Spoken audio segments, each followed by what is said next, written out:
Good morning, ladies and gentlemen. Sorry. Good morning, dames and herren. Welcome, ladies and gentlemen, to finals day here at the 2024 Dutch Open. Have you all had a good weekend so far? Who is here for the first time? Not many virgins. Okay, fine. Well, everyone then will know how this works.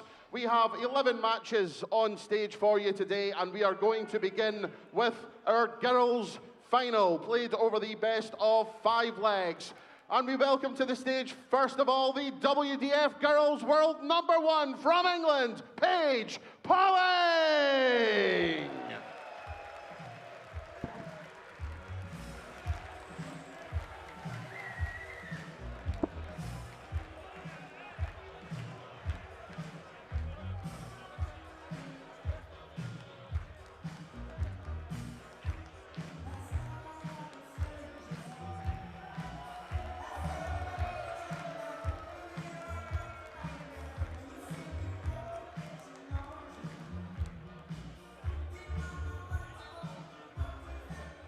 Her opponent is 17 years old from Germany. Please welcome Kira Mertens.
Thank you, ladies and gentlemen.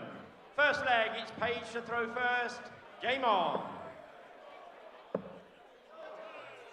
140.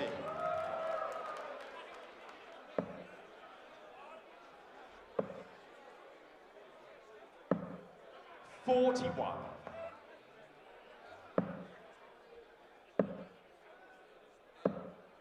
43.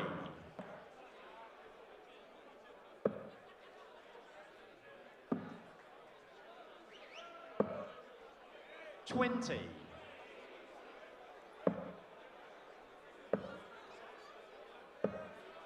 45.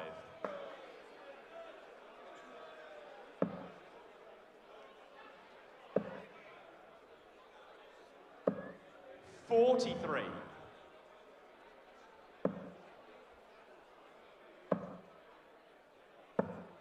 97.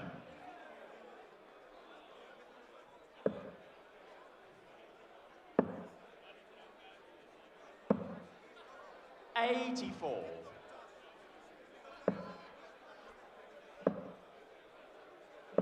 140. Very confident start already on for a potential 16-darter. 60. Paige, you require 36. Cross now for double 9. Game shot in the first leg. Paige Excellent Pauling. start. Second leg, it's Kira throwing first.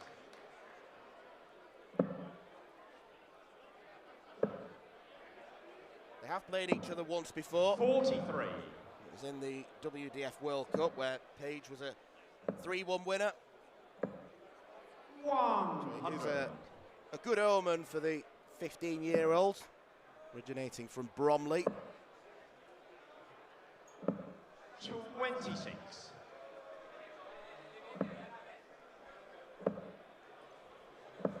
100.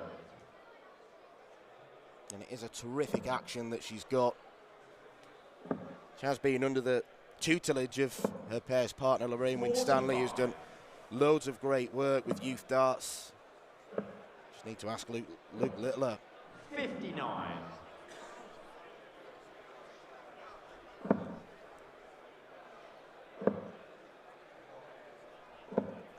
45. Some understandable nerves for Ciara Mertens. It is the first to 3 legs, so it's a very quick format. 140. And already Paige Pauling looking good for a victory. She's going to get loads of time to take out this 102. Paige, you require 102. And still go. She wouldn't have needed to have gone for the bullseye. Leaves 92. 30.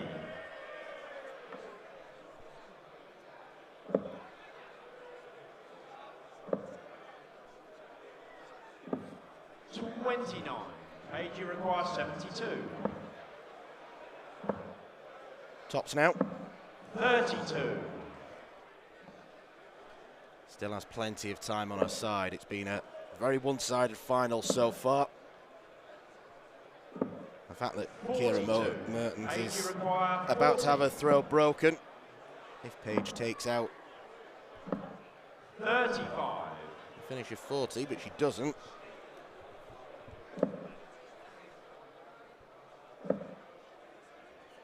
Too many darts at the minute for Ciara, going high in the 20 bed. 5. Could be an awkward one, this. No score. Ciara, you require 150. Was exactly that. 150 isn't going to go. 60. Paige, you require 5.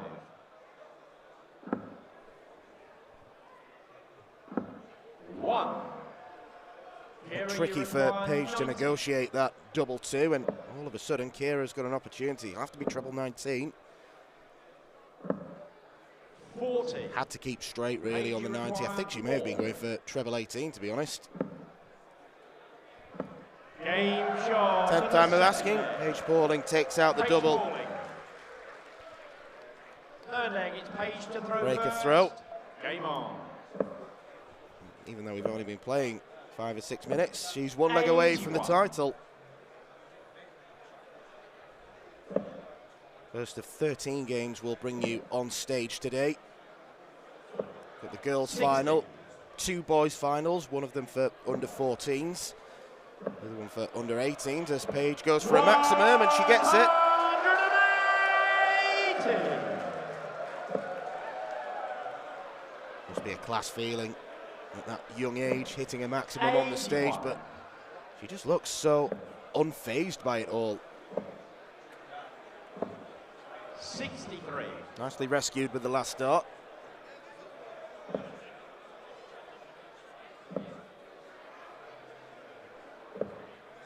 $41.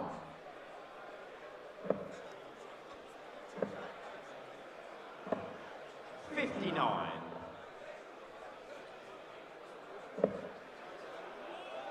Ciara needs to max herself really to get down to a finish, and 100. disappointing turn after such a good first start. 18 for tops. 98. We have had a match start. There'll be plenty more opportunities though. 45. Paige, you require 20. Double 10 then to crown our first winner of the day. Now double 7. No score. Much better to go inside on the 19s than the 7, to be fair. 58. Paige, you require 20. No score. Ciara, you require Gonna 116. be made to wait. Needs a treble 20.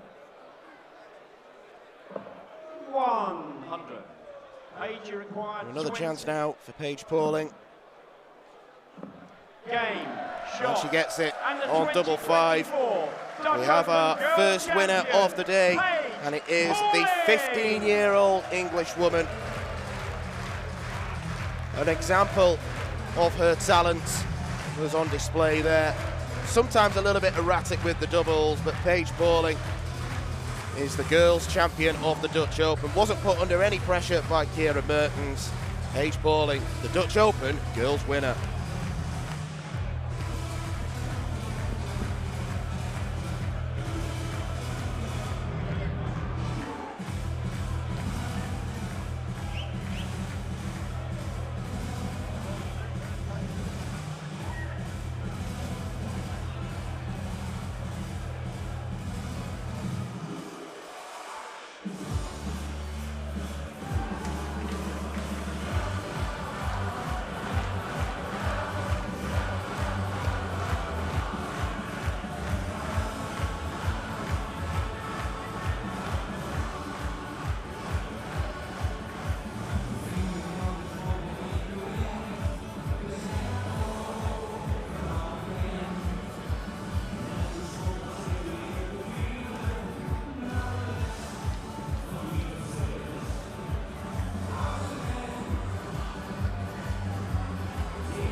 Straight into our next final. It is the Aspiranten final, boys under 14. And we welcome to the stage, first of all, from Finland, Onni Pennanen.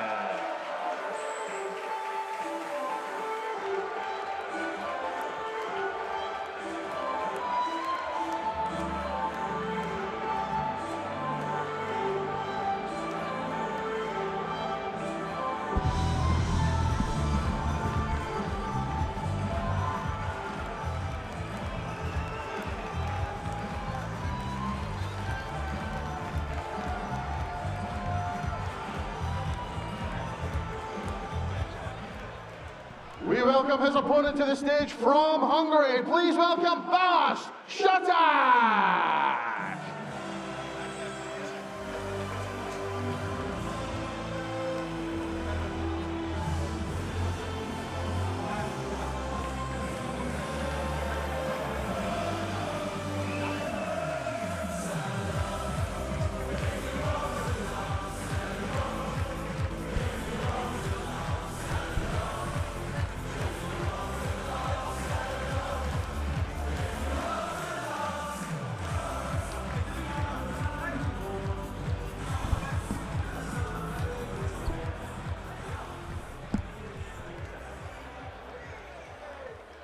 We move swiftly on then to the Aspiranten final. That is for boys under the age of 14, although looking at the pair of them, it looks more like under 7s, particularly Onni Pennanen, the younger of the two, at just 12 years old. Originating from Kerava in Finland, goes by the nickname of Magic. He could even reach the board, to be honest. It's a wonderful opportunity. Balázs Saták, the senior of the two. He himself is only 13 years old. Another player from the very proud darting nation, the emerging darting nation of Hungary.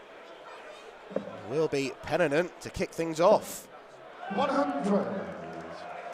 It's a steady ton as well. It's a good confident start from the young Finn. 60. I've seen some good players from Finland over the years, and still continue to be good players, the likes of Marco Cantala, Kim Viljanen. We saw a massive Hungarian contingent at Lakeside across all 4 tournaments that were taking place, the men's, women's, boys and girls, and Balázs Šoták looking to become the latest.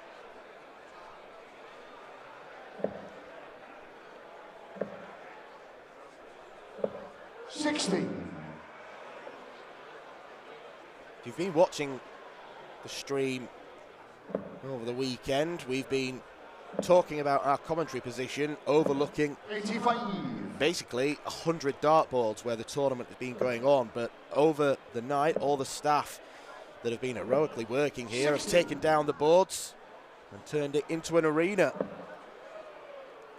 They've done a magnificent job as well. 59. It's packed out, and I'm sure once the men's competition have finished in the TV lane, 40. On you require 114. see more people arrive here. Treble 18 is needed for Onni Pennanen. It's been an 39. excellent start to the game for the young Finn. Balázs Šoták a little bit further behind. 60. On you require 75. 17 the target. Still go, looks for treble 19. 63. Well, he didn't want the treble, but does leave him on a 1 dart finish. Double 6, and he's going to get chances. 42. On you require 12.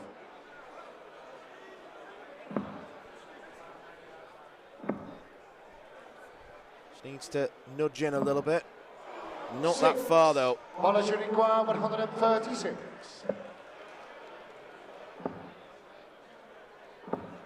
43. On you require 6. Well, the good thing with double 3, he's probably at eye level for him. No score. Balázs you require 93. He's going for ball first. Would be a real steal for 30. Šoták to win On this. you require 6.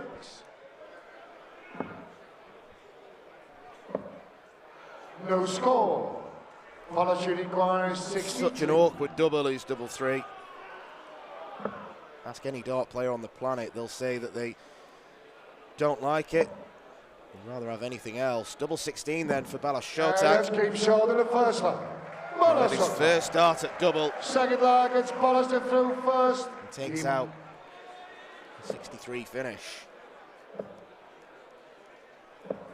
60.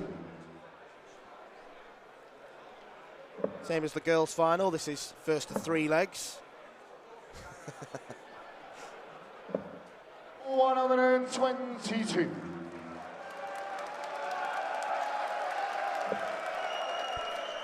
Timely treble 14 from Pennanen. 81. Great to see, even at such a young age, you can see the funny side of an errant dart. 27. If you are going to throw a loose one, make sure it's in a treble. 60.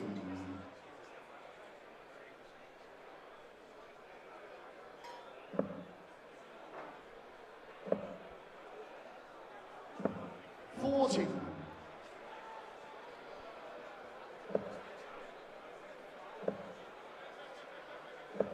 60.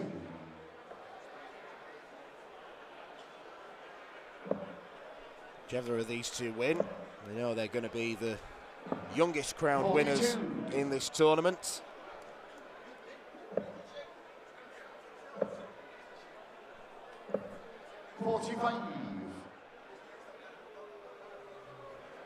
Got to keep straight on 270. 60.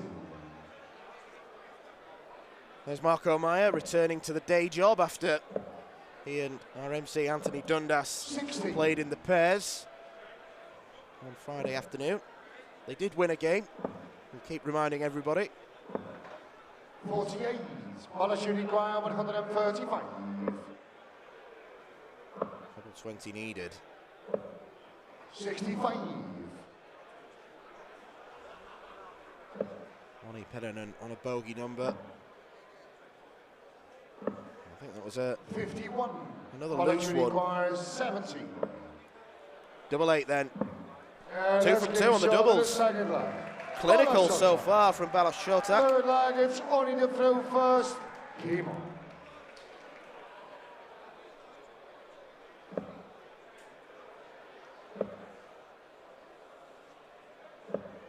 $41. Will be interesting to see how Pennon develops when, of course, he does get taller. 140. Because you can quite clearly see that he's really having to reach to find the 20 target. Means there's a lot of movement in the throw. 100. He's doing a good job of keeping them straight. Just look at someone 58. like Leighton Bennett over the years who grew a foot taller, and of course that is going to change the mechanics of the throw. 70.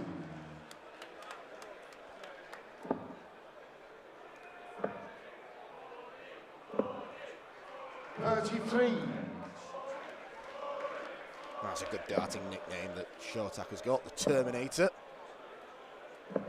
Not that he 60. looks particularly menacing, but good one to have. Good walk-on tune as well. Stand up if you love the darts. That's going to get any crowd going. 39.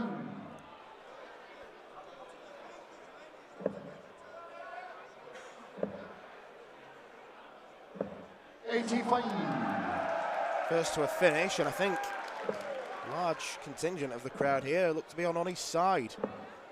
50. Only you require 145. 3-6 left. 33.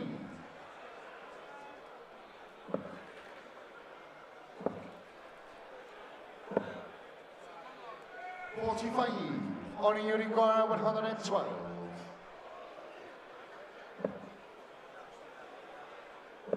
Can't go out now, but 2 left. 38. 17 would have left All you tops. require 136. Must be some way to finish it.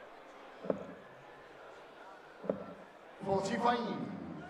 Couple of All loose you ones. require 74. Treble 14 or treble 18. Or 9, so it's going to have to be 15 and ball, and this is the big number. 49.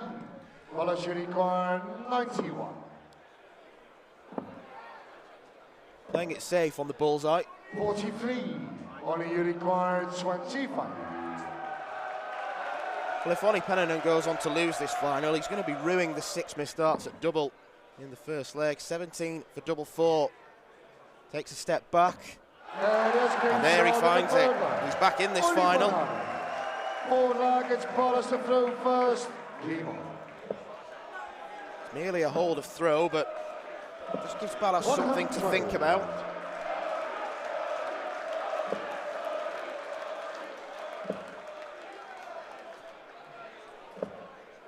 $62.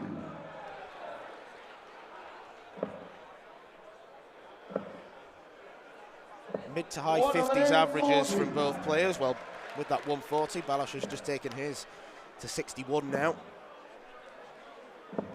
43.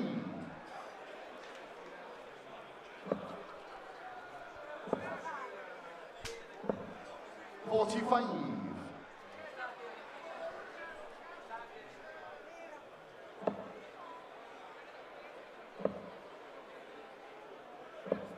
64. Rescues that visit with a treble 20. Balash Shotak looking very 60. comfortable now.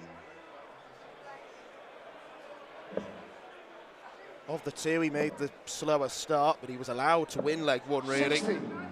Balash you require 156.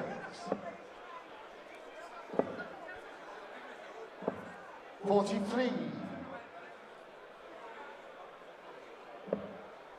They have to bring the bullseye into play. 60. Opportunity. Balash you require 130. Lovely dart. 16 round for tops. 93. That's his first missed dart at double. Three-figure combination shot.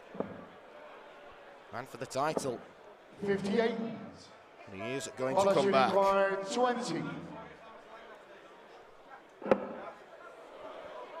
Nervy dart.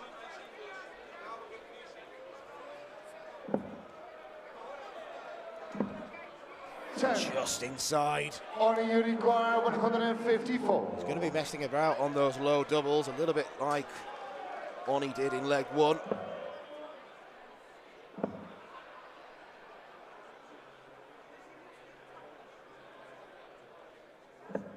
58. Polish required 10. Double 5 for Balos Shotak to take the boys' title. No score. Only you required His turn 90. to have double trouble. Chance for Oni, who is quite clearly the crowd favourite.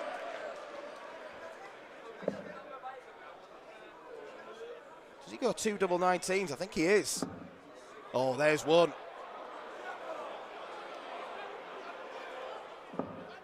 77. Can't get another. Polish required 10.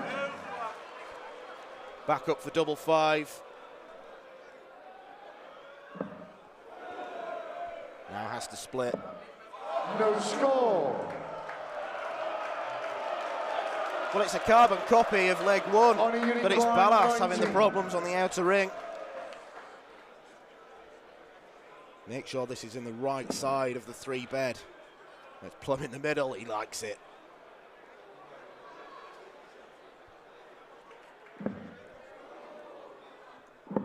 Double 8 is pinned, and we are going all the way in this under-14s final.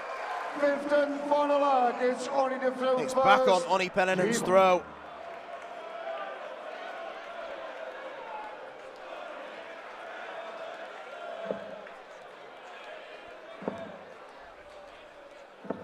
$39.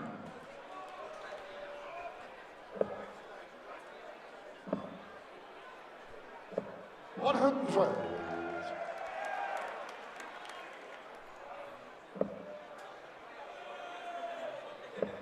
It's time to shuffle across, didn't like the lie of the first start. 95.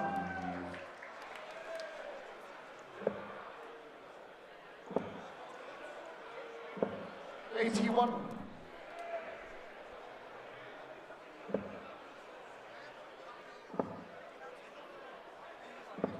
$27. It's the Hungarians' advantage now. 100.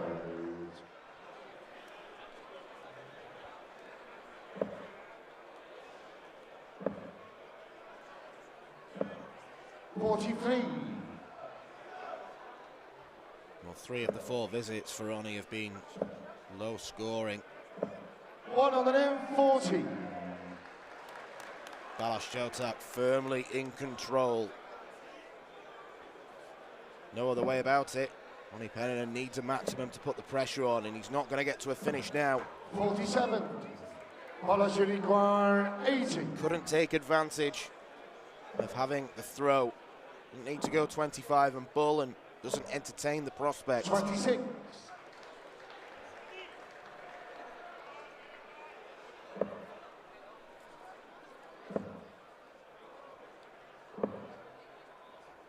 $65.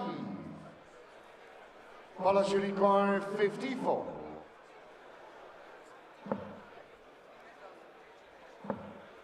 He's going to have another match start at double 16. And Balas Shotak pins it. He is the youngest winner here at the Dutch Open this weekend. The 13-year-old from Hungary has won the Aspiranten final for boys under 14. Oni Penninen certainly entertained the crowd with his antics, but Balas was just a little bit more consistent, particularly on the outer ring. Looks very, very calm about it as well. But your boys champion is the man on stage there, just exiting, Balas Shotak of Hungary.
Ladies and gentlemen, we come to our third of the youth finals.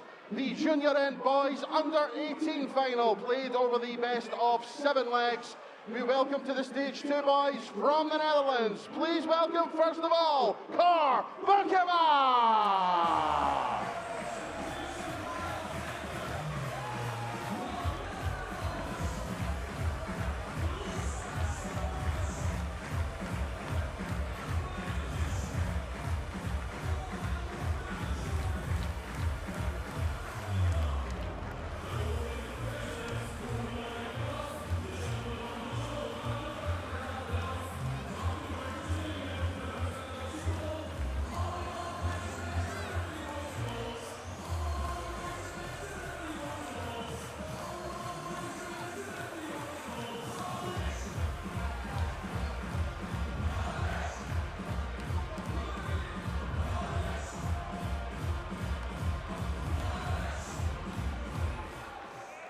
We welcome his opponent to the stage. Please welcome also from the Netherlands, Ruben Bouwmans.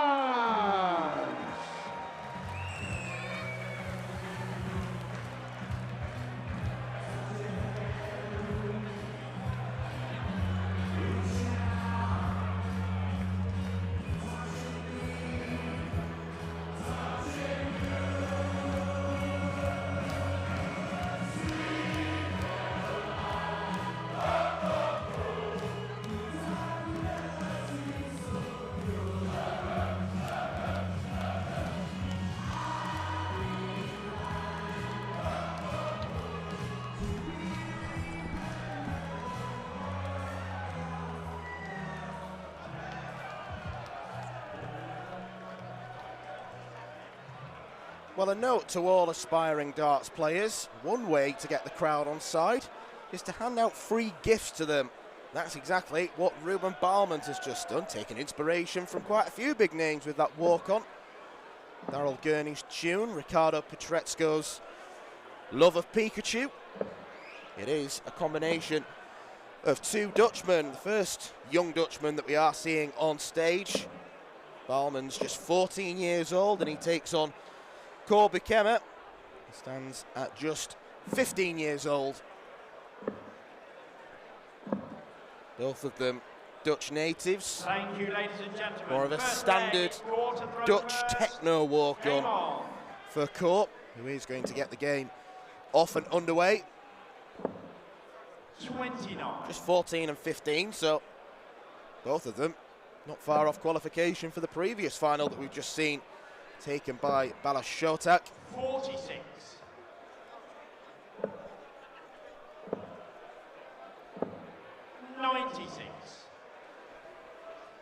Bukema nicknamed the Book Junior. 44. Bouwmans as yet unnicknamed. 121. Can't have Pikachu, that's already been taken. Good start though for Bukema. 56.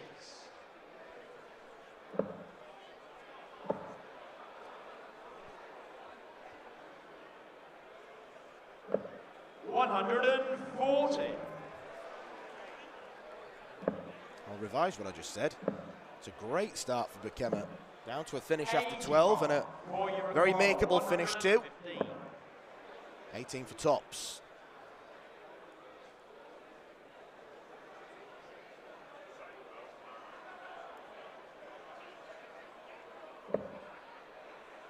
Tops the target. 75.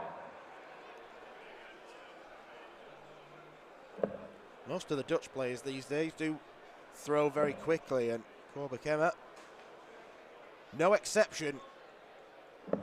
60. All you require 40.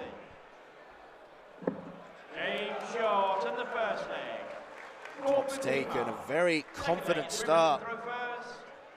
16 darter, average of just shy of 94. 59. Ruben Bouwmans struggling to get going. 43.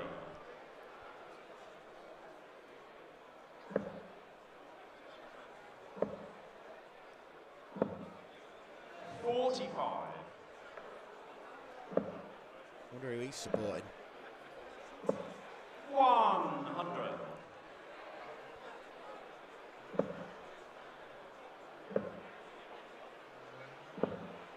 44.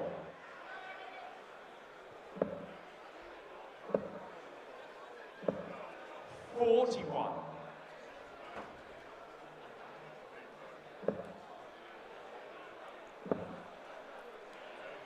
This is a slightly extended 93. format to what we've seen so far. It's first to 4 legs.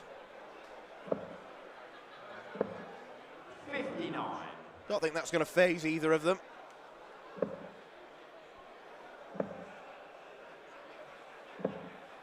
26.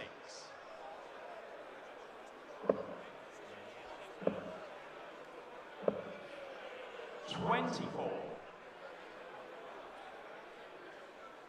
Fans already enjoying themselves. I'm sure that in the crowd there'll be a big contingent of guys 140. and girls who played in the Dutch Open.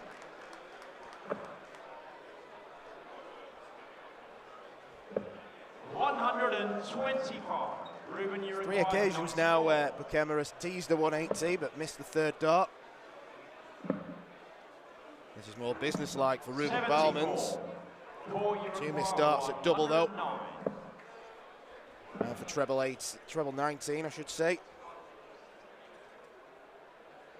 68 left on the scoreboard, and he tidies that up nicely. Ruben, you required 20. Baalmans levels the game up. Ruben Baalmans. Third leg is called throwing first. 80.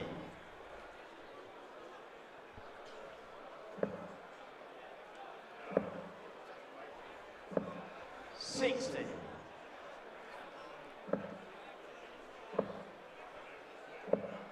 28.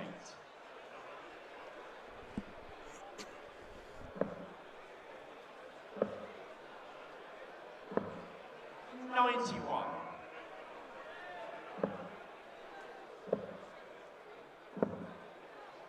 87. Cor's been the better scorer in the game. Ruben just a little bit more methodical with the throw.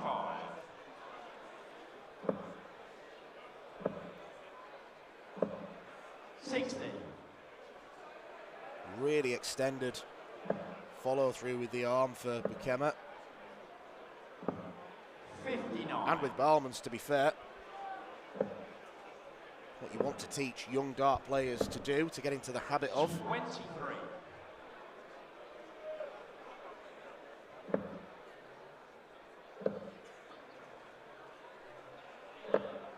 40.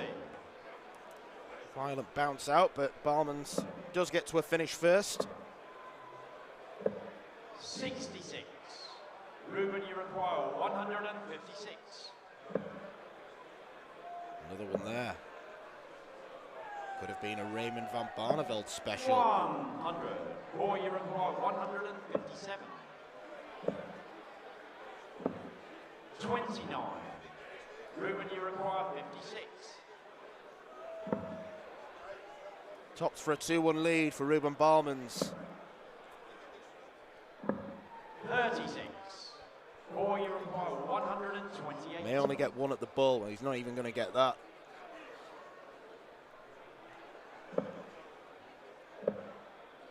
44.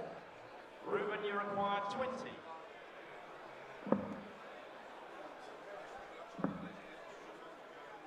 Double 5 has caused a few problems to players today, and that's not been changed. Double 12. Straight in there. Lovely check out for Cor Bukema. Fourth leg, it's Ruben to throw first. Game on.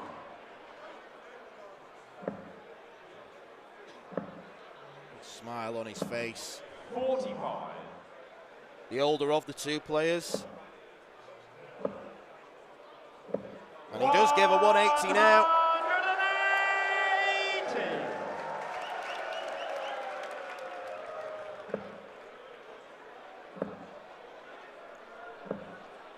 81.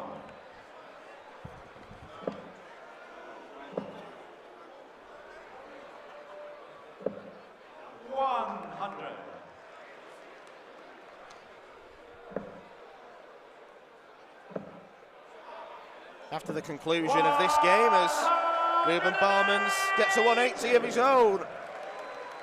We will turn our attention to the men's quarter-finals. 43.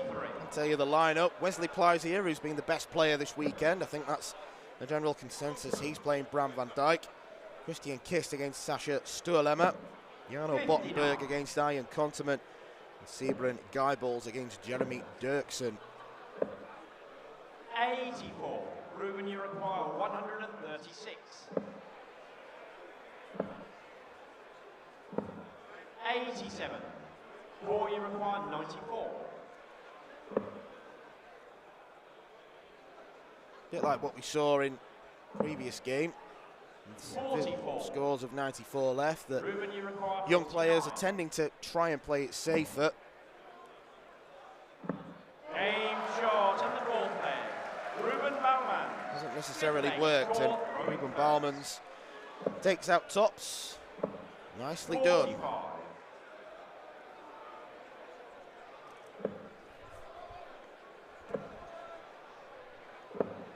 97.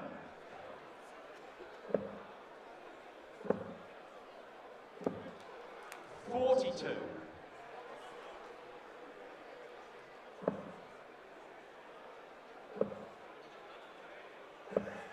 60.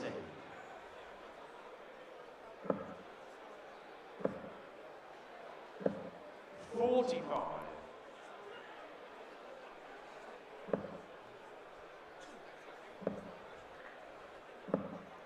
80. Old and young, everyone's here having fun at the Dutch Open this weekend. 100. Barmans has the advantage in this fifth leg. 140.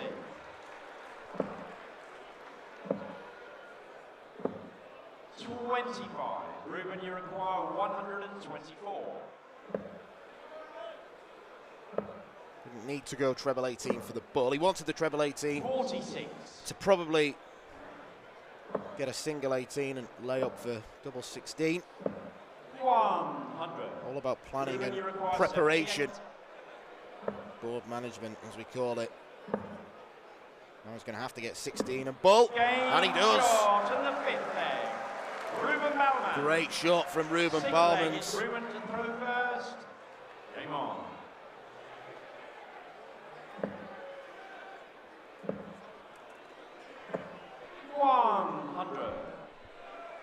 Right in the heart of the bullseye too. 82. The younger man is beginning to come out on top.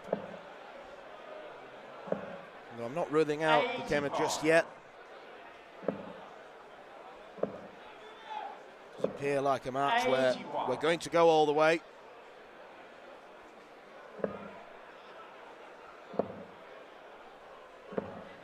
$134. 119.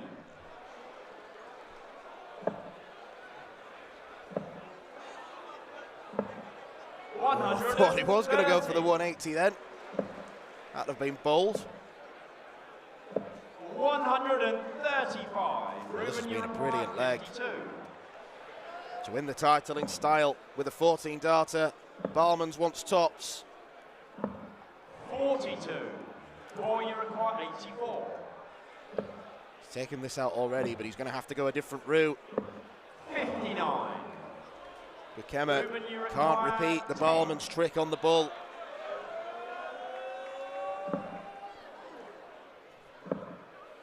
Double two. 8. Or you require 25. 4 missed match darts. 17. Ruben, you require 2. This could have been over some time ago. Barmans has had darts to win every leg, Game. but it is over now on the Madhouse. And the boys' champion is the 14-year-old Ruben Barmans. The man who gave the crowd gifts in his walk-on has received his biggest gift yet. The Dutch Open boys final, winning it on double one. and it was a really good standard final as well. Corbacema certainly played his part, but Ruben Balmans is the under-18s boys champion.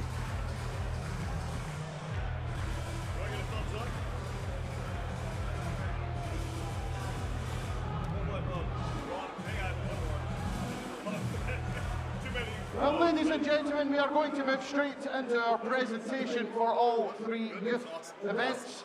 And we welcome to the stage our presentation party from the NDB, Mr. Francis van Kalten, as the reigning Dutch Open champion, Perry van Peer.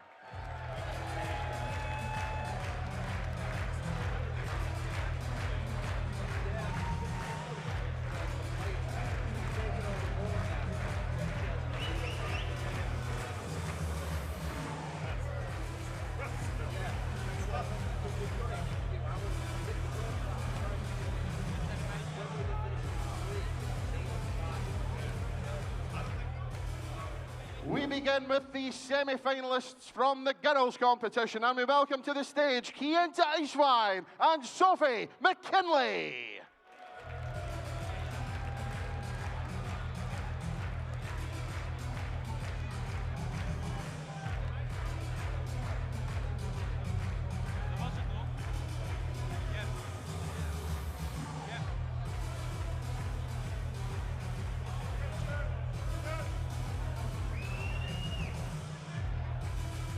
We welcome to the stage our Aspiranten semi-finalists, Iliano Schnoes and Luca Kennis.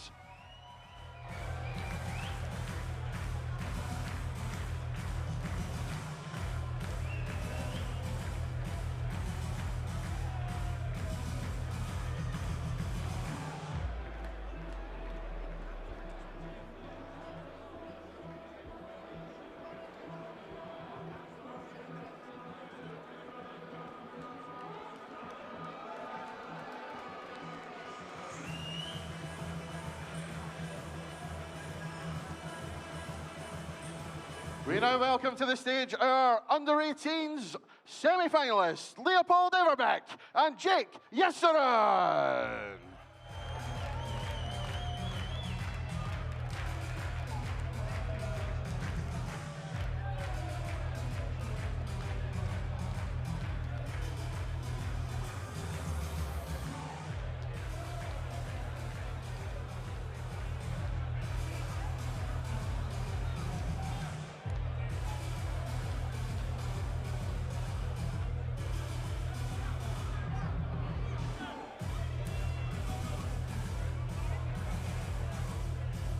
We now welcome back to the stage our girls finalist from Germany, Kira Mertens.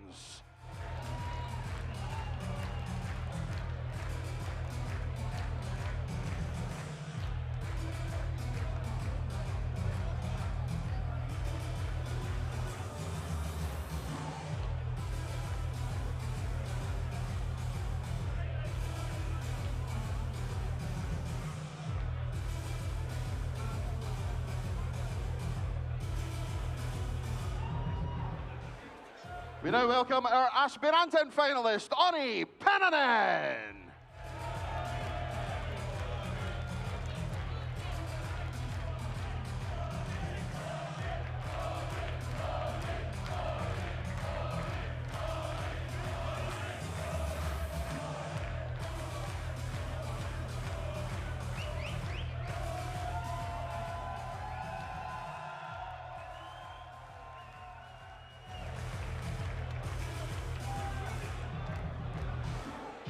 And we now welcome our junior and finalist, Cor Bukema.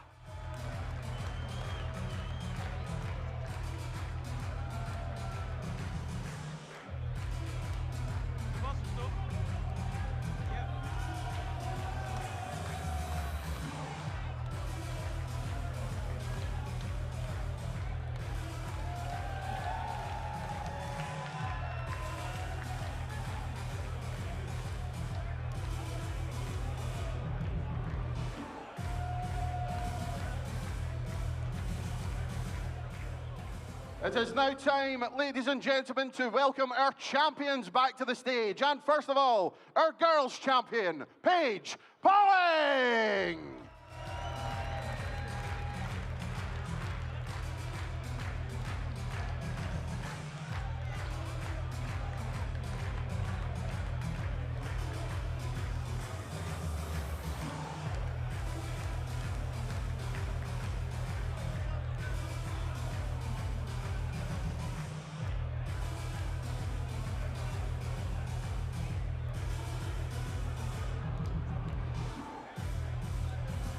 We now welcome our aspiranten champion back to the stage, Balázs Šoták!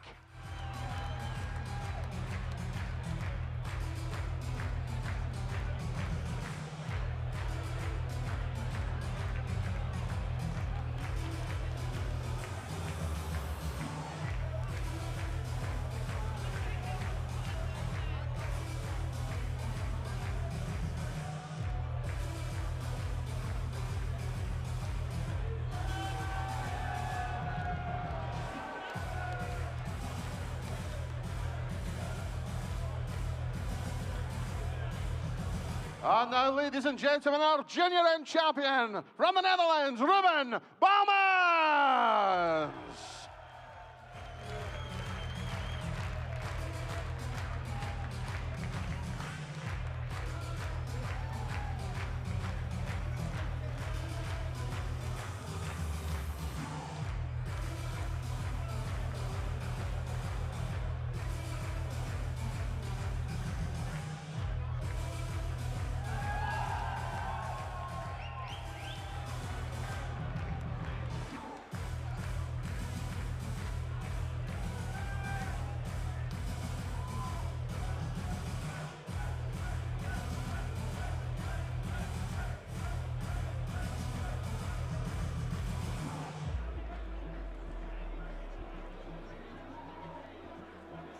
One more time, ladies and gentlemen, for your youth champions!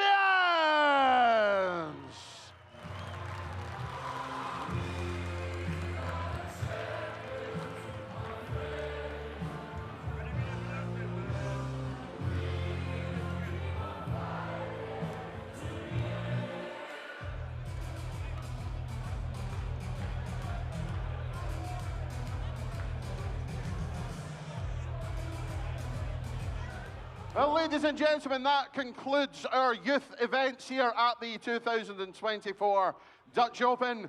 We will be back in around about 20 minutes' time when we will be going live on RTL 7 all over the Netherlands. We are going to show everyone around the world the biggest and best darting party that ever was. We will see you at 1 o'clock. Thank you.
Welcome to finals day here at the 2024 Toto Dutch Open Darts. We are here at the home of Dutch darts. This is the Bonte Wever Assen!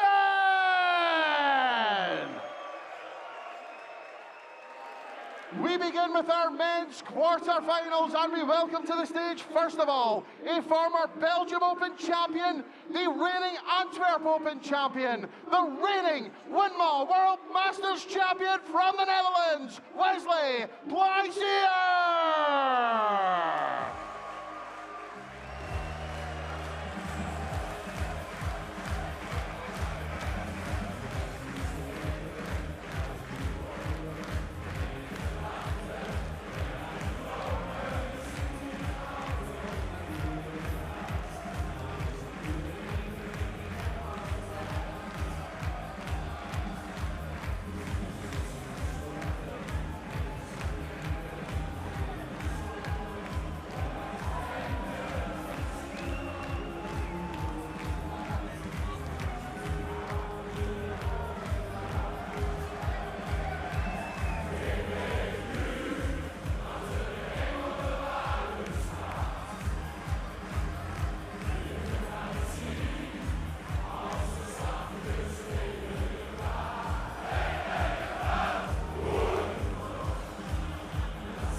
Former Development Tour and Dutch Open Youth quarter-finalist from the Netherlands, Bram van Dijk!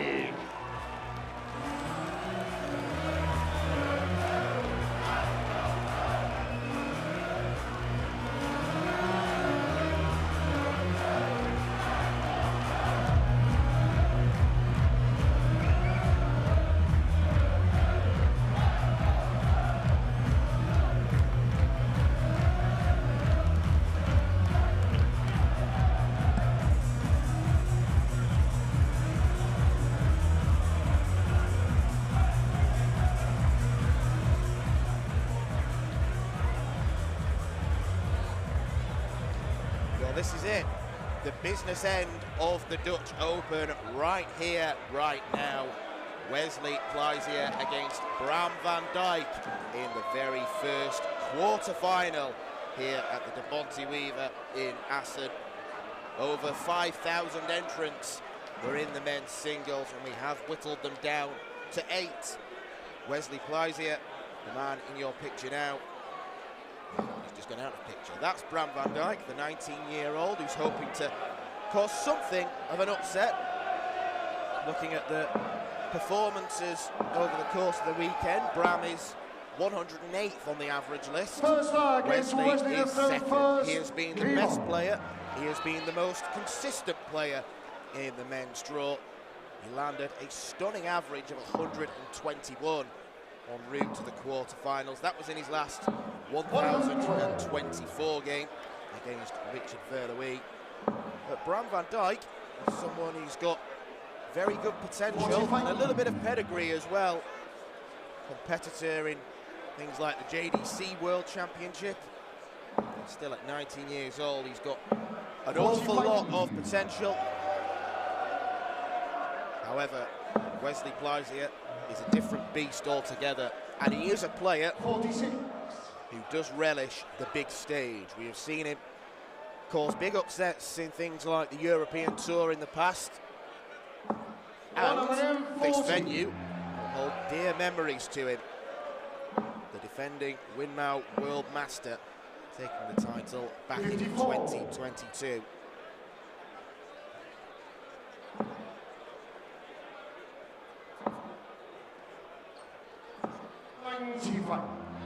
It's great to see that the Dutch Open this year is on TV. RTL is the station in the Netherlands. As Wesley requires 121. Deciding to go for the bull first with Bram van Dijk some way back. There's a 20-point gap in their respective averages in the top 16. Wesley getting past Frans Harmsen and Bram getting past into Hibma. Plezier takes out double 16. And it's always a big boost to the confidence when you can take out your first double with only one go. 100. Sluggish start for Van Dijk.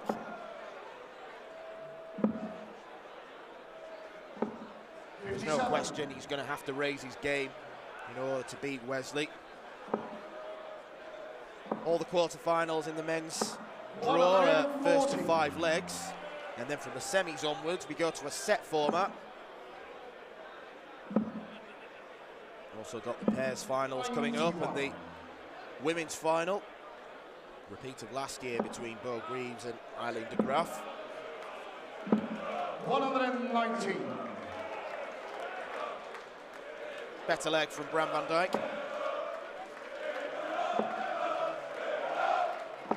60. Bram Unicorn 142. I'm going to stay there. No, he decided to go for the bullseye with Wesley quite far back this time.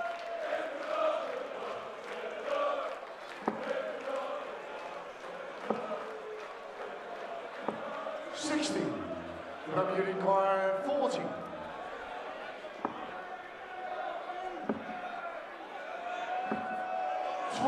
3 missed doubles, but right now it won't matter too much. Bit of an off leg this for Wesley, in comparison to his usual excellent standards.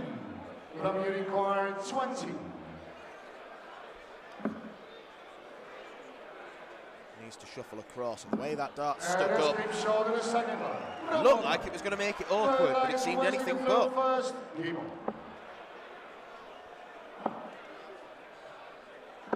140. Wesley has the advantage of throwing first, so if we do go to a 9th leg, he will kick things off.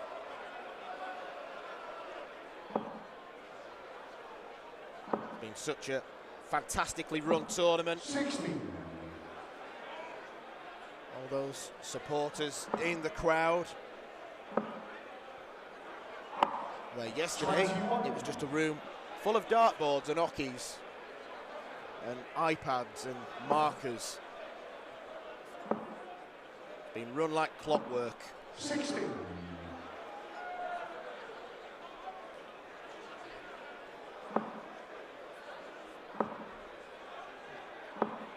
83.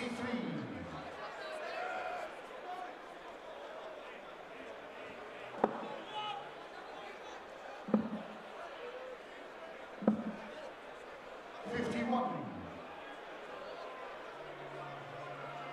2 Dutchmen in the quarter-final and a Dutchman on stage refereeing, Marco Meyer. As Bram van Dijk lands the match's first 180.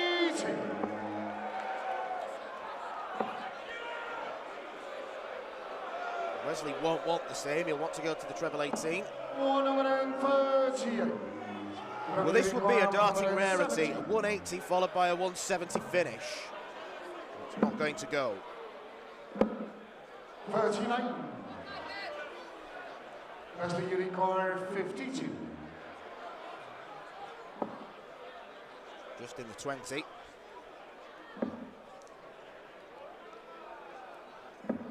20. He's in for a minute. 131. Outside chance for Bram van Dijk. 91. Has put the pressure on Wesley Blows here. And he responds to that pressure.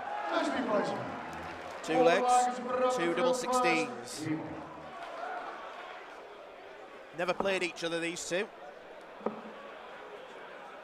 You always get a load of meetups that have never happened before in the Dutch Open. And of the men's quarter-finalists, 6 of them do originate from the Netherlands. We've got a German in Sascha Stoerlemmer and a Belgian in Sibren Geibels. 45.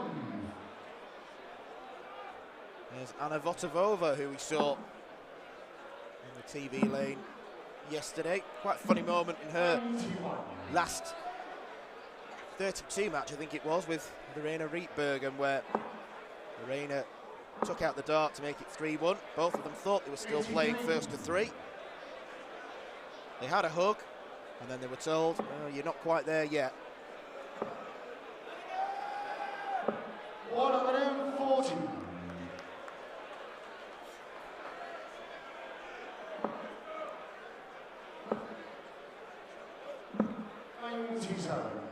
Wesley Unicorn 136.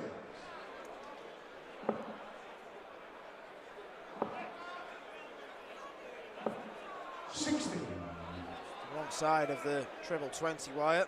Doesn't take as much of that 136 as he'd like. 58.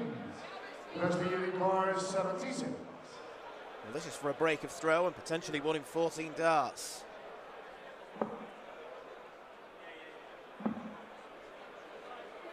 Tops for the big Dutchman. There it goes. And that's the first look back at the crowd, the first glance.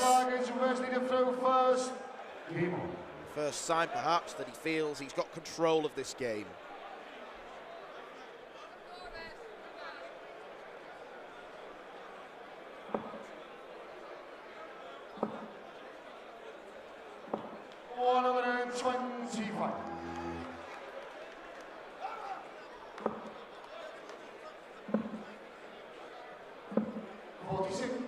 Here's a player who does play an awful lot of darts. Quarter-final and semi-final in the Challenge Tour just a couple of weeks ago.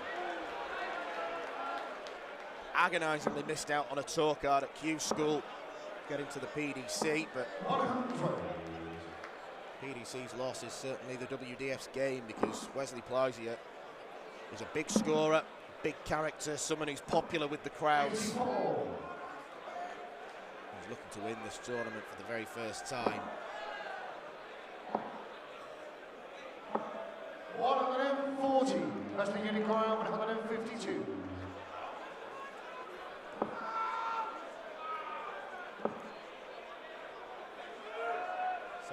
Left, so he decides to go to the 16s. Bram van Dijk's average in this tournament has been around the 74 mark. He's narrowly improved on that with 77, but Plysier is some way in front. And he's going to be one leg away.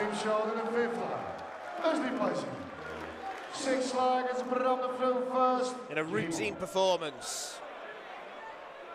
4 from 6 on the outer ring. And the leg that Bram van Dijk won is the only one where he's had darts at double.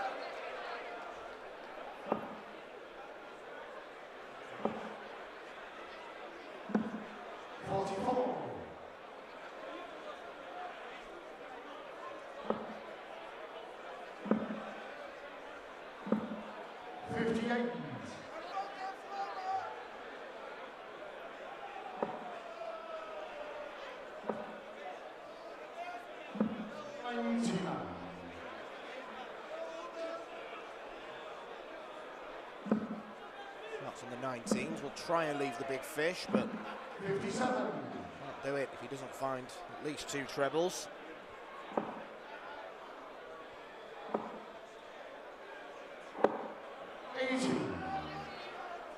Fortunate bounce out.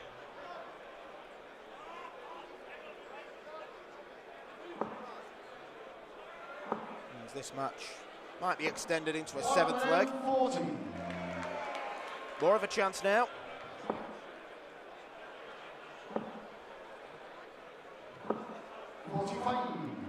From Unicorn 106. Treble 18. 74. It's not a costly miss at the minute. The bullseye ensures that he does leave double 16.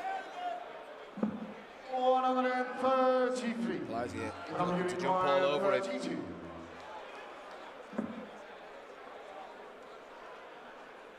Took him 5 at a double in the leg that he won. This time it's more clinical. 7 targets for Wesley to throw first. Doubles his leg tally.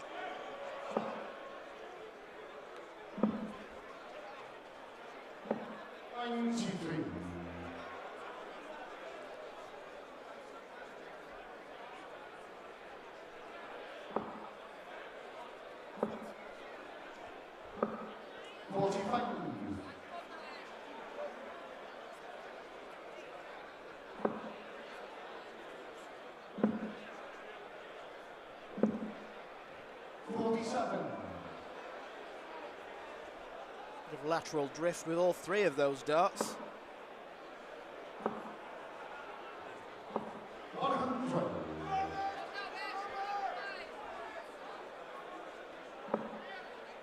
Well, on the basis of what we've seen from Wesley in the Dutch Open in his 8 previous matches, it is a slightly below par performance, and yet still looks pretty comfortable. Still looks like he's got the measure of his young opponent.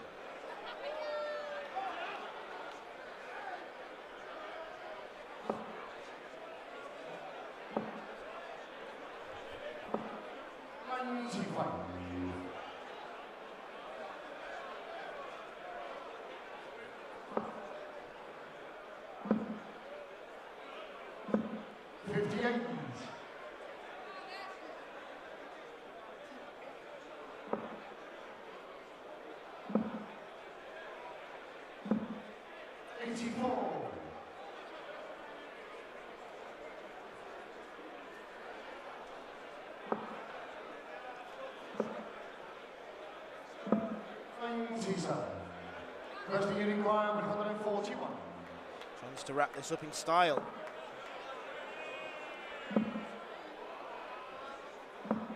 89. That's it. Can't get the job done. 142.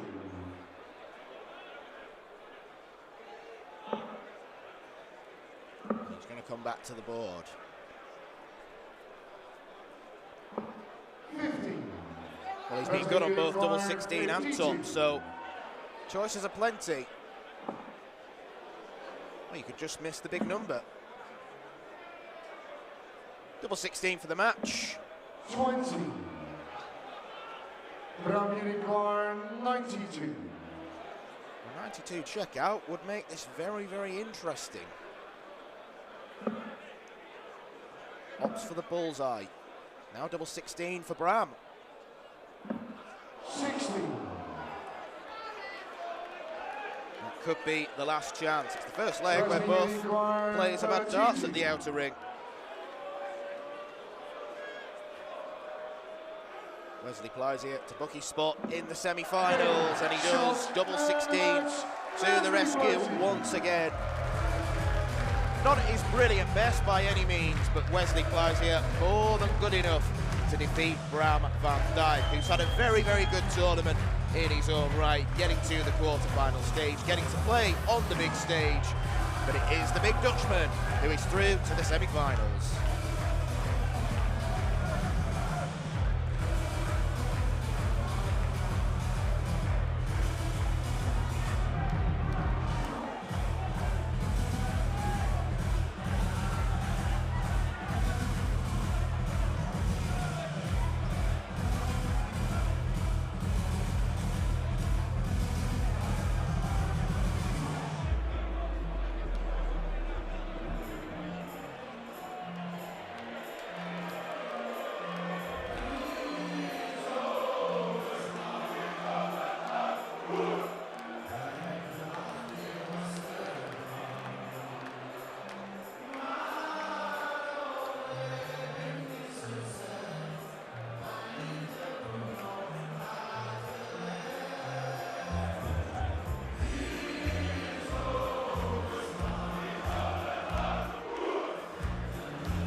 and gentlemen, we continue with the men's quarterfinals here at the 2024 Toto Dutch Open.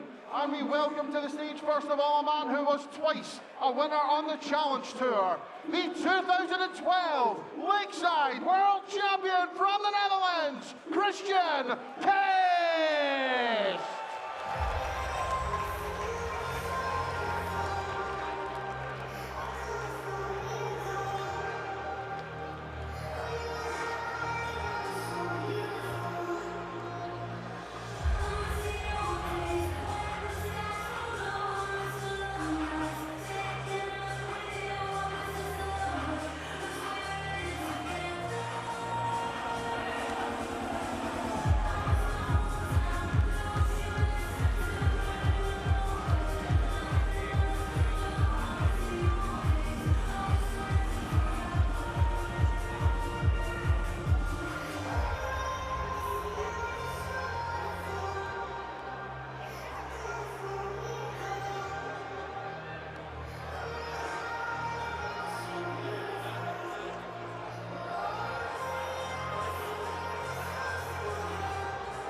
His opponent takes part in his first world ranking quarterfinal. Please welcome from Germany, Sascha Stuhlemer.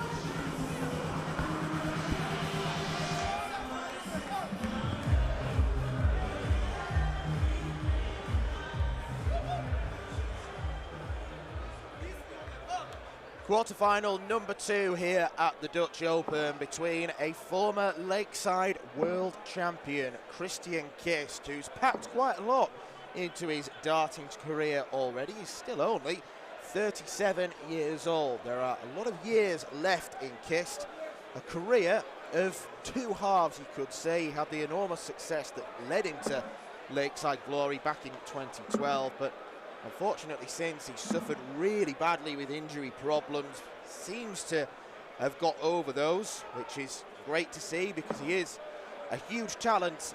He's the man in orange today, looking to win the Dutch Open for the first time. He takes on a young German by the name of Sascha Stuhlemer, who had the highest average actually in the top 16 when he defeated Jerry Hendricks 4-1.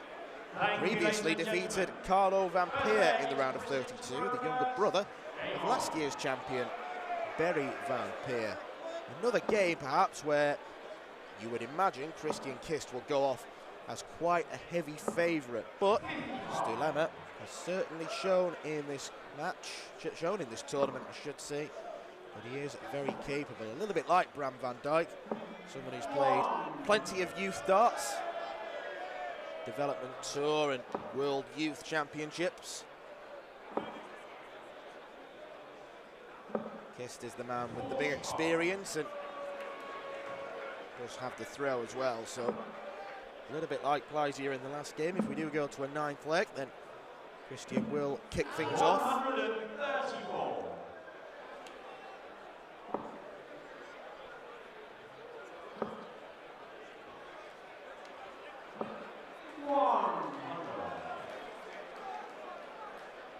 got to the PDC World Championship last year without having a tour card, which is some achievement via the Pro Tour Order of Merit, and it was only the generational talent Luke Littler that stopped him in round one.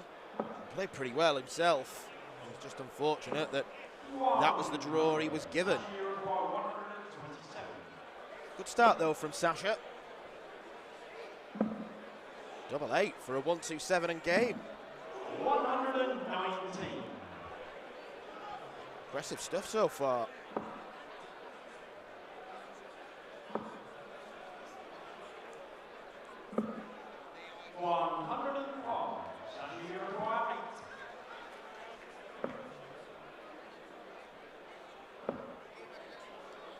Further away, but this time double 4 is there. Early break of throw for the 19-year-old. Hails from Wunstorf in Germany. So he's probably not had to travel too far to get here. 60.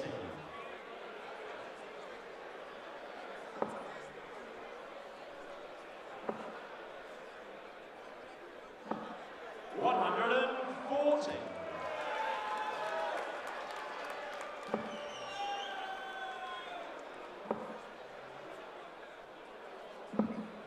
82. Winner of this will play Plaisier in the semi-finals. Then we've got a meeting between two Lakeside participants in Jarno Bottenberg and Arjan Konteman.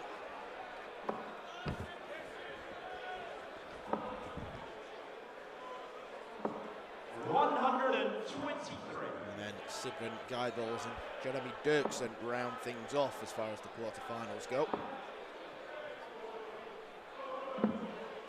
137. Solid response from Christian.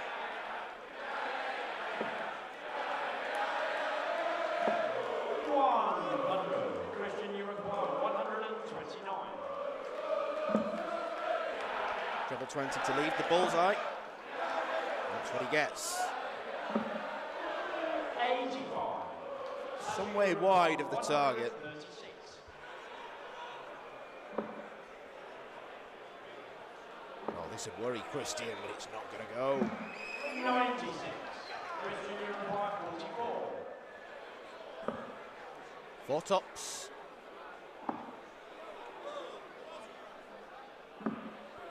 34.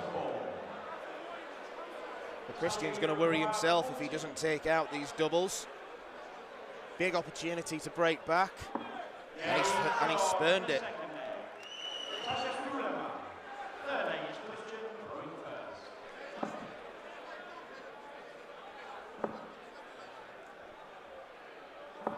Seeing so many promising young players these days. The average age of darts tournaments certainly coming down.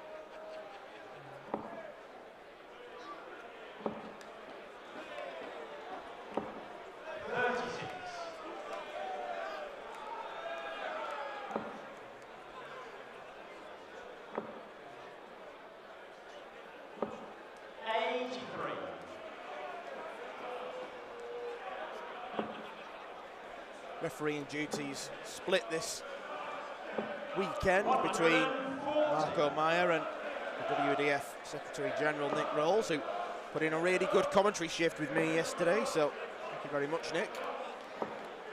100.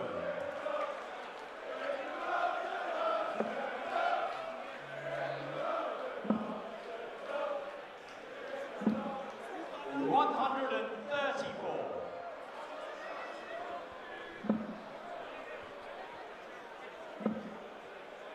Started on the 19s, because if he'd have hit 2 singles, he'd have had the option of going for the bull, leave a finish. Instead leaves a nice straight turn. 46. Christian, you require 100. He's going tops, tops. 60. Rather safe attempt. He'll expect to come back to the board. Or will he? Yes, he will. 89. Christian, you require 40. His first leg of the quarter-final. Christian Kist finds tops.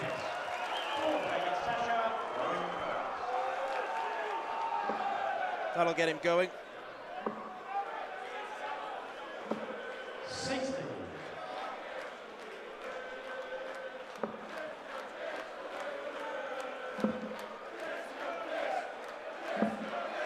77.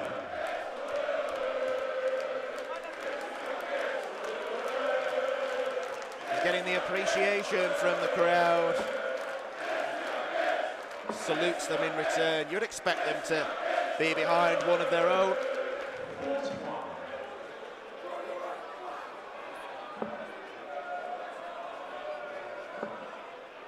One of only 3 Dutchmen to have ever won the Lakeside World Championship, alongside Raymond van Barneveld and Jelle Klaassen.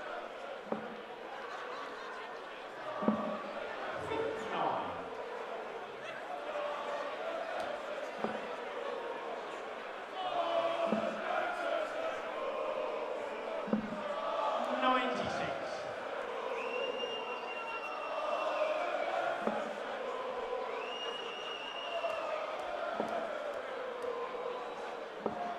81.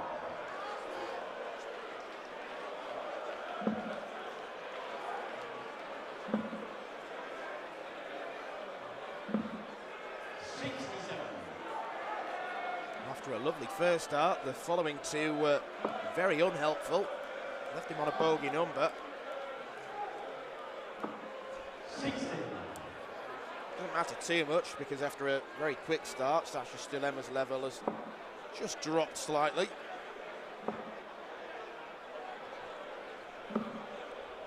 38.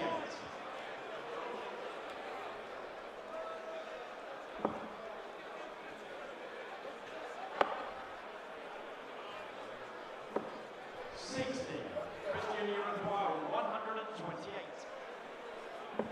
Starts on treble 18, needs to find another. 88. Sasha, you require 140. 18 darts thrown and still 140 left. Is he saving his best for last? Oh, he is. Tops. 100. Lovely attempt. Christian, you require 40. The lovely attempts need to be finished. Christian Kist steps in and he's wrestled back control of this quarter-final. Christian to throw first.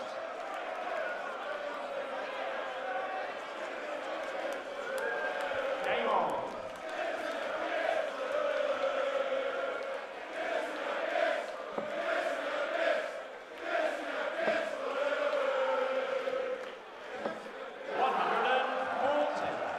The favoured son here at the Bonte Wever.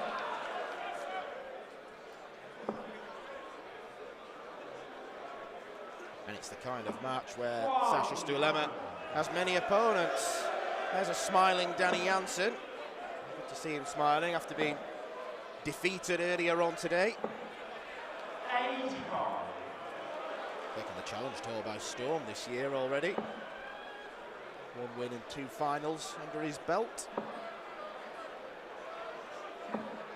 100.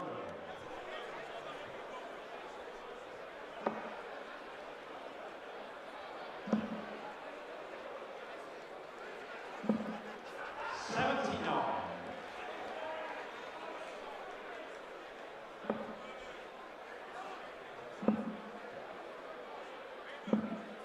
77.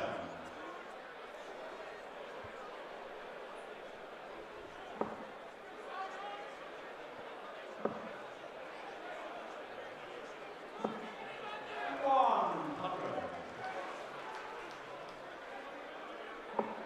Another good leg from the Dutchman.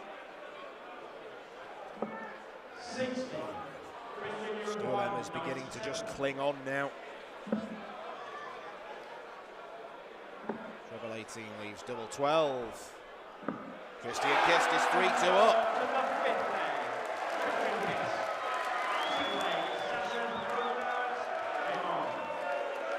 Turn this game on its head.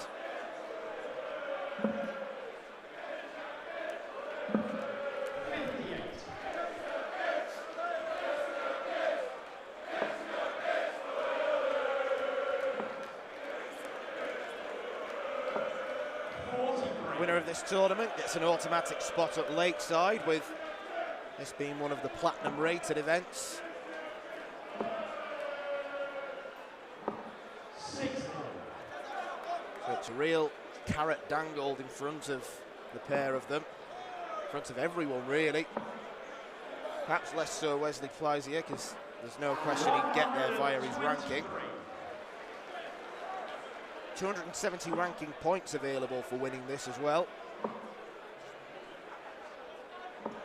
100.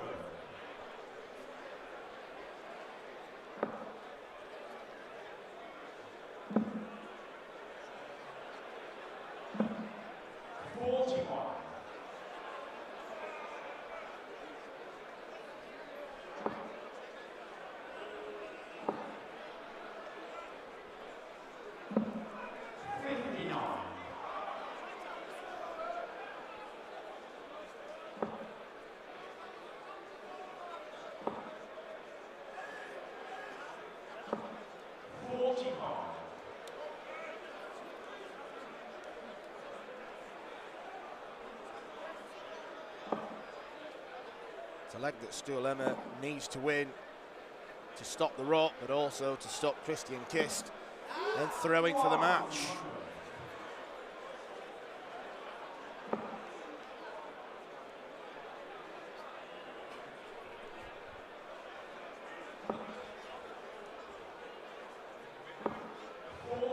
He's lost his range in this leg.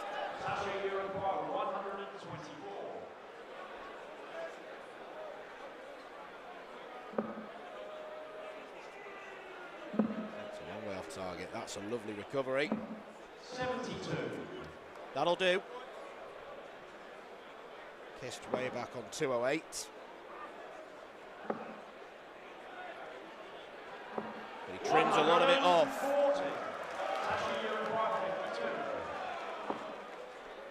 Double 16 for Sascha Stuhlema. A short and the 6th leg. Clinical from the German. 7th leg is Christian throwing first.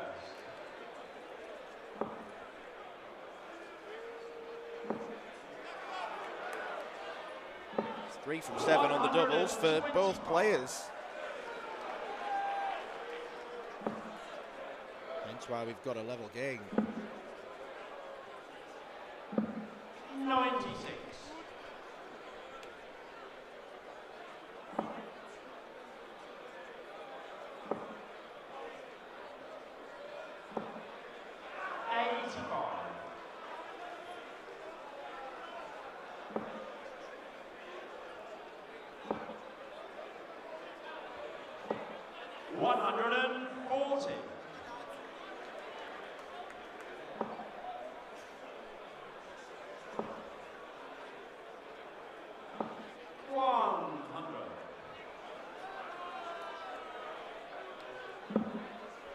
Decent fancy dress outfits in the crowd. 133. Well, Kist looked like he was motoring after winning 3 legs in a row. Stuhlema's first to a finish. 99. It is a tricky one. 132. Champagne shot. It's a good guide if he hits the treble 19. 51. Christian, you require 92. It's ultimately a poor setup. Just going bull. Seen that an awful lot today already. 58.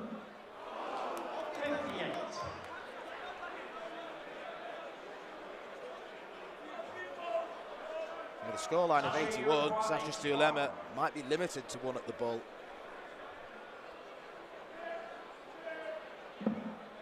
No, he doesn't. He gets 2 at treble, at double 12.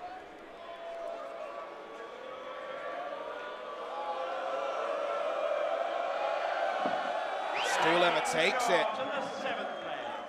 Sascha Stuhlema.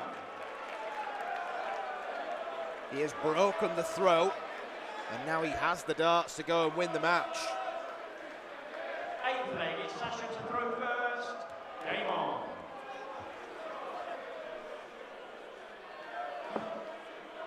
Stulema seems to have got better as the tournament's progressed.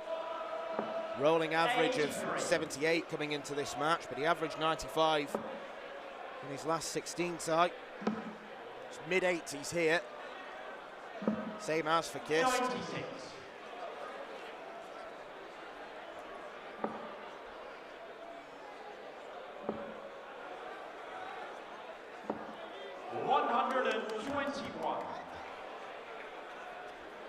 Even with a single one, a 2 treble visit will do very nicely at this stage. 60. And that's not enough for Christian.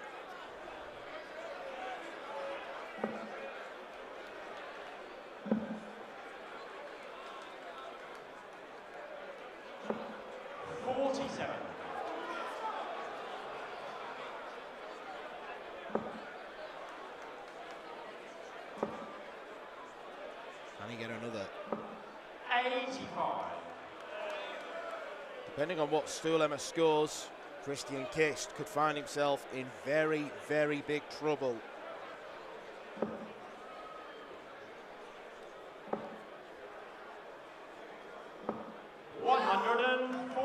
Good visit. Kist needs a 140 in response, at least. 100.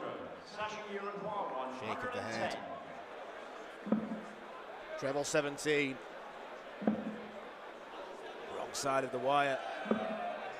50. Opts for the bullseye to leave a single to double.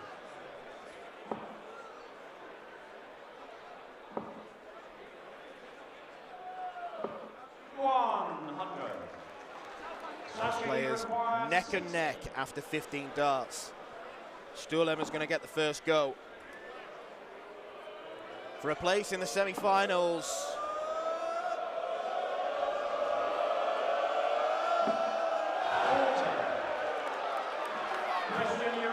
Could those be his only match darts?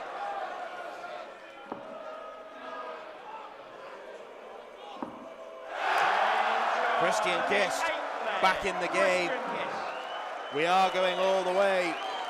9th and final leg.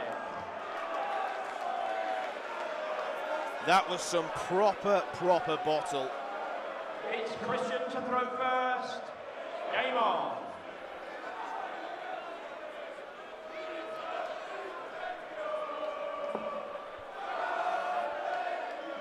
What a start. 140. That'll do nicely.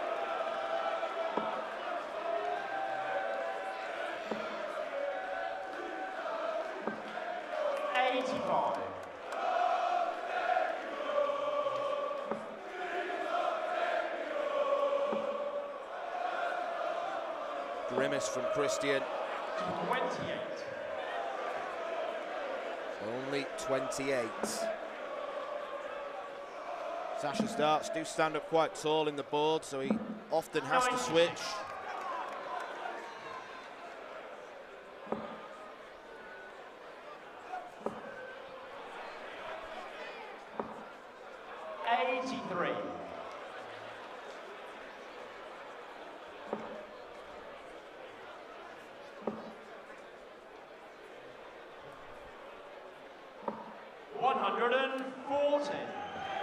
Fist pump from the German.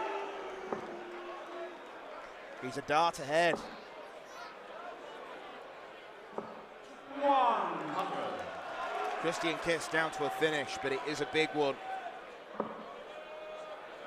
This is a golden opportunity for Stulema. Don't bust the score. 140. Safe dart. 150.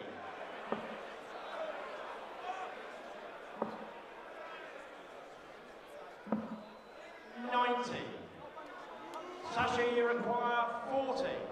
Well, Sasha Stulema does have more match darts. He's missed 2 already.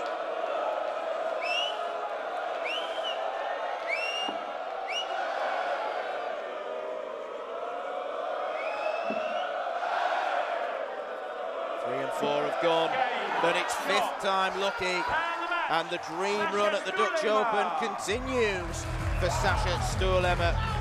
Christian Kist bitterly, bitterly disappointed, but the 19-year-old from Germany is 1 match away from a place in the Dutch Open final. Wesley Kleisier will prove tough opposition, but he certainly showed plenty of talent there. Stoelema beats Kist by 5 legs to 4.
We continue with the men's quarter-finals here at the 2024 Toto Dutch Open.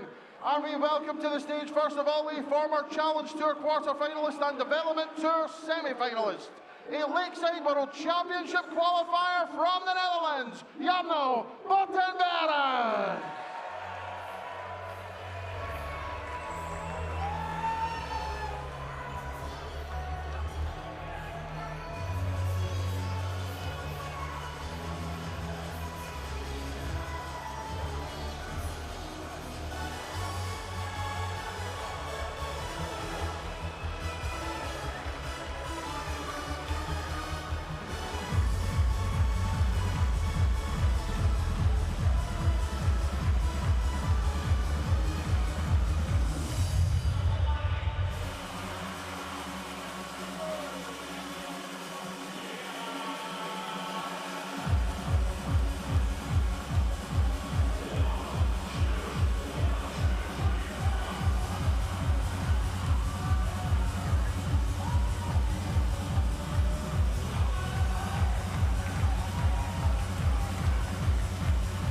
His opponent is a former Challenge Tour finalist, last year's Dutch Open semi-finalist from the Netherlands, Arjan Konterman.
Bottenberg and Arjan Konterman facing off for a place in the Dutch Open at semi-finals.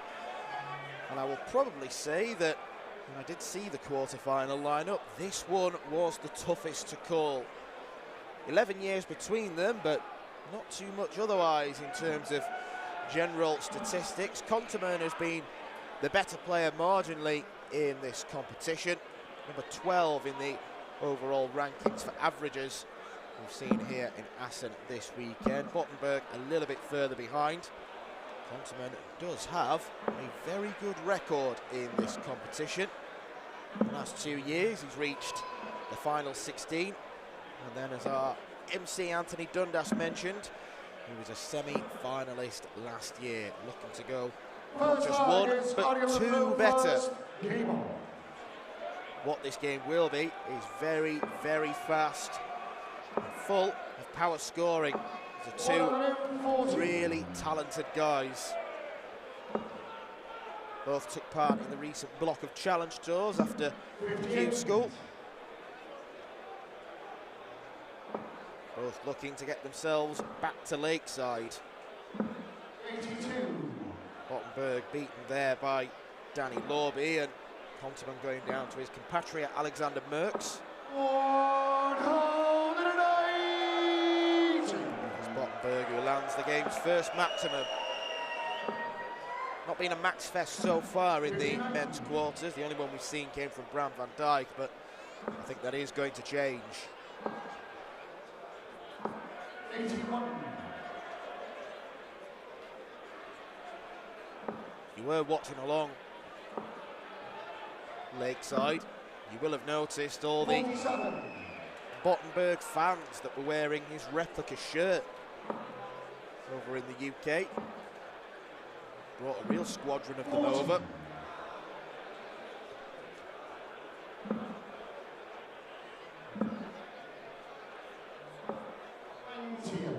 Johnny Unicorn 142. It is Jarno looking for an early break.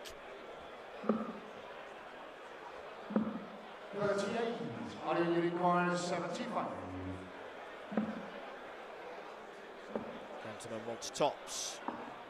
35, Johnny Unicorn 104.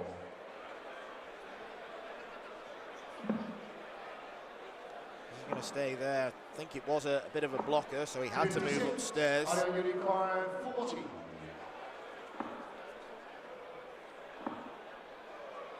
Just to nowhere near. 20. He wasn't able to use a guide because they were that far away from the Audio target. Unicorn 48.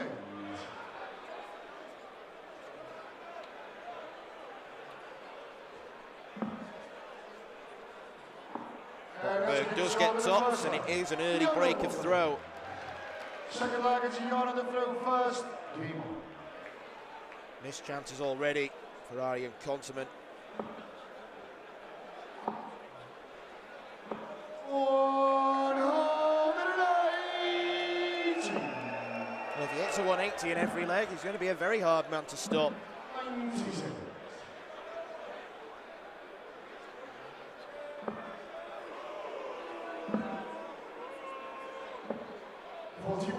Crowd already wanting a 9. Don't we all? 190. Consument responds with a 180 of his own. 140. Berg can't quite land the same tally. 140. Man who goes by the nickname of the Cake, or at least he should do. Top stops. 100. Audio Unicorn. We saw that 85. from Sasha Stuhlemer. Almost exactly the same. He hit the first tops. Double 5 now for Arjen. No score. And he's dragged it wide. He's bust the score. Audio Unicorn 40. Let's green short in the second leg. Jarno Bonte. Third leg is Tops Arjen already. the throw A very first. useful ally to Jarno.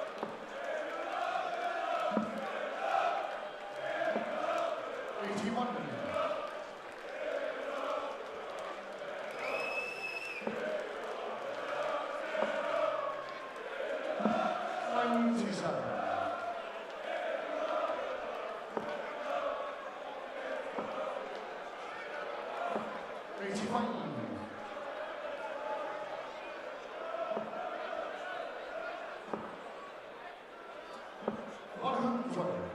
Scoring's been really good so far from Jarno.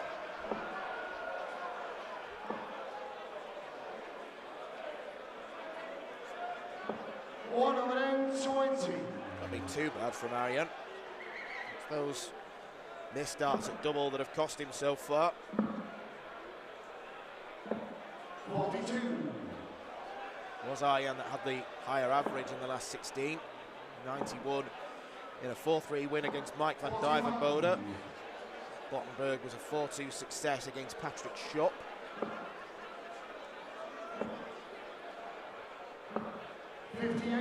Audio Unicorn 170.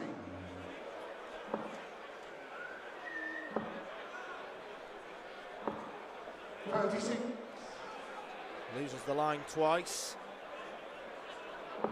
Doesn't leave himself a great finish. 140. 64 meanwhile, very manageable.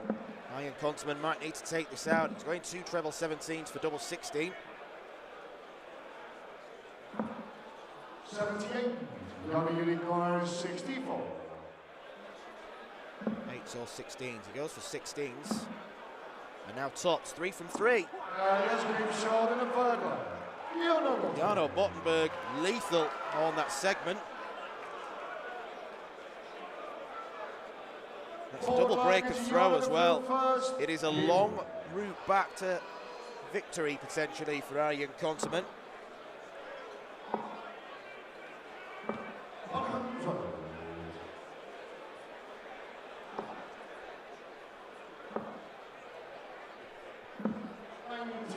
No recorded meetings between Bottenberg and Konterman, and the way this game's going, I don't think Konterman will want to play Bottenberg on too many occasions.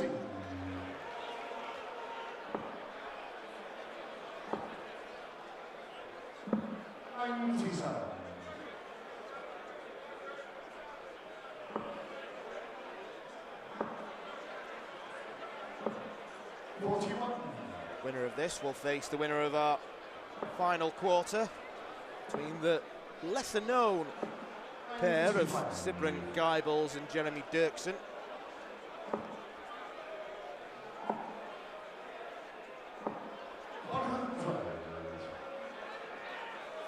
Disappointment for Bottenberg not to follow up the excellent first start. 140. Got a unicorn, 120. Well, it's a combination that could see him end up on tops. It's been a gimme so far. But he can't find the treble that he needed. 100. Got a unicorn, 72. Phil Konterman has to take this. The top's working out all right for him as well. Ian Konterman is on the board. On the through first. Game.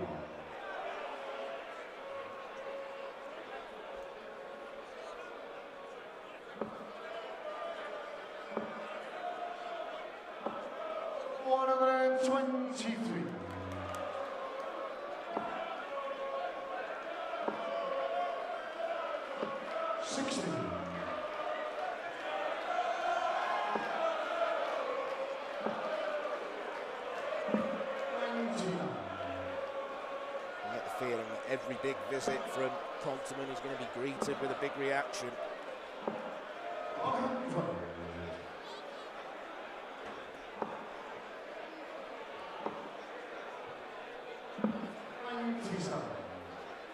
Chipping away nicely.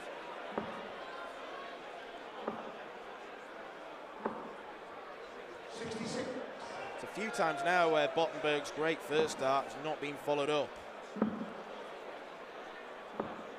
82. Could bring the ball into play. Right idea, wrong execution.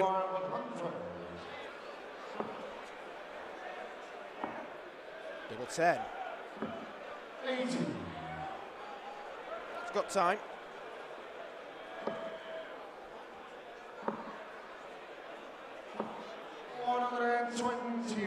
Auto unicorn 20. That's a really wide bar.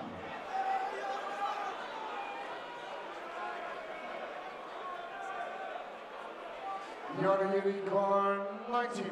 Could have bust, but I think sometimes players would rather have a different target to focus on. They do miss by quite a margin. Top stops was always going to be the route of attack there, and it's a silly third dart. Once you miss outside with the first one, you've then got to be more conservative. Doesn't matter now. 6 legged Gianna through first. Gianna still has the advantage, but there's been a little bit of raggedness in the last few legs.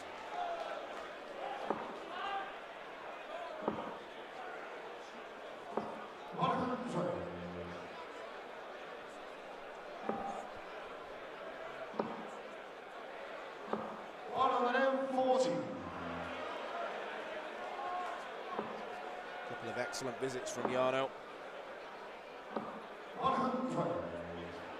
Not being matched.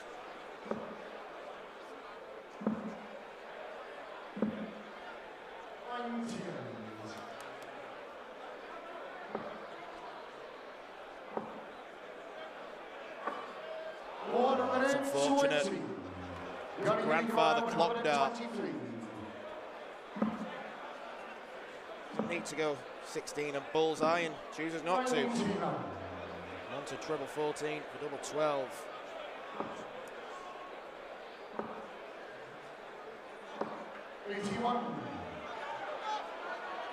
You're unicorn 24. In a rapid contest. That's going to be short. Marian Kunterman is one leg away from defeat. Jarno On the Bottenberg, floor first. one leg away from the very first appearance in the Dutch Open semi-final. 140.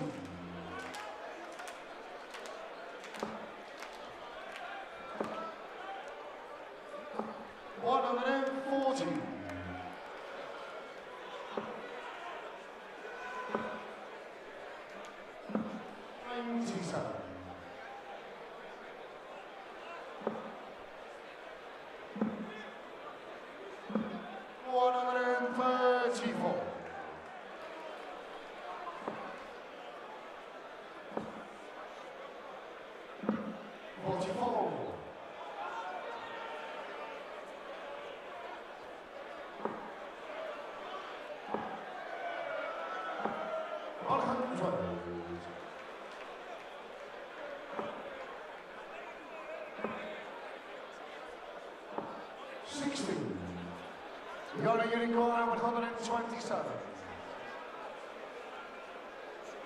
127 then for a place in the semi-finals. That leaves the bullseye. And that is a semi-final spot, sealed in style. Jarno Bottenberg with a wonderful 1-2-7 finish on the bullseye, and all Marian Kunterman can do is offer his hand in congratulations and a round of applause. Bottenberg, the youngster, the 22-year-old, is a couple of games away from ultimate glory and a guaranteed spot at Lakeside. Well played, that man. Bottenberg through 5-2.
at the 2024 Toto Dutch Open. And we welcome to the stage, first of all, the Helvetia Open quarter-finalist, the Zlatibor Darts Classic finalist from Belgium, Sybren Gaibels.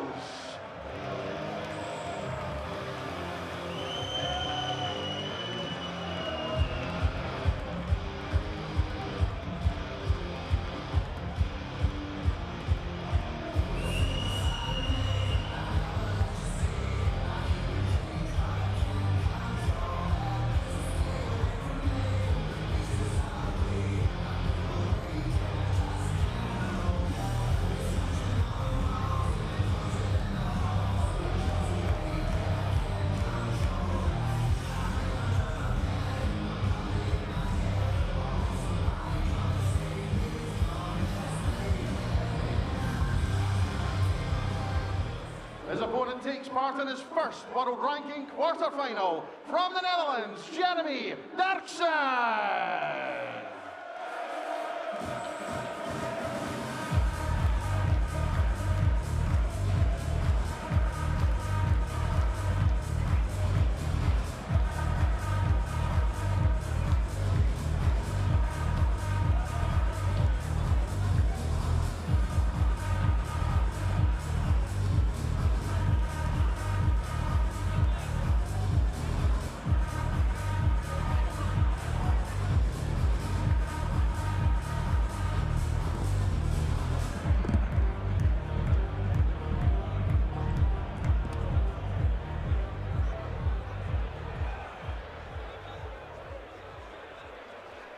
Semi-final lineup is about to be completed.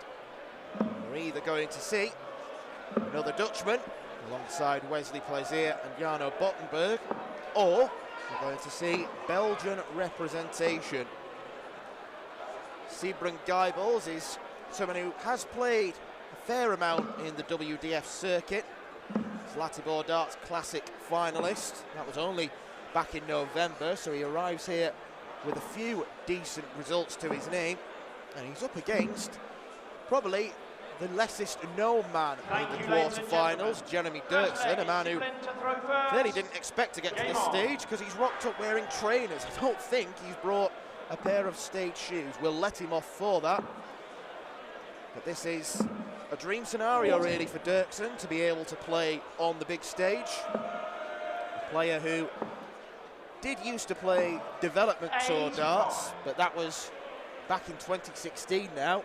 Since then, darts has gone on the back burner for him. And that is the beauty of an open tournament. Anyone can turn up. Any result can be achieved. 40. Sybren ranked 138 in the world.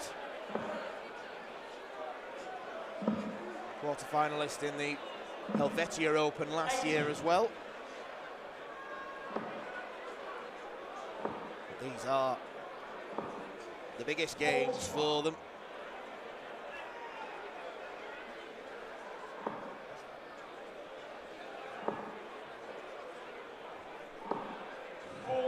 Winner of this to play Jarno Bottenberg in the final. 85. Inauspicious start from the pair.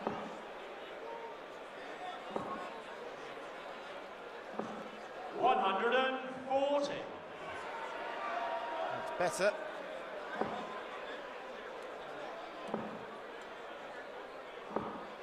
$135. Jeremy's tournament average in the 71 range, so it is a surprise to see him here. But he is on for an early break of throw because Gaibels isn't going to take out 155. 81. Number we saw Liam Maindel-Lawrence take out on the stream yesterday. And still go. That's a happy accident. That's very purposeful. 95. Derksen misses the first dart at double. Has to be treble 19. Well, he could go treble 11 if he fancied, but treble 19 is found for double 8. 58. Jeremy, you required 20.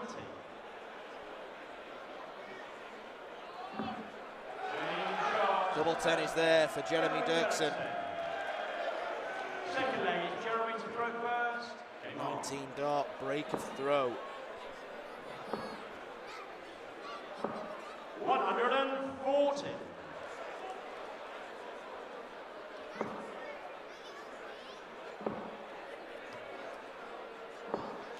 95. You may have seen during the walk-on, Jackie Goetels, the most famous darts fan in Belgium. 100. Not just here for Sibram, but for the men's pairs final, where Brian Bramard is partnering Damien Bolt. They're taking on Jimmy Van Schie and Jeroen Miok. 60.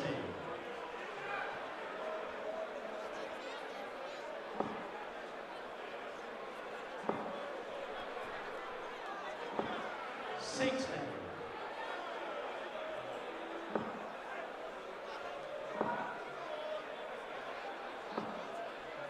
43.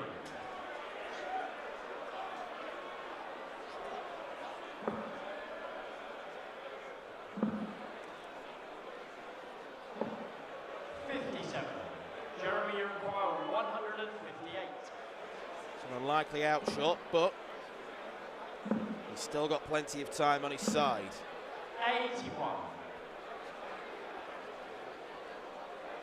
Sibram just needs to keep straight. 60, the absolute minimum. 60. That's what he gets, Jeremy, but you require 77. Jeremy about to establish a 2-0 advantage. Is he going to go 12 and bull? No, he's not. 45. Well, on the basis of what we've seen, Guiballs is unlikely to take this out. Dirksen knows best. 40. Jeremy, you require 32.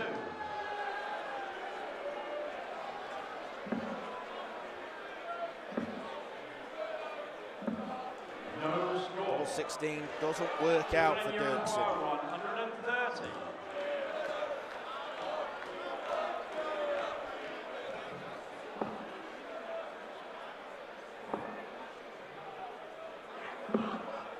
90.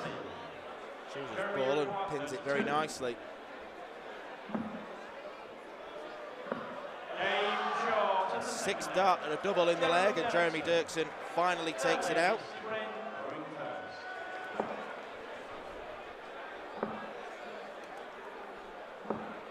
140.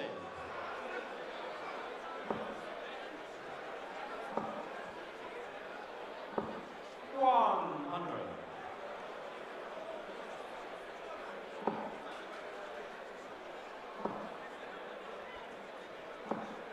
90. Sibram hasn't got going yet, but visits of 140 and 90 have 101. given him a bit of control in this leg. Should start on the 19s here.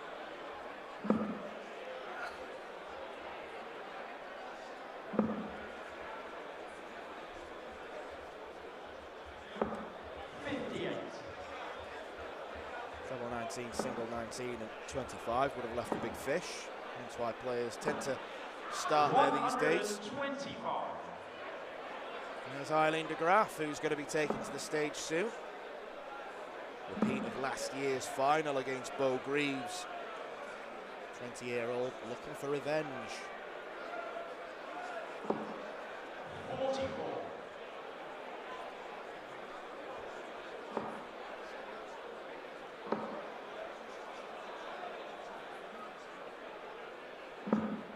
99. Good leg from Jeremy.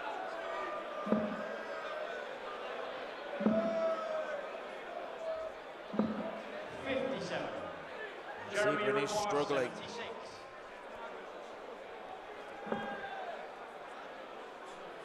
Treble 13 or treble 17. Or treble 4, why not? 36. Sibram, you require 112.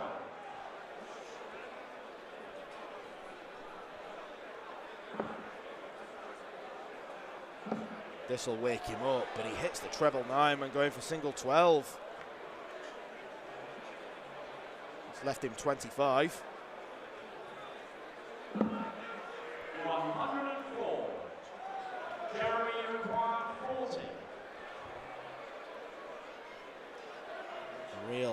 wasted opportunity. And he's not coming back to tidy up. Jeremy Dirksen particularly has a liking for the right-hand side of the board. 2 at double 10 and 1 at double 4. Double break of throw as well.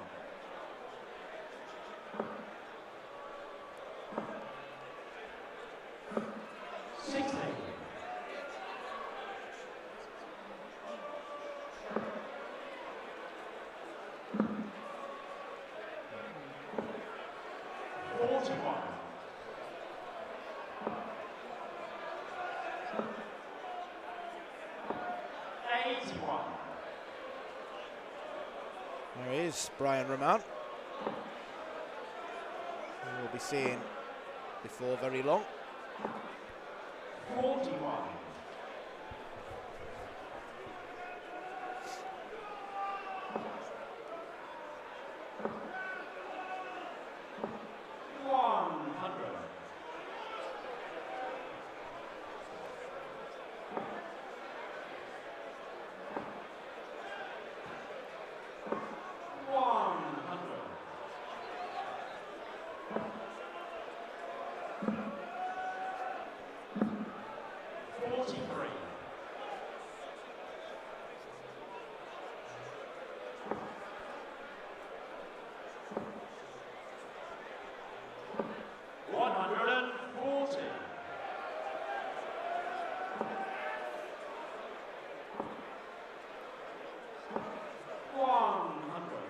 Dirksen first to a finish.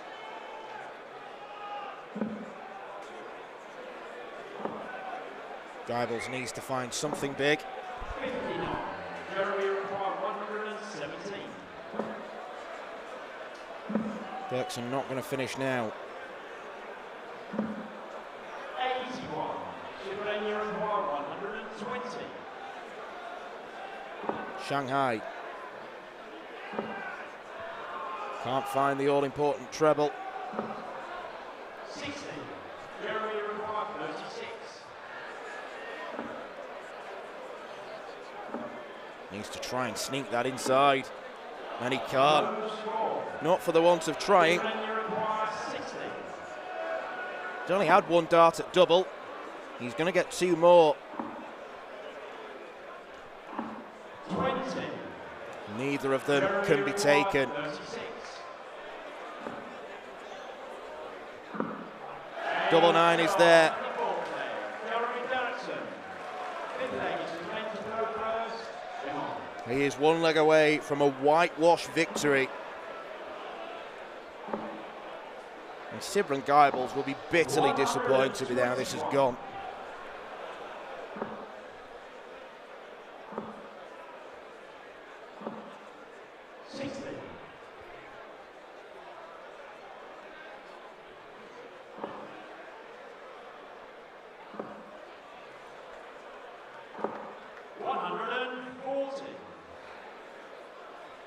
Strong visits, but might be too little too late. 41. I've seen big comebacks in the past, and Jeremy Dirksen's level isn't great at the minute. He's actually averaging 4 points fewer, but 95. that's primarily, I think, down to all those missed doubles. 44. It's hit 4 from 15.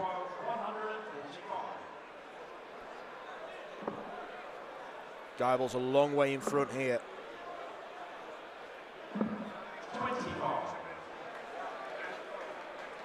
There's an element of faffing. 140. Sibren required 120.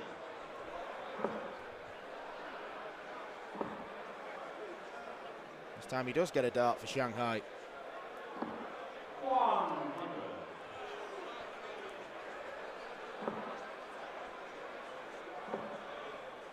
Dirksen closing the gap with back-to-back 140s.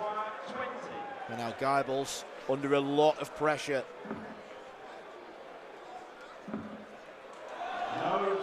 And he might just be whitewashed. Double 8 for Jeremy Dirksen. 60. missed 2 for the match. You require 20.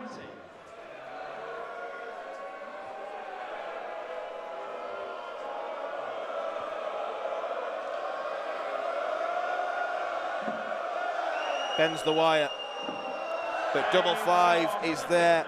And Sibren Geibels ensures there is not going to be a whitewash. He still believes he can get back into this. 180. He won't if Dirksen keeps doing that. 60.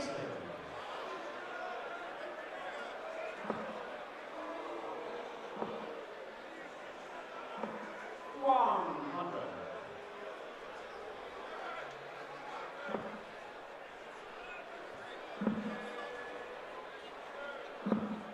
84.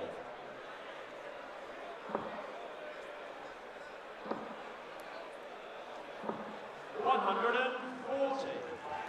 Super leg from Jeremy. Just when it looked like Sibren Geibels was going to start putting him under a bit more pressure, that leg will have given him a spring in his step. Dirksen decides to motor away. Leaves 17, so a single 1.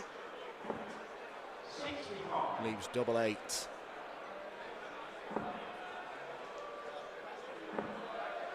Has to find another treble. 85.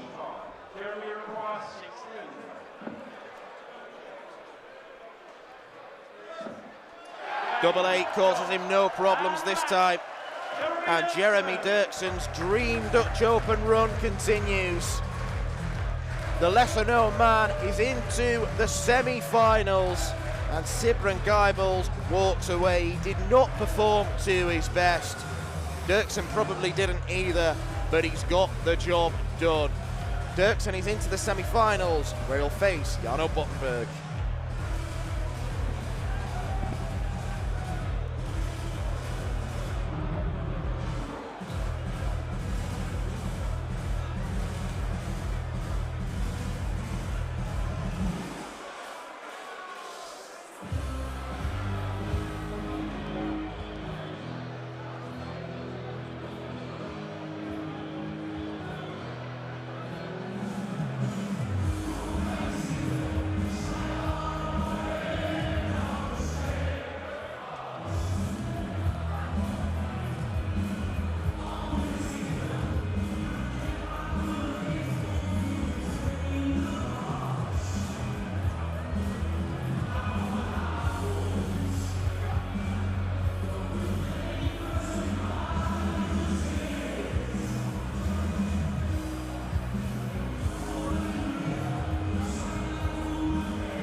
2024 Toto Dutch Open Darts, and we welcome back to the stage the former Belgium Open champion, the reigning Winwell World Master from the Netherlands, Wesley Plezier!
Semi-final from Germany, please welcome Stasha Wever!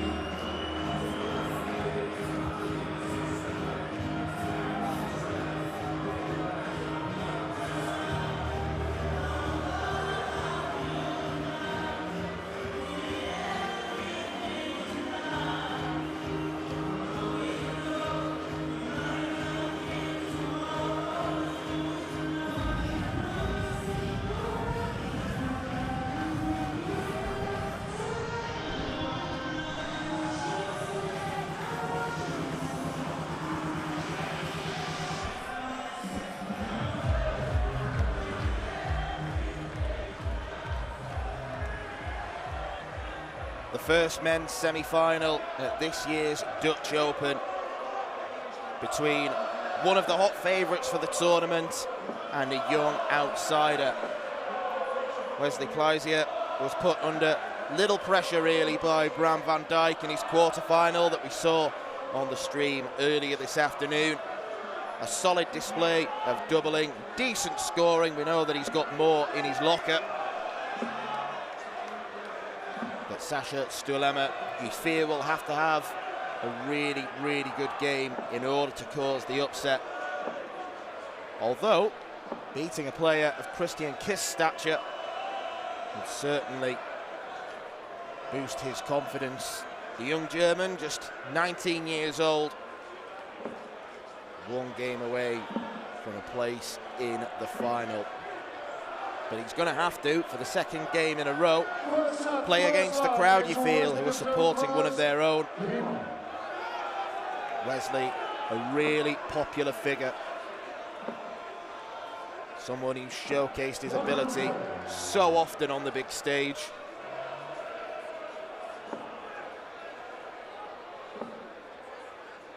Got to the Lakeside quarterfinals before being defeated by Dennis Nilsson. The Swedish strongman played superbly. He had to in order to beat Wesley.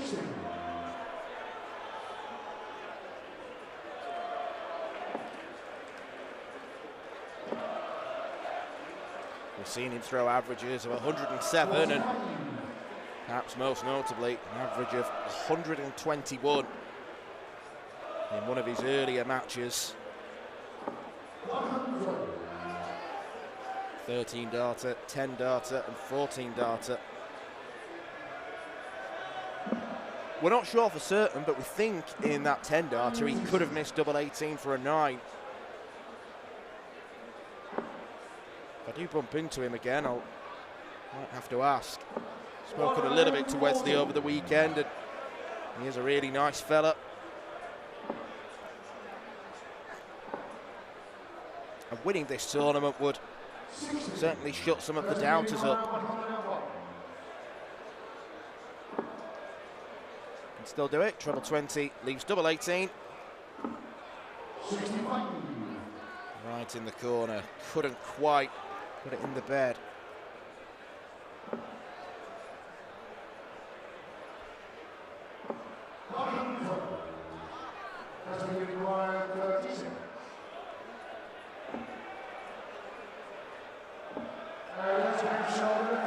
Wesley Plies here takes out 36, a 17 darter to start things off.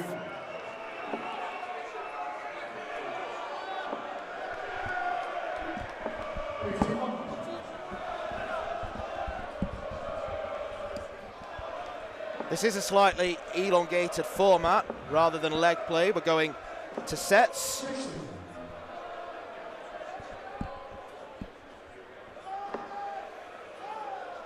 So because it's an elongated format, I've drafted in a bit of help in the form of our referee, or one of our refereeing team today, Nick Rolls. Nick, what an atmosphere we've got here. Pretty good, isn't it? What a walk on that was, by the way. And what a 180 for Wesley Plies here. He was leading the chanting, wasn't he, Wesley? Orchestrating as well with the crowd as he does on the dartboard. Yeah, I was making the point earlier on that he is one of the most popular players, particularly in this venue, because he does get the crowd going. He's got the scoring game. He's got a great story as well. The fact that he's had those near misses and he's looking to bounce back. And just making the point as well, he's looking to shut the doubters up with the Dutch Open victory. Absolutely, yeah. I mean, you can't take away from it. And as I said, I was fortunate enough to be here when he won the World Masters. And I said to him, nobody will ever take that away from you. I mean, when you look at the names that have won the World Masters, you're on that list now, my friend. And he was very emotional at the time, which is understandable. But, yeah, thoroughly nice guy. All the players like him as well, you know. But Sasha, I thought, showed remarkable cool in the Christian Kiss game. And I could obviously referee, and it was let Wesley go for this 32. But he's remarkably calm. I guess that's what being a German is, though, isn't it? Yeah, nothing seems to faze them, does it? No. Darts, penalties. I was going to say penalties, yeah. Double tops phased him a little bit because he hasn't hit it with 3 clear darts. Those are chances that he might not get too often in this game.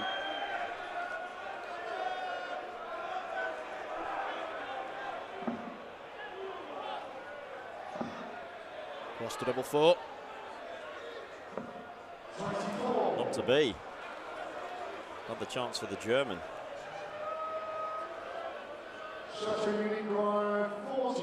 Perhaps an unexpected chance.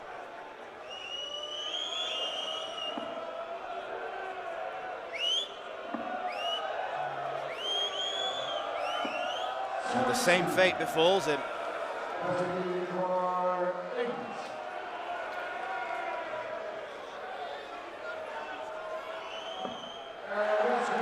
Wesley plays here, finds double 4 after a bit of messing around on the outer ring from both players. Break a throw there as well. And Sasha's game, I think he was 2-0 up, 3-2 down, 4-3 up, 4 all, and eventually crossed the line. Yeah, he started strongly, and then it looked like Christian was making a comeback. And once he won that 3rd leg, you thought, oh, he's probably going to have a little bit too much for Stoelema then. But yeah, excellent, remarkable composure to come back and get the 5-4 win. I thought when I was watching from my vantage point of refereeing that he had a nice throw. Now I can see it full on. It doesn't look the worst by a long shot, does it? Certainly more textbook than Wesley's is. Yeah, you'll notice that Wesley's body rotates along with the arm moving back and forth. I've commented on that a couple of times in the last couple of days, that it doesn't need to be far wrong for it to go badly wrong, but that's pretty good, to be fair. Yep, when he knits it together, he finds 180s more regularly than most. Coming into the day today, after looking at all the averages of all the thousands and thousands of players that have come here, Wesley's the 2nd highest. And bearing in mind he's played more games than most, as he looks for double 18, and that is a classy 1-2-1 to take the 1st set. He is halfway to victory. He is. Dare I ask who's got the highest average? I believe, Dirk Telnick has, but he's only played one game. Ah. So he lost with a 92 average in the round of 2048. Yeah, only 2048. And if you look down, lots of the guys that are around Wesley in the list, yes. I mean, anyone can look at this, by the way, tv.dartconnect.com, go to the WDF section, and then Dutch Open. Most of these players haven't got that far in the competition. Yeah. Well, apart from Bo Greaves, obviously, who is always at the top of every list, it seems. This is very true. Very true. Long may it last this afternoon, I dare I say. Certainly in the pairs. Yeah, once that's over, then you're impartial. Exactly that. Yeah, exactly that. You start living and breathing properly again then. But you said when I first put the mic on that what an atmosphere, and I know it's your first time at the Dutch Open, but it never ceases to amaze me the noise that the guys can make when they're singing the players on, and indeed during some of the games.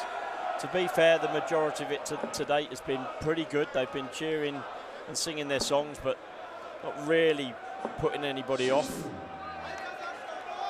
in any way, shape or form. Long may that last.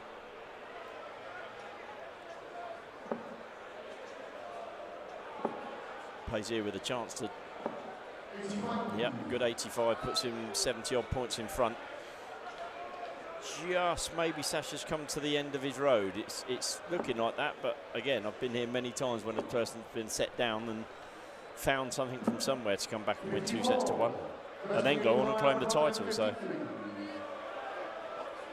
153 for Wesley Plies here. He'll go down for treble 19, and that leaves double 18. Interesting that the two players left on 153 and 167. Well, let's see whether this treble 19 goes in. It isn't to be. Two of only 6 scores that you can only get in one way of getting out. You can only go treble 20, treble 19 and double 18 on 153.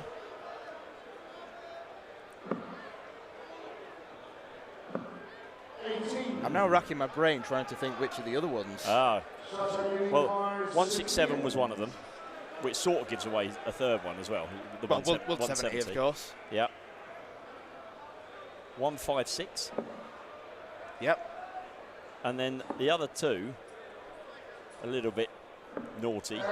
Good leg from Sasha. Ah, no, got it. 2 and 3. 2 and 3. Exactly that. Well worked out, my friend. Well worked out. So.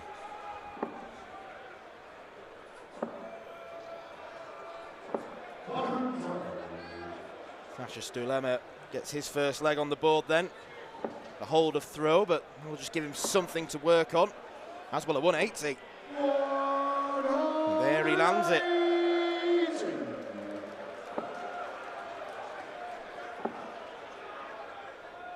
This is one of those games that if Wesley were to lose the game, you wonder what would happen with the crowd. Can change it. Oh, right, the guy that we were here to root for has suddenly disappeared from the tournament, albeit we do, of course, have another Dutchman in the other semi-final. Two Dutchmen, yeah. Jeremy Dirksen, the real surprise package of the tournament, I think. Yeah. I made the point, I mean, we've spent quite a bit of the weekend talking about players' attire. Jeremy clearly didn't think he was going to get to this stage because he didn't have a pair of shoes. They were sparkling, to say the least, as he came wandering onto the stage. Treble 19 for a 177 to leave 24 would be very useful for Mr. Plaisir. He'll be disappointed, but as I always say, if he'd have been told he was going to score 139 before he threw those three, he'd have taken it. Bullseye.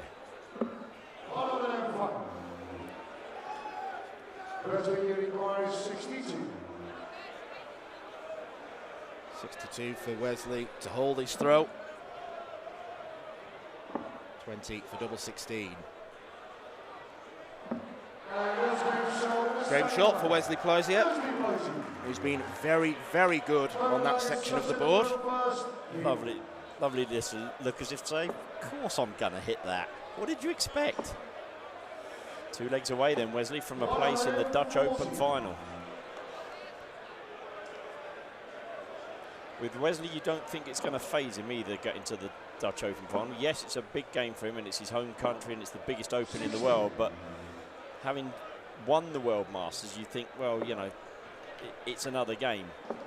The two guys in our second semi-final, that's going to look a little bit different for those guys, I think. Yeah, in my opinion, Wesley Plaisier is someone who raises his game for the big stage. I think he's very, very comfortable in the surroundings.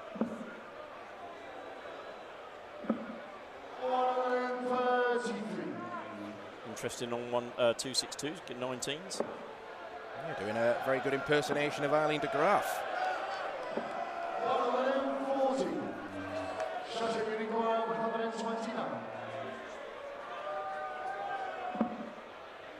Treble 20 would leave the bullseye. I wonder whether he would have gone for it with Wesley on 161. Well, he manages to hit a bullseye to leave tops.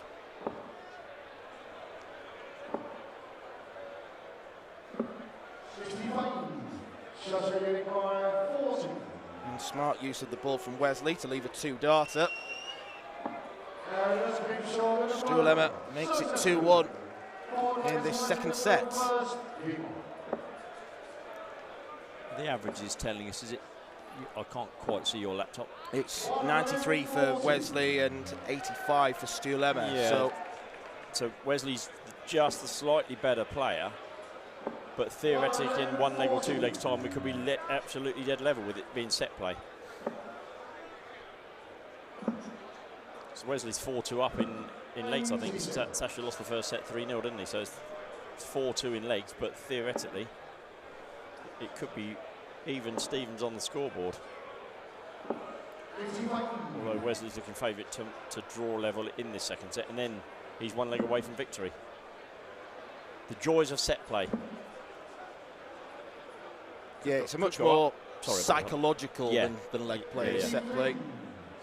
Good thinking there, Wesley, going up there. The first two 19s, a lot of players will, if they get in the way, still try and think they've got to hit that third treble 19, but a treble 20 then puts them on 167. So the aim of the game is to get onto a finish, and they could do it that way. 180 would leave 32, Wes. No, not to be.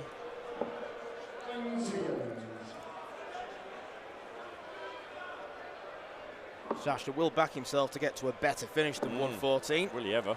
Tops would be nice. Oh, tops would have been nice. He did the hard bit, but the easy bit he messes up, so that costs him one dart if he comes back.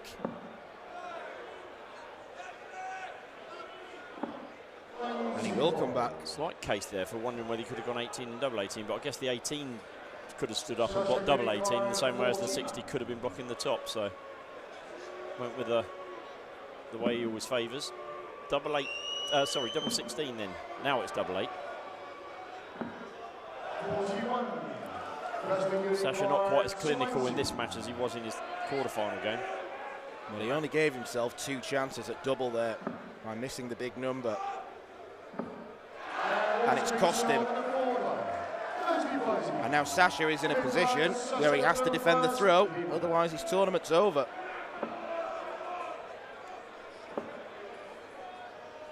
Which is really difficult to say, but in the cold light of day, whether you get to the semi-final or the final, you'll look back tomorrow or the day after and think, there were 4,048. I was in the last 4,048 and I got to the last 2 or 4. It's an incredible feat for all of these players that we've seen on the stage today.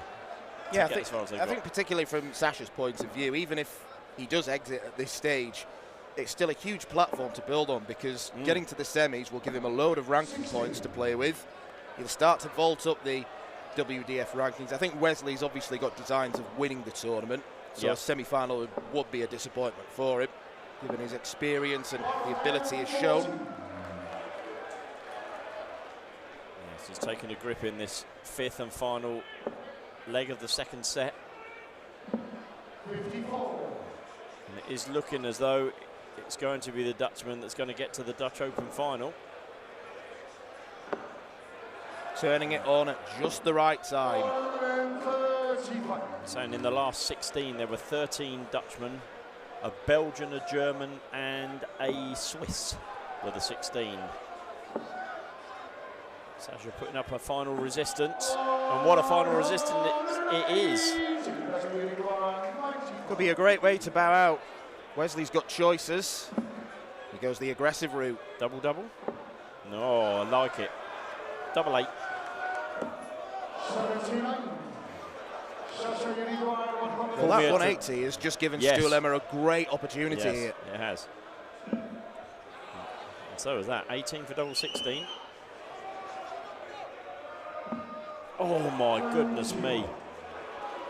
His tournament might be ended by the width of a wire. I'm a fan of 76 with 2 in hand going treble 20. Call me an old-fashioned dart player or connoisseur, whichever you like. I quite like the treble 20. But Wesley likes double A, and he loves the Dutch Open because he's advanced into the final. A straight sets victory against the young German Sascha Stuhlema. He's certainly got a very big future in the sport, but the present belongs to Wesley Pleisier, who will play either Bottenberg or Turkson in the final.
and gentlemen, it's now time for the second of our men's semi-finals here at the 2024 Toto Dutch Open Darts. And we welcome back to the stage, first of all, a man who is a former Development Tour semi-finalist, now playing in his first Dutch Open semi-final. From the Netherlands, Bonte.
His opponent takes part in his first world ranking semi-final from the Netherlands, Jeremy Derksen.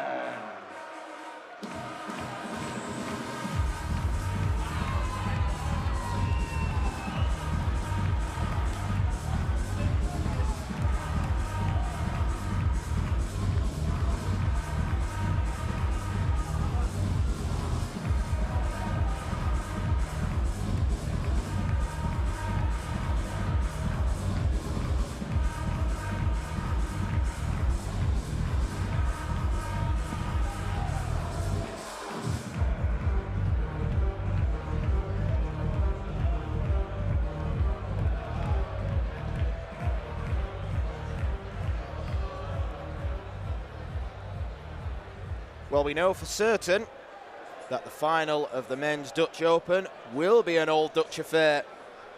Wesley plays here a 2-0 success against Sascha Stuurlemmer of Germany.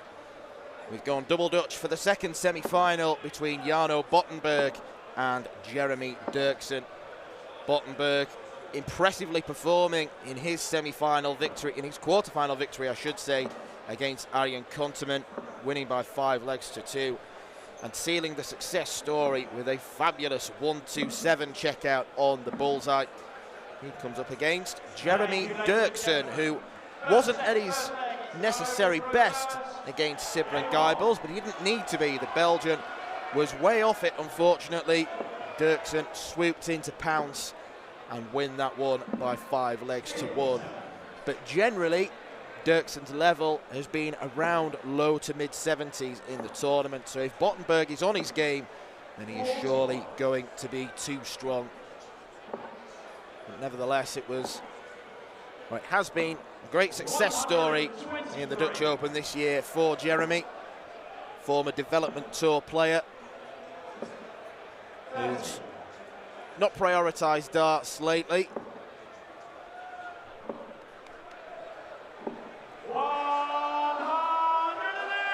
First maximum for Bottenberg.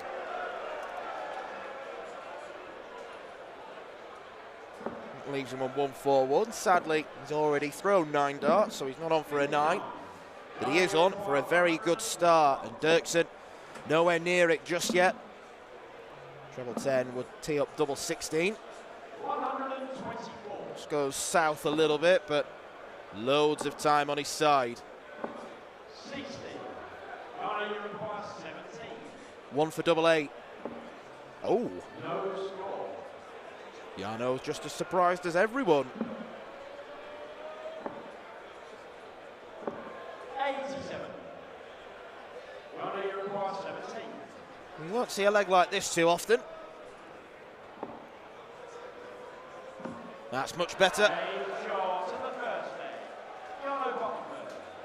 1 from 1 on the doubles after a bit of faffing with the big numbers.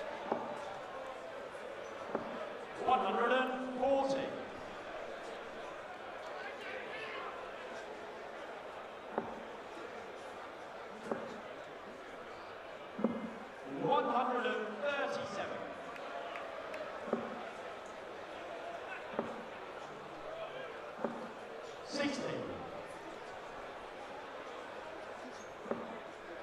It's been such a wonderful atmosphere here in Assen the whole weekend, really. 96. Tournament's gone very, very smoothly. I mean, you just think of the amount of work that goes into organising a tournament this vast. 81. All the boards, all the markers, all the volunteers, those that have helped construct and rig and then de-rig when it's all done. Hats off to everyone involved. 31.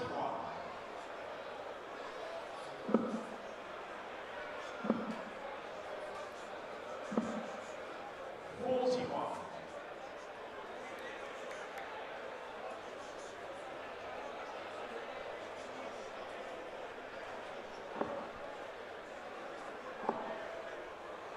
Dirksen should get down to a decent finish, and he does.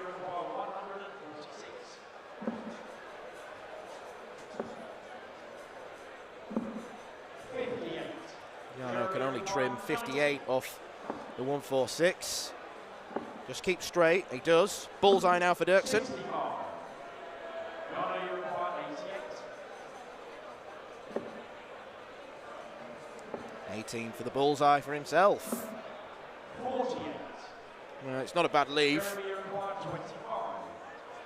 Rather miss there than in the 25, to be honest, to leave tops. 1 for double 12, the chosen route for Jeremy. Game shot, and the second. And there he gets it. Jeremy Dirksen. Third leg, Jarno going first. Just trying to prove that this won't be a walkover, as some might have predicted.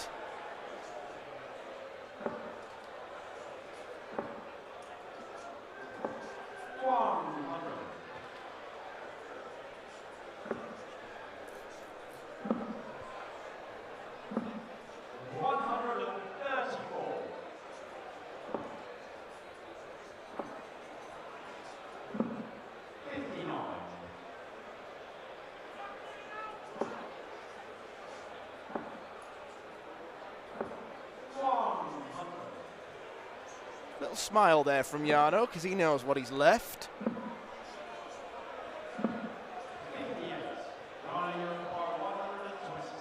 Is he going to go for the bullseye if he gets a treble? We'll never know.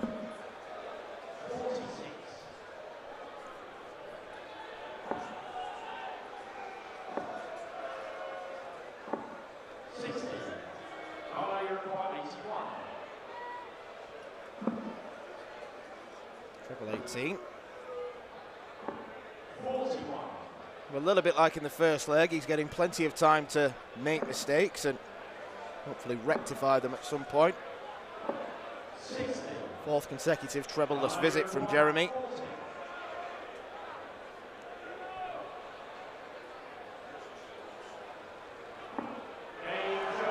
Right in the middle of the tops bed.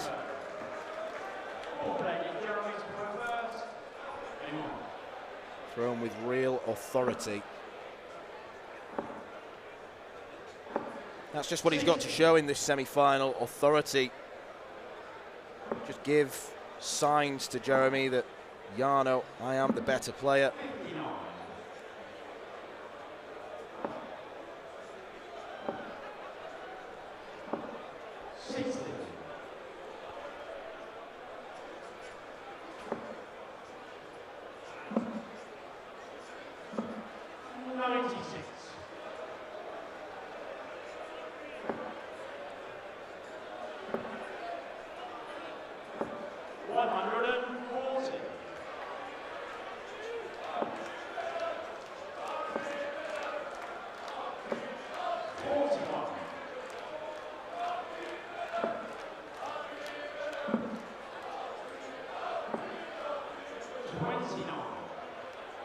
Too many of those loose ones from Jeremy right now.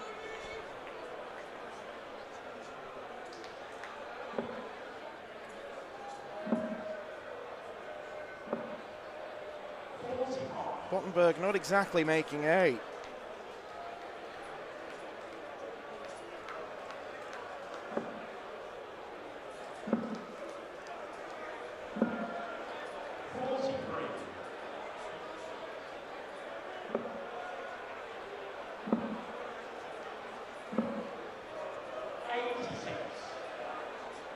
Once again, a stray dart in treble 3 means he doesn't get to a finish. Dirksen does, but not a good one. 3-4 would be handy. That's what he gets. Jeremy, you require 143. 66 remaining. Plenty of options. 87.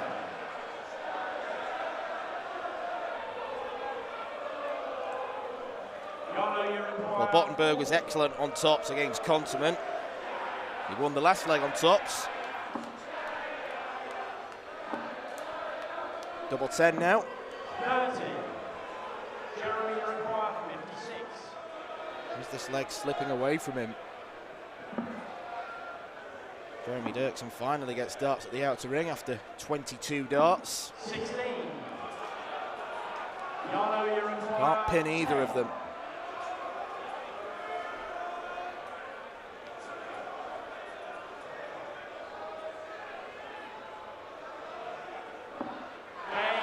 Double 5 is there for the first set for Jarno Bottenberg.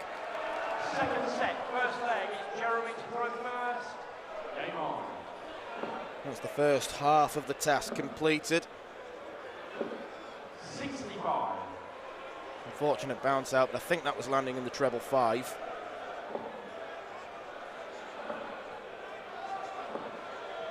$140.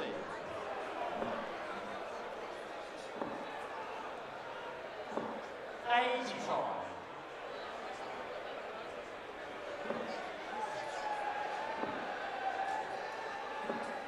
43.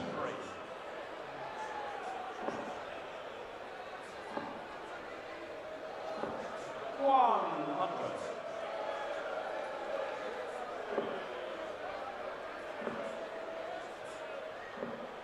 134.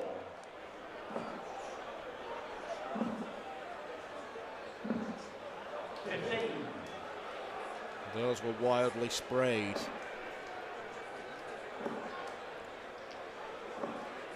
43.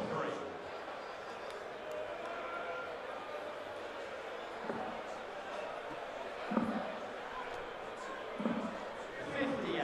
Jeremy Dirksen's throw under real pressure now. 41.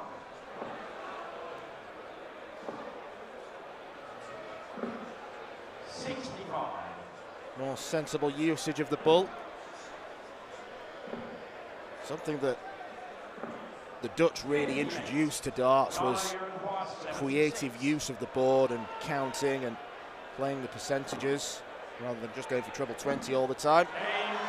Jarno Bottenberg takes out 76 with minimal fuss. One leg up in this second set. Second leg is Jarno to throw first. Game on.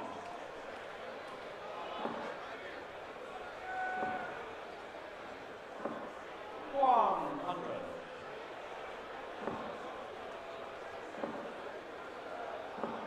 100.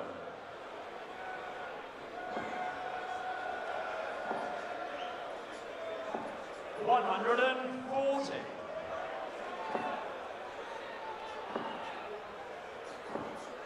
140.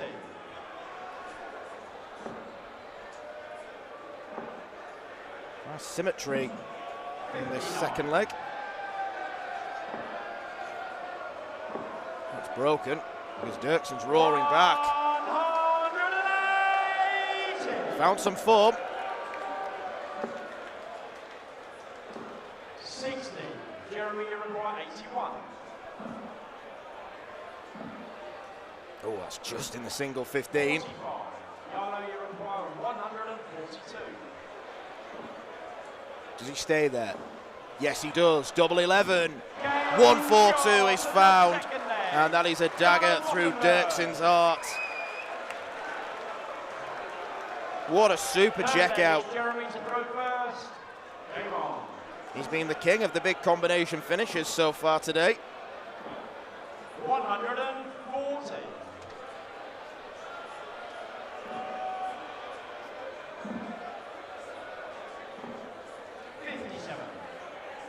That is the biggest checkout we've seen on the stage so far. 121. And I do emphasize so far. 140.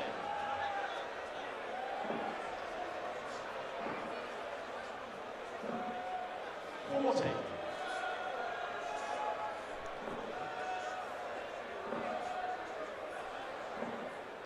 98.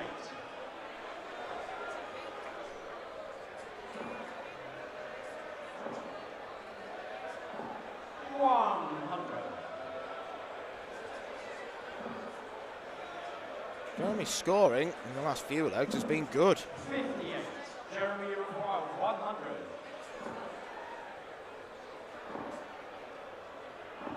60. Yano, you require 148. It's a winning style. Oh no. 63. Right smile on Bottenberg's face. 35. 3 missed darts and none of them particularly close. Yano, you require 85. He won his quarter-final on the bullseye against Arjen Konteman. He could win his semi on the bullseye, and he does. Jarno Bottenberg is in the final of the Dutch Open. He is 1 game away from 270 ranking points and a place at Lakeside, and he was absolutely clinical. Don't leave him a potential shot on the bull because he can cause real damage. Jeremy Dirksen's weekend is over, but he's done himself enormous credit by reaching the semi-final. But Jarno Bottenberg was simply too good.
time for the first of our finals here at the 2024 Toto Dutch Open, and this is the ladies pairs final.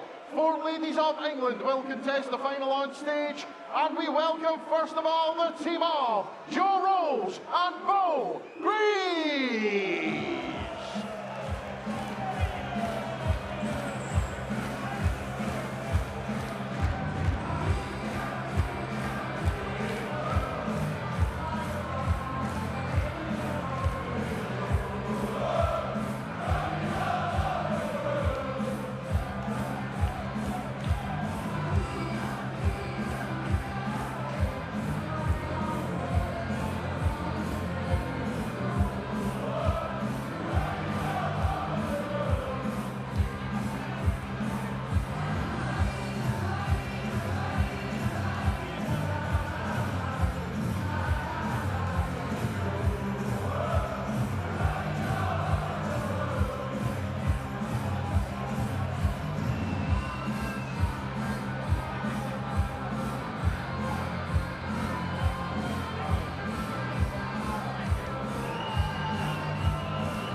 We now welcome to the stage their opponents, also from England, Lorraine Winstanley and Paige Polly.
Well, we kicked off the weekend's action with the pairs, and now we're about to see the conclusion of the ladies' tournament. A couple of youngsters and a couple of experienced folks on stage. We've already seen Paige Pauling lift the girls' title in the very first match on the stream this afternoon. She's with Lorraine Winstanley, but as they always are in the ladies' tournament, most of the eyes will be on Bo Greaves, who's been flanked this weekend by Jo Rolls. Bo is in the final of the women's tournament against Eileen de Graaf, a repeat of last year's final. So this is some way to get warmed up by potentially winning another title. We saw the most remarkable leg of the weekend in the pairs, Bo managing to hit 3 180s, obviously with it being a 7:01 start, that's why it was legal. And then hitting tops, leg average of 174. We're not going to stop talking about that for quite a while. Lorraine has tasted success on this stage before, and she's got a very capable young partner in Paige Pauling, who almost reminds me of a younger version of Bo. But it will be Jobo, as we've christened them, to kick things off. With it being pairs, they start from 7:01 rather than the regulation 5:01.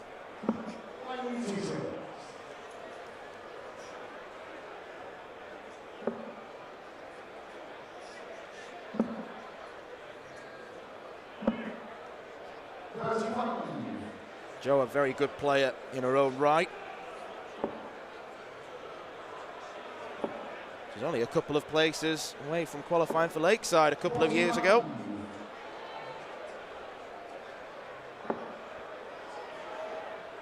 This lady has been bossing it for the last few years, and that's exactly why.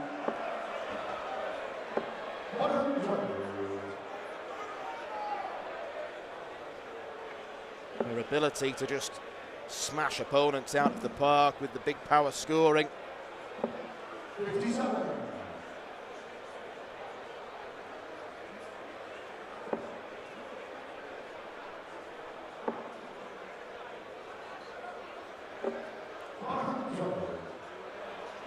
Proper sprint to the finish there to grab the darts from the board. It looked like one of them was about to drop. Great pace from Lorraine.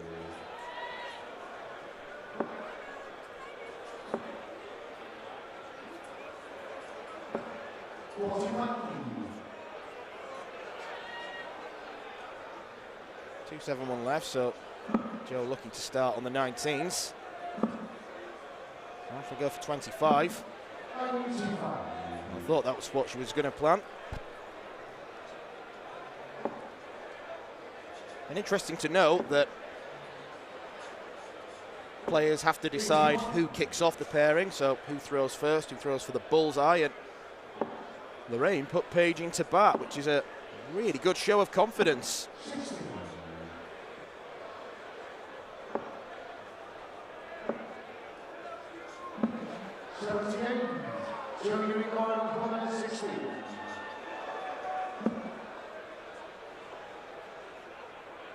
Jo was looking for 4 19s for tops. 56 left. 76. It's a lovely setup, but it may not count for anything.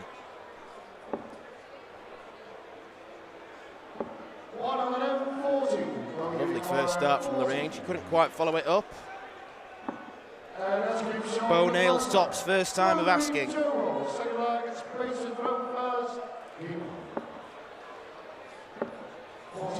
First to 4 legs in this final.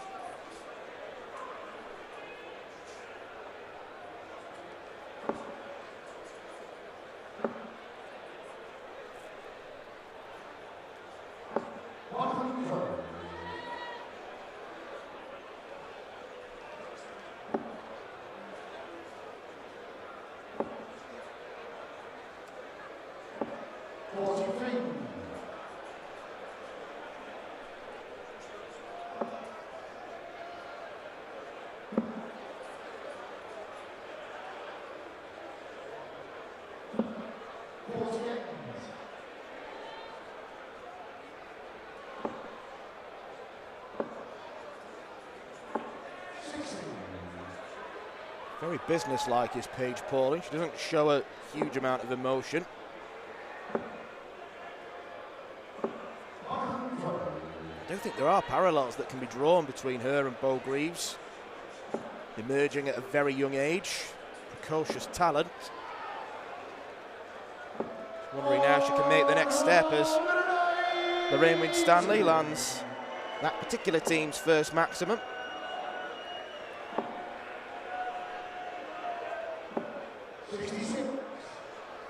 Frustrating 66. 63. And that's an excellent 63 because the treble 19 came last. Bo Greaves in again.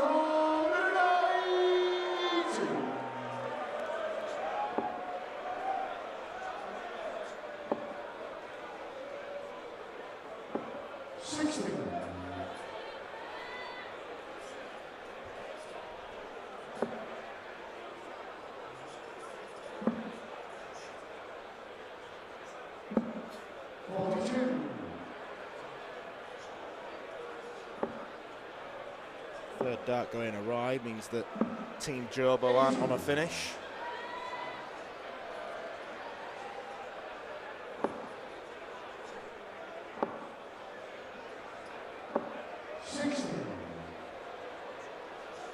There's Bo's sister Bobby. Always really supportive. Always accompanies her to these tournaments. Joe Unicorn,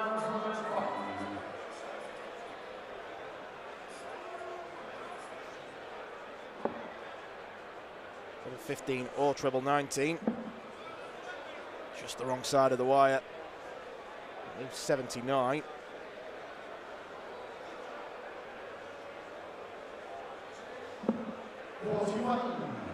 Great Unicorn, 76. Treble 19.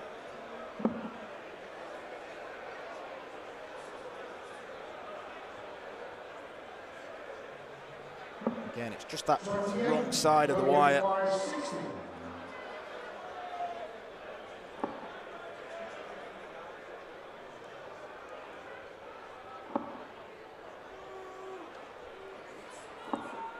No problem for Bo.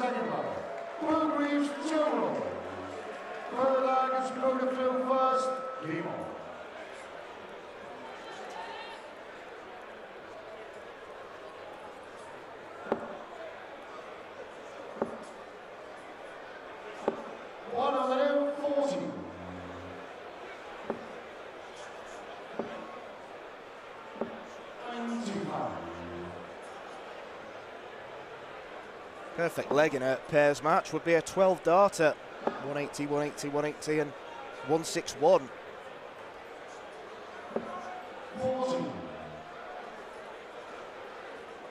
Well, if you really want to show off, 3 177s and the big fish.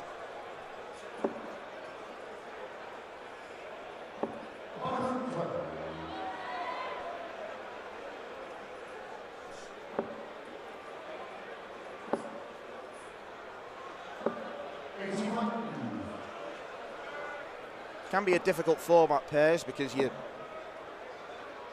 throwing twice as slow.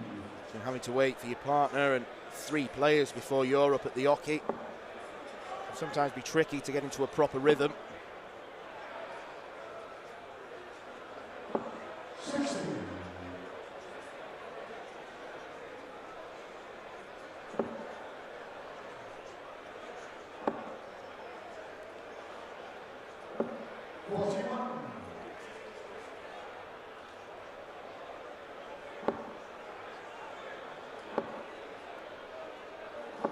60.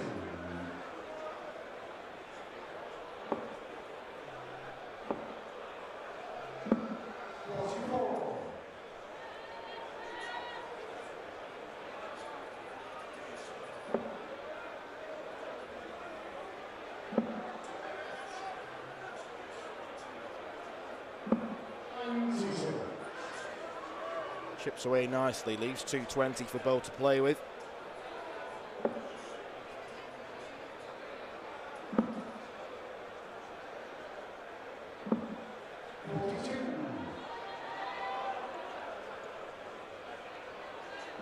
Lorraine and Page not quite at it in this third leg. It's such a swift format that any poor play will be punished and it'll be a quick exit from the final. Fortunate for Page, the bounce out. The roof will come off if Joe takes 161 out. The roof will stay on.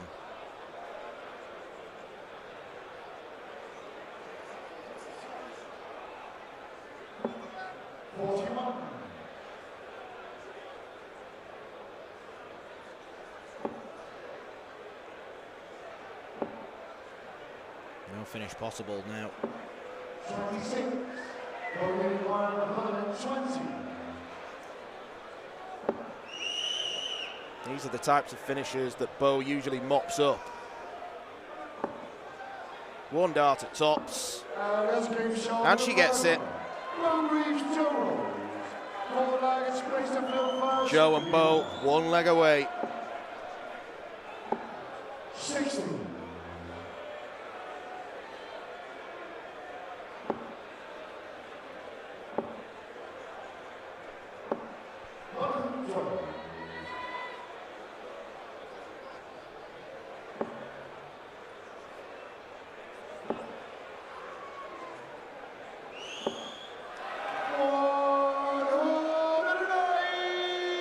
Lorraine Winstanley levels the max count.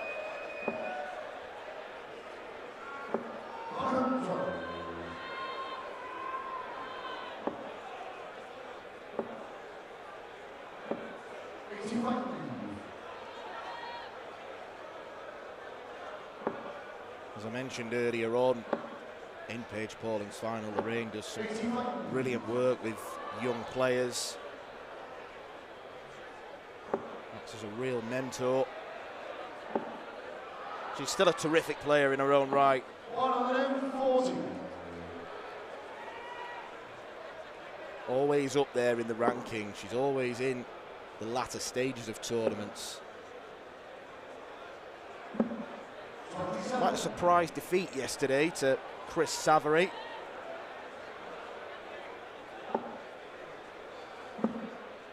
On the basis of previous achievements and levels of experience.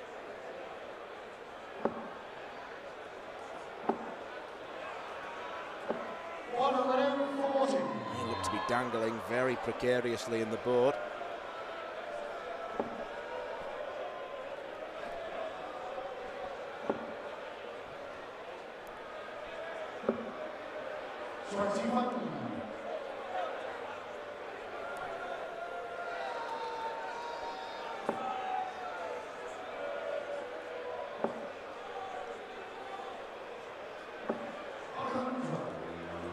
Bow left on 149. Team Winstanley and Pauling haven't yet had a dart at double. Your unit going out with 149.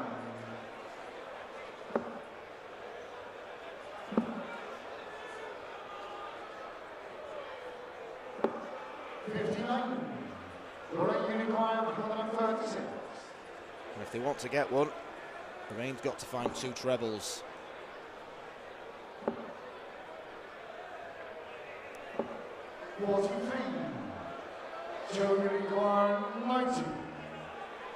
Joe rolls then with a chance to land the winning dart. Double 15.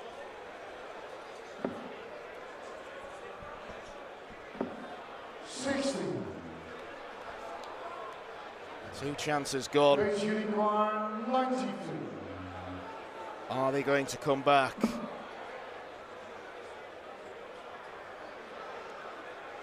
Paige might look at treble 18 here. That was the intention, and she absolutely hates those two darts. 25. Double 15 for Bo Greaves.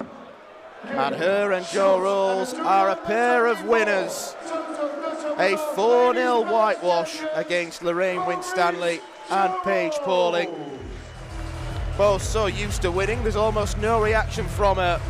But I'm sure Joe Rolls will be absolutely delighted. It looks like she's about to burst into tears, and it's lovely to see Bo Greaves doing most of the heavy lifting. We've got to be fair about that, but Joe played really, really well today. Lorraine and Paige just couldn't keep up with the magnificent scoring power of Bo Greaves. Her and Joe Rolls, the ladies' pairs champions.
second of our finals here at the 2024 Toto Dutch Open.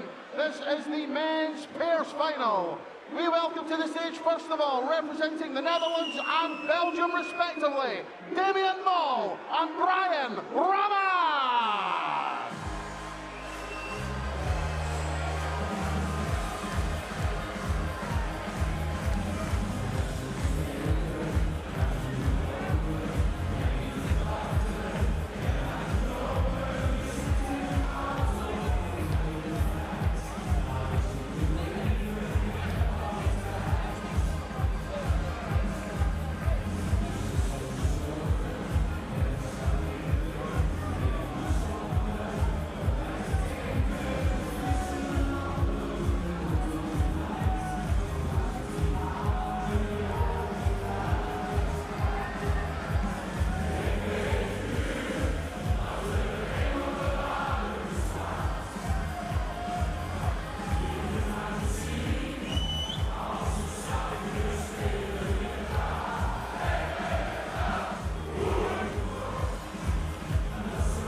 Their opponents both represent the Netherlands. Please welcome Jimmy van Schnee and Jeroen Mio.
So who is going to join Bo Greaves and Joe Rolls in the winner's circle of the pairs events? Well, we are about to find out. We have got Damian Mol and Brian Raman on one team, and Jimmy van Schie and Jeroen Meok on another. So it's double Dutch, and a Dutchman and a Belgian. Mol and Raman recently dropped off the PDC Pro Tour after losing their tour cards and failing to regain them at Q School. But this is a great opportunity for them to get back to winning ways. It would be great for Brian Raman as well, because he's recently had surgery to correct a problem with his shoulder. So to come and bounce back and potentially win a tournament would really show something good in Brian's game. Both here by virtue of 4-1 wins in the semi-finals. Mol and Raman beating Johan Brouwer and Marco Horn. Van Schie and Jeroen Meok overcoming Nigel van Milligan and Nick Crowell. And looking at some of the results earlier in the competition, the more notable ones are Mol and Raman's, because in the quarters and the last 16, they had to come back from 2 legs down to get 3-2 victories. It will be Mol and Raman to start things off. 7-0-1 format. This one slightly longer than the ladies' final. First of 5 legs.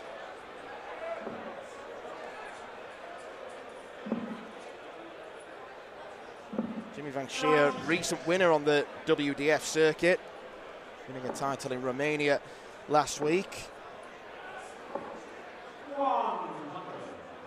Raman was a former WDF #1 ranked player. That's the ranking he had when he played at Lakeside in 2022. Never quite worked out for him in the PDC, but he is a player who has got that explosivity in his game. Damian Mol showing the same.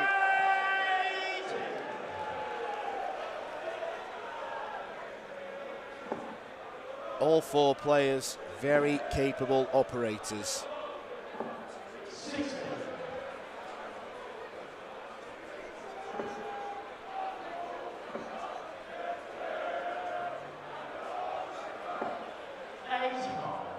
There's one criticism about Brian's game, it's that it can sometimes be a bit erratic.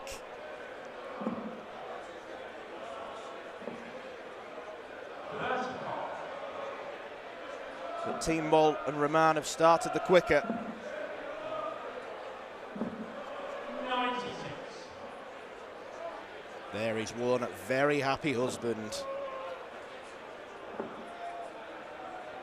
Can no longer be described as nervous Nick after seeing Joe lift the pairs title. Doesn't look to be too many nerves in the mind of Damien Moll or Brian Rahman. Well in front of Jimmy and Jeroen.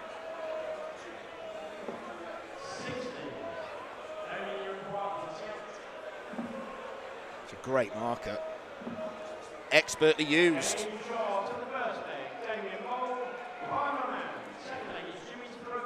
Averaging 105 between them.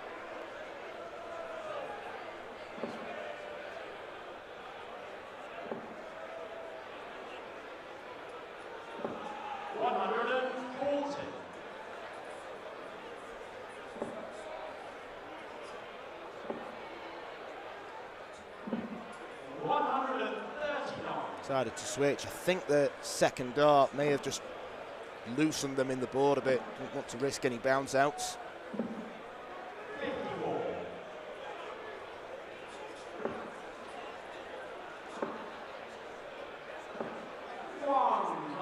Brian uses those darts that have got the groove in the middle, can use them for grip.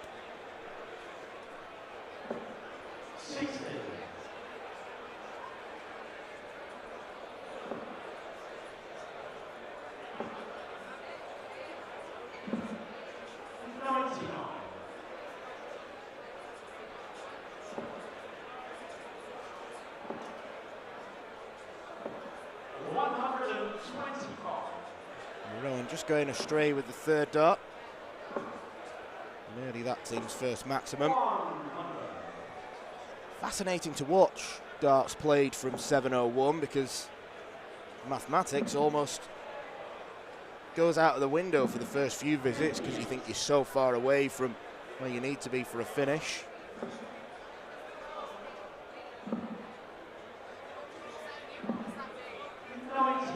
Moll and Rahman first to a finish against the throw.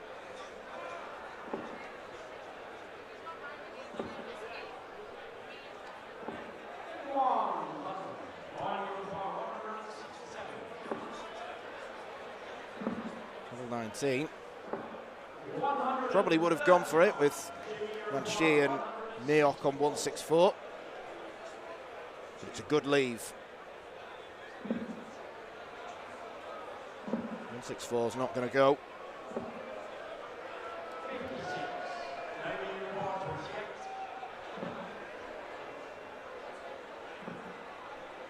Two very close attempts. Third time lucky. Damien's done the finishing so far.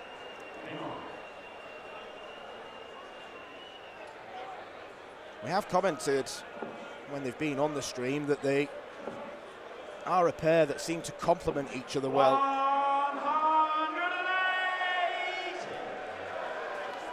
Moll's got the slightly calmer exterior. Rahman a bit more frenetic in how he plays. Come on, can we see a 12 darter?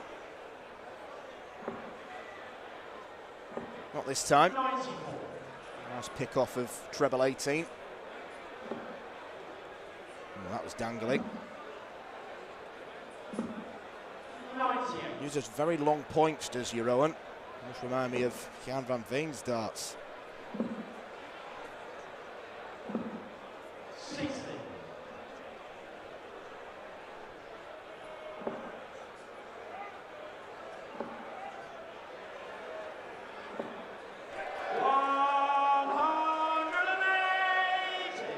First maximum for Jimmy Van Schie.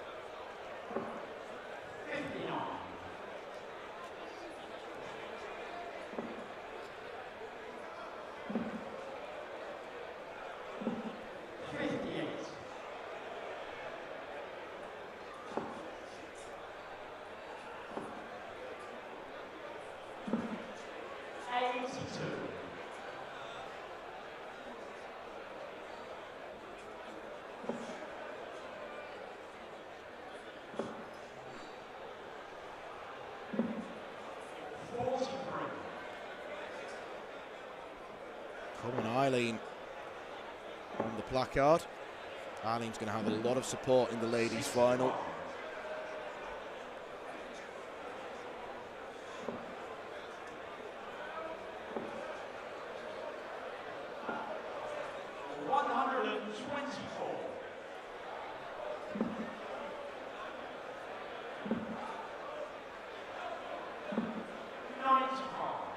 That last start gets them to a 2-darter. Maybe Brian will get a turn to finish.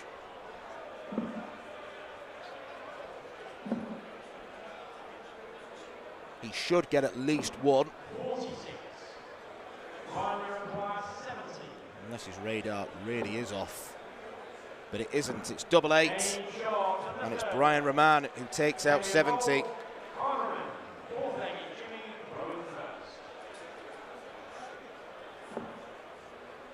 Playing superbly well at the moment. Average around 99. Jimmy and Jeroen sub 80. It's been one-sided.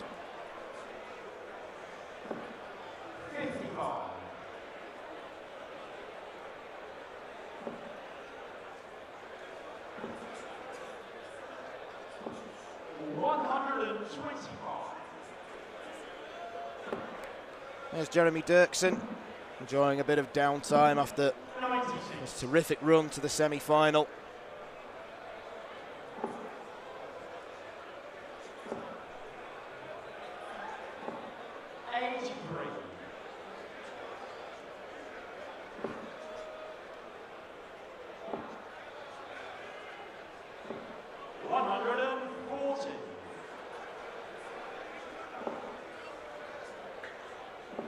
Fairly even after 9 darts each. 180. And now Jeroen gets his first 180. Brian, the only man on stage not to hit one yet. They've not had a dart at double. Scoring hasn't been good enough consistently.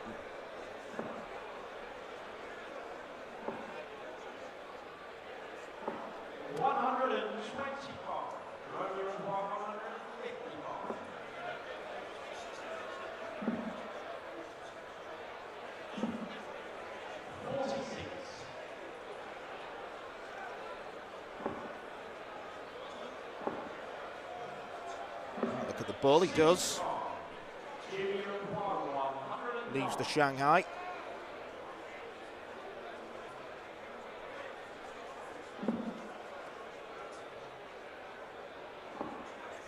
Double 16 to get in this game.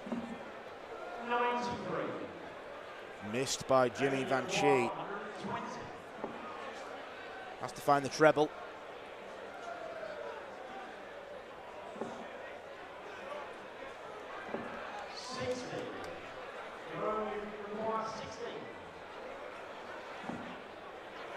Jeroen Meok in the top corner.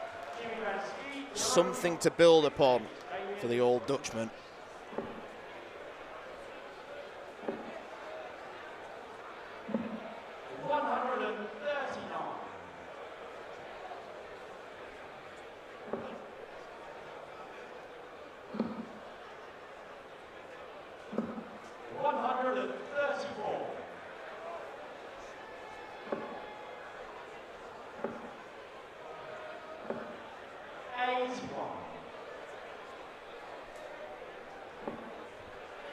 As I mentioned earlier in the game, Brian is someone who can be prone to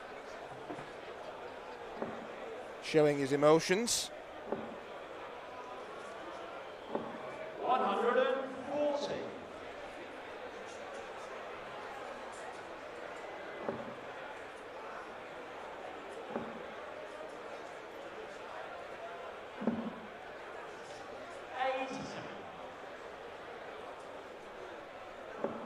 Belgian and the Dutchman in control. Eye roll there from Brian.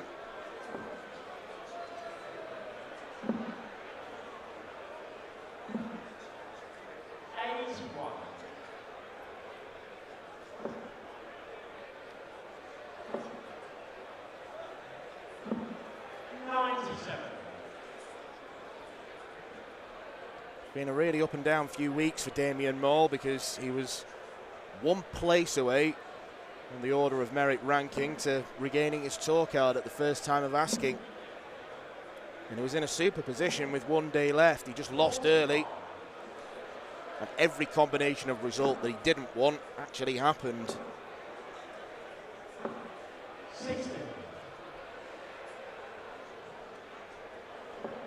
The man didn't show his best form at Q School either, but that surgery he had that I mentioned, extenuating circumstances. 1-2-4 to go a leg away. Doesn't need to go for the bullseye or entertain it, and he didn't do that. Instead leaves double 18 for Brian when he comes back. 1-3-3 applies pressure.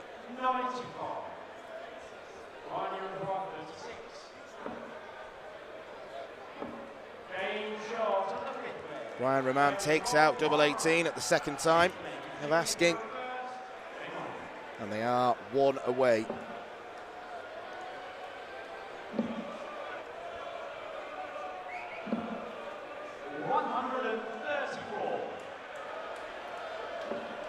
This is the third to last game we've got at the Dutch Open this weekend.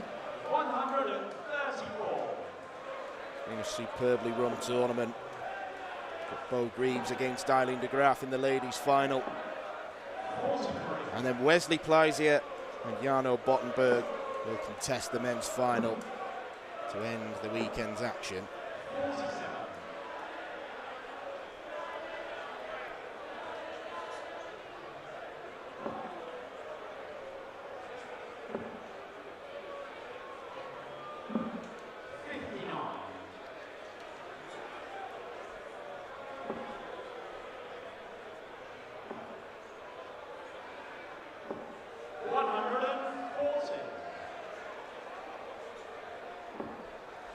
Moll has been outstanding in this final. He's probably been the best player of the quartet.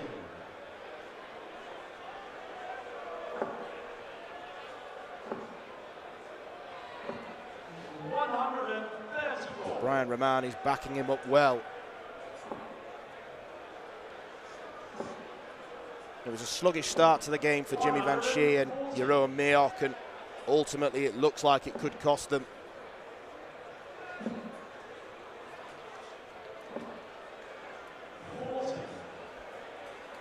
That's potentially an opening for Jeroen. 5-19s leaves the big fish. Wrong side of the wire.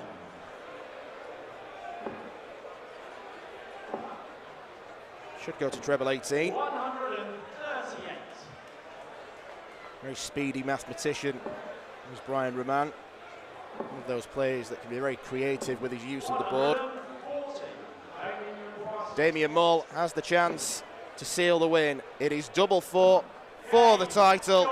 Damien Moll and Brian Roman, another pair of winners here at the Dutch Open in Assen.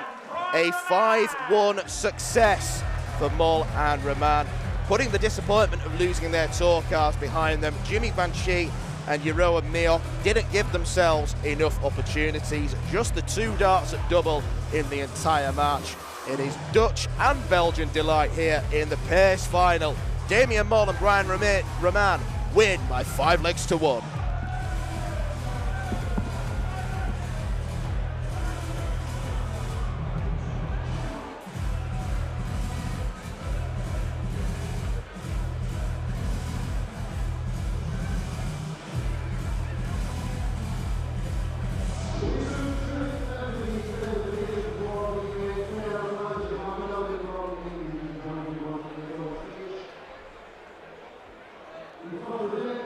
To the left,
It is now time for our ladies singles final here at the 2024 Toto Dutch Open.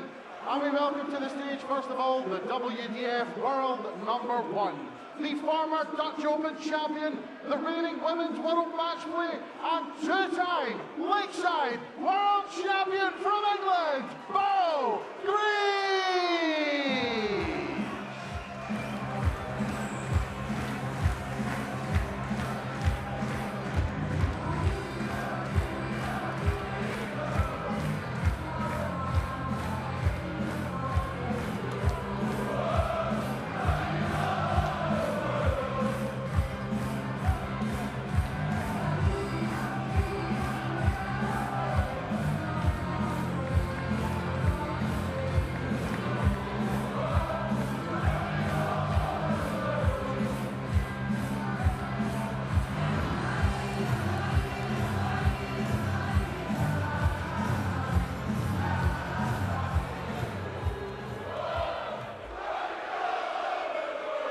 Our opponent is the WDF World #2, the former Fender Darts Masters and Windmill World Masters champion, the reigning and four-time Dutch Open champion from the Netherlands, Eileen de Graaf!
For Eileen de Graaf, that was probably the longest and most appreciative walk-on of her life. Everyone wanted a piece of her. Signed loads of autographs and photos. A rare occasion where Bo seems to be the least popular of the two players taking to the hockey. A repeat of last year's final. Quite fitting, really, that it is the #1 and #2 seeds facing off. The second big final, they faced each other in the past few months. Bo Greaves proving too strong for Eileen in a 4-1 triumph on the Lakeside stage.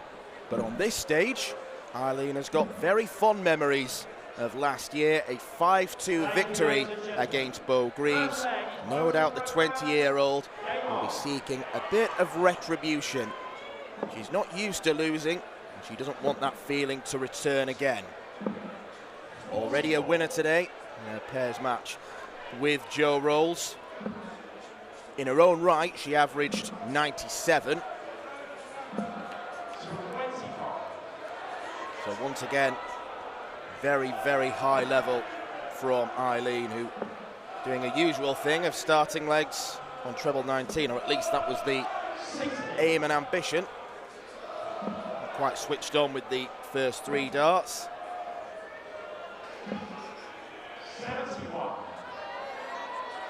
A good start is key for Eileen if she wants to win this.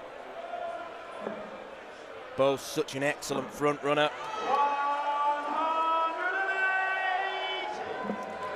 The amount of times we've seen her on the stream this weekend, she always seems to hit a maximum in the very first leg of a match.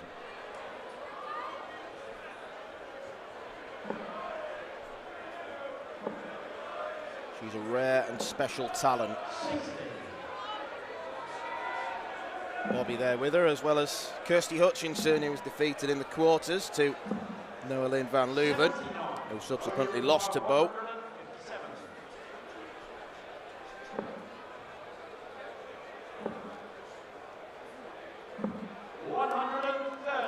In the entire tournament, there are a few players, including all the men that have played in the singles, that have got an average as high as Bo's.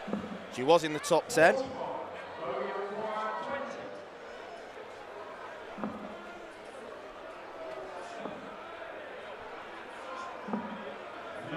Yeah, chooses to bust. No point messing about on the very low doubles with Eileen nowhere near. Sluggish start for the Dutch woman.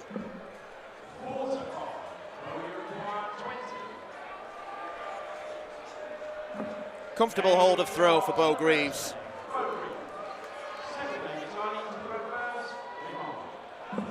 As mentioned at the start, she is looking to regain the title she won 2 years ago, beating Rhiannon O'Sullivan in the final. That was a 5-1 success. 140.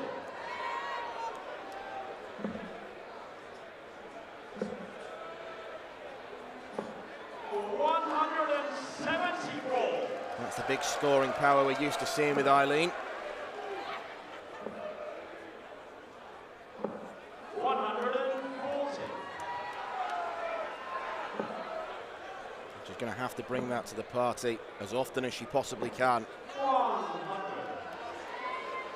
It's rare these days you see Bo laps below an 88 average thereabouts. 57. Eileen, you require 170.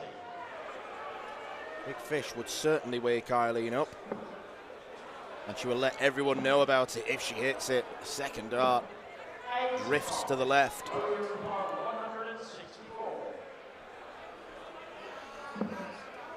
Another treble 19 would have left the bullseye. 96. And knowing Bo should have planted it right in the middle. Double 5. 80. Eileen de Graaf just dips inside.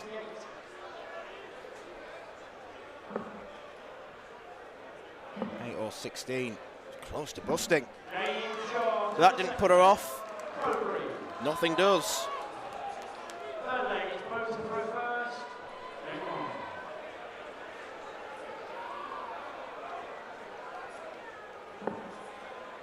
2,500 euro first prize for winning the Dutch Open for the women, and a guaranteed spot at Lakeside. Not that these two are not going to be there. They're ranked 1 and 2 for a reason. They're the best and most consistent players in the women's game.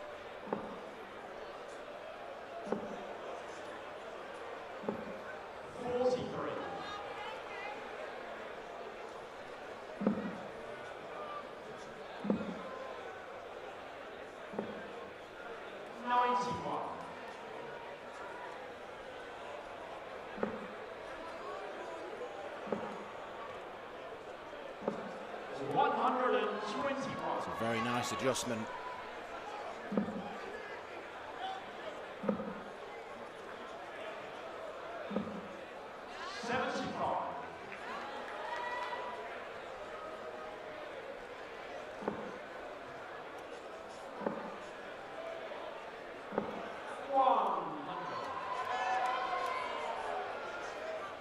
And once again, Bo is first to a finish.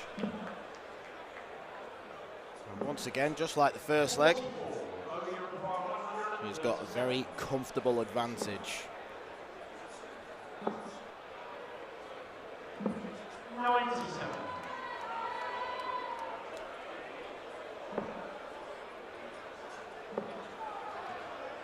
Go across to treble 18. Well, she decided to go for the maximum, just to apply maximum pressure.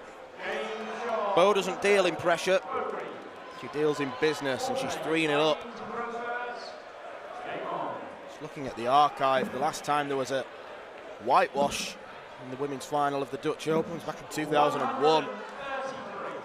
When Vicky Prune beat her Swedish compatriot Carina Ekberg 3-0. 140.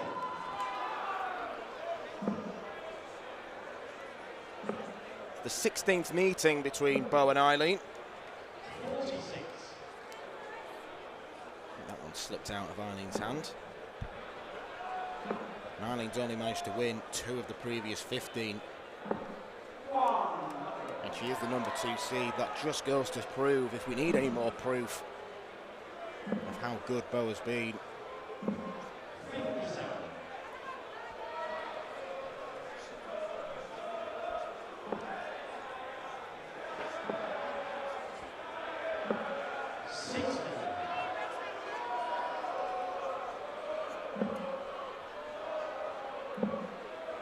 Needs a treble to leave the finish. 57. I think she already knows the writing could be on the wall.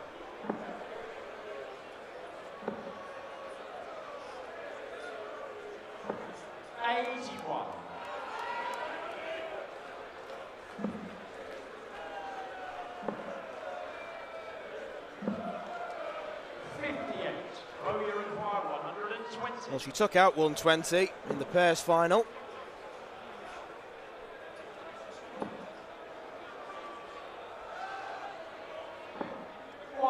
She doesn't do it in the singles final. Outside chance for Eileen.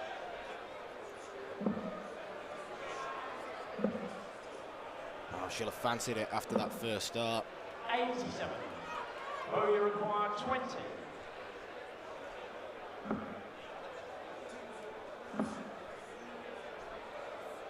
Shuffles across and finds double 10.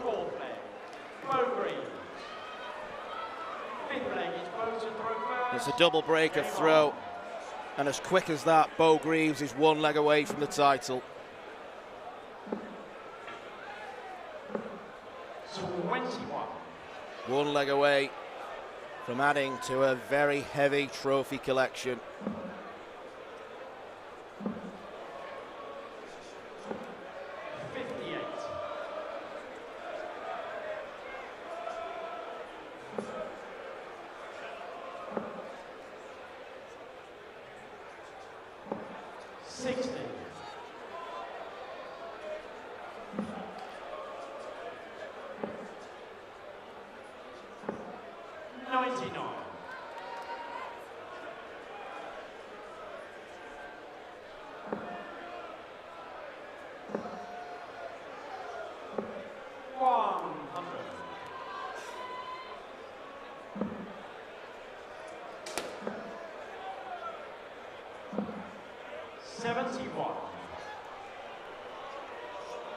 Eileen trying to find some resistance.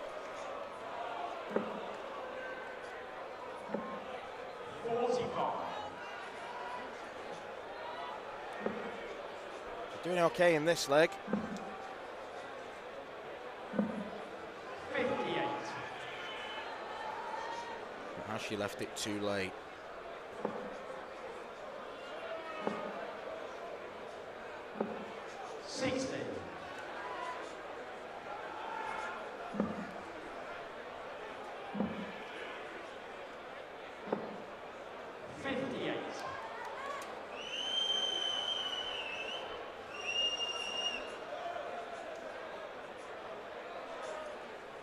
Whistles there have just put Bo off in a stride. Please, whoever's doing that, please stop.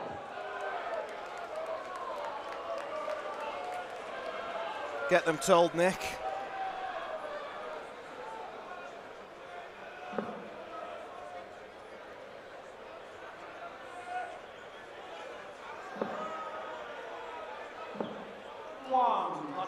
Eileen, you require 157. Lost her rhythm then because of the fortunate whistling from some idiot in the crowd. 57. Oh, you require 115. 115 for the title. Could someone point out the person that's whistling, please? We stop the game unless someone stops whistling.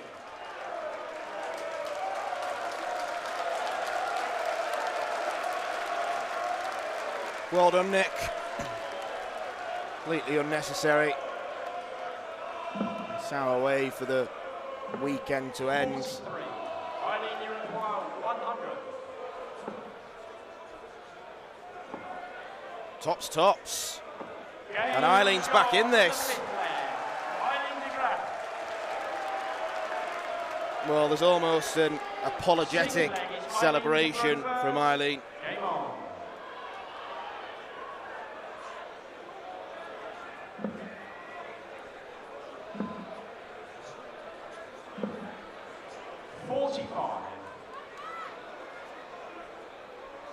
And it does mean at least that she avoids the prospect of being whitewashed. 57.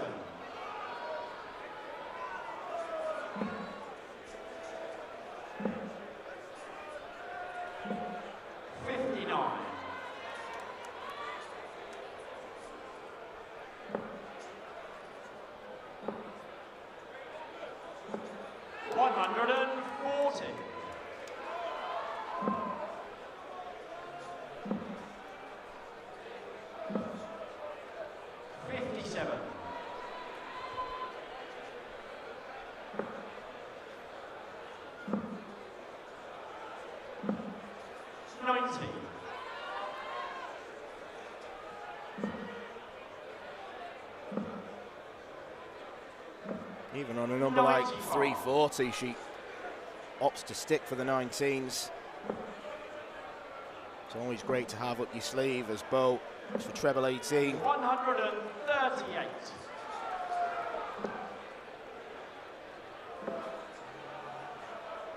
Good luck to the bull. 100. Bo, you require 76. Bo's pairs partner Joe watches on. 72. Two-match darts gone, but the likelihood is she's coming back. She certainly is now. 130. Oh, you require 4. All Eileen can do is hope. But those hopes have been dashed because Bo Greaves, brilliant Bo Greaves, has regained her Dutch Open crown. A title that she wasn't defending is now back in her possession. Eileen de Graaf, all she could do was watch and admire. She landed a lovely tops check out herself, but she started too slowly, and Bo roared on to a 5-1 success. It's almost not surprising to see her in the winner's circle these days. Bo Greaves, the women's singles winner. Ladies and gentlemen, we move straight into the presentation for our ladies singles final. Mr. Francis Van Couten joins me on stage once again. And first, our finalist. It wasn't to be 5 this time, I'm sure 5 will come. A massive round of applause, please, for Eileen de Graaf!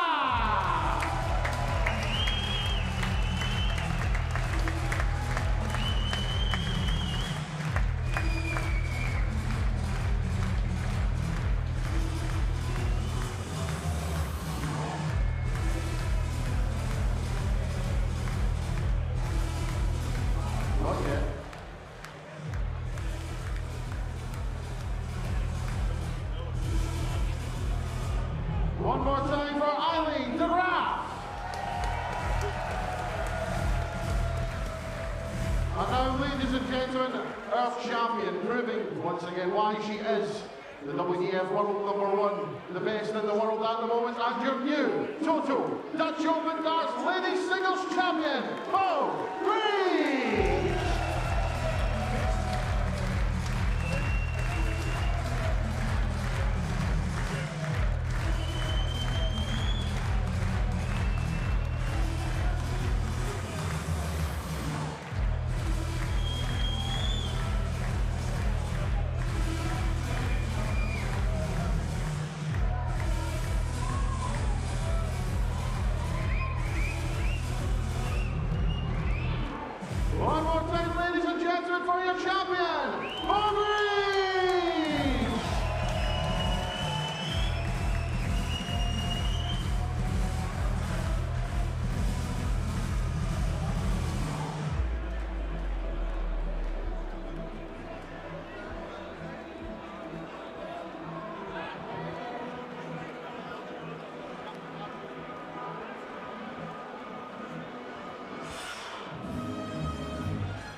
2024 Toto Dutch Open Darts Men's Singles Final.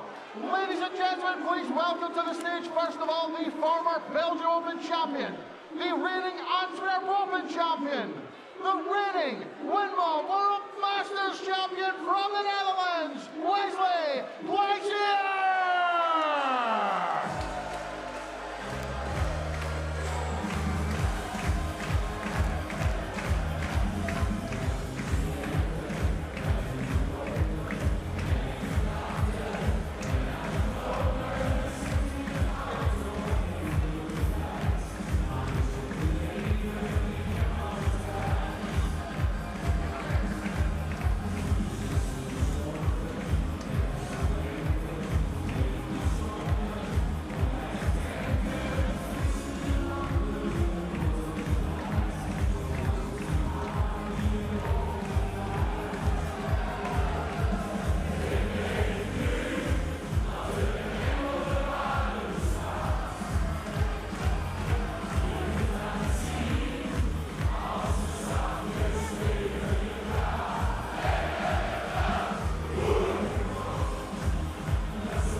Former Challenge Tour quarter-finalist and a Development Tour semi-finalist, playing in his first world ranking final from the Netherlands, Bonte Bonte.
Thousands upon thousands of hopefuls arrived here at the Bonte Wever in Assen, looking for Dutch Open glory.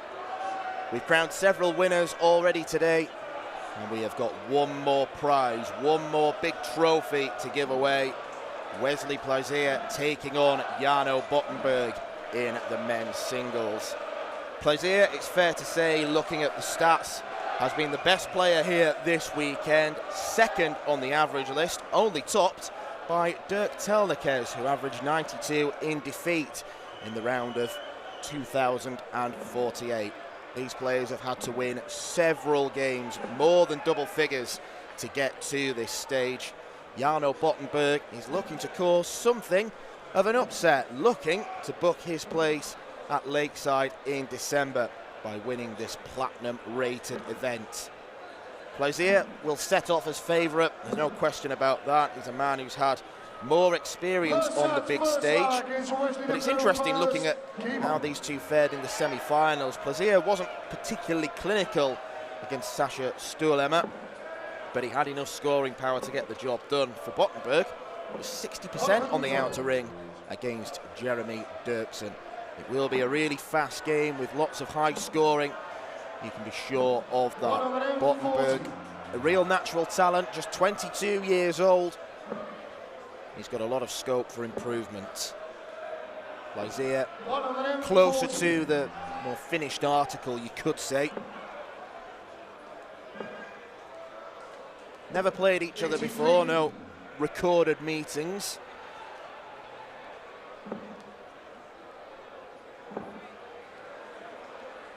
Looking to become the third Dutch winner in a row, one of these two, after Jelle Klaassen and Barry van Peer. And it would be 4 Dutchmen in 5 events, with Richard Veenstra winning in 2019. This would be a good start.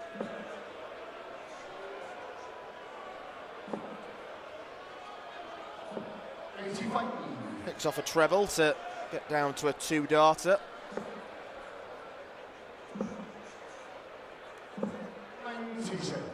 Good switch from Bottenberg, always a bit risky on a number like 220 to go to the 19s. Double 8 then for Big Wes. Double 4. 72.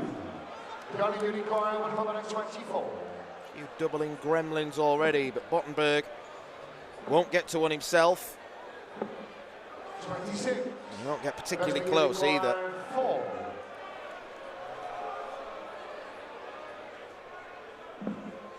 It's a long way inside. That's a long way outside. No score. What's going on, Wesley? Johnny Unicorn 90. Puzzled expression on the big Dutchman's face. 82. Occupational hazard of going for 98 with treble 20. They go inside, the shot's over. He does tidy up to leave double 8. Back up to double 1. Let's keep short in the first leg. Well, Wesley Plaisir won't want too many more legs like that. It's Johnny the through first. 21 darter, and he's just trying to almost lift himself up.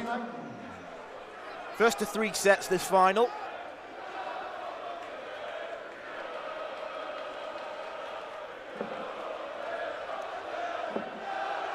Longest format of the weekend. 125.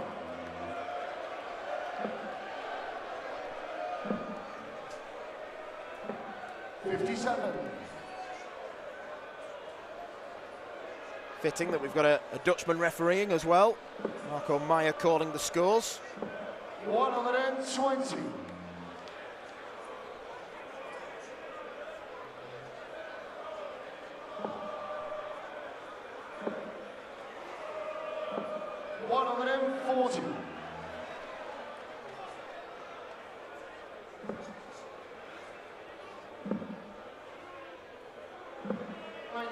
Early in the piece, but Jarno can't really afford to be broken on too many occasions. Just plants that seed of doubt in the mind. 57. Wesley's going to get 6 darts to tidy up 160. He may only need 3. Oh, wrong double. 30.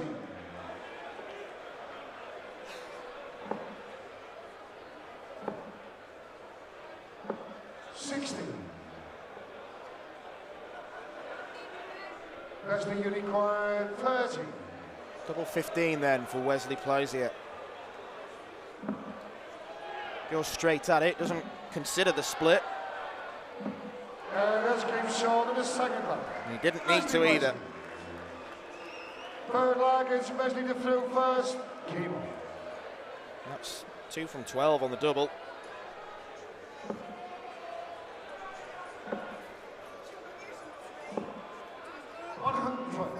Bottenberg not yet got his scoring boots on, so to speak.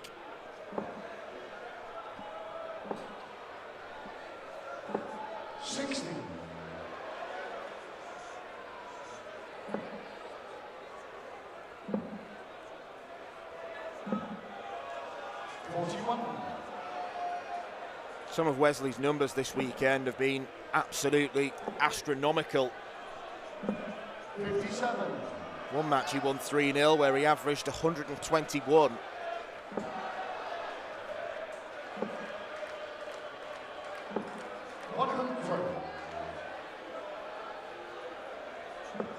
He's consistently been in the 90s. His average for the course of the weekend has been just shy of 91.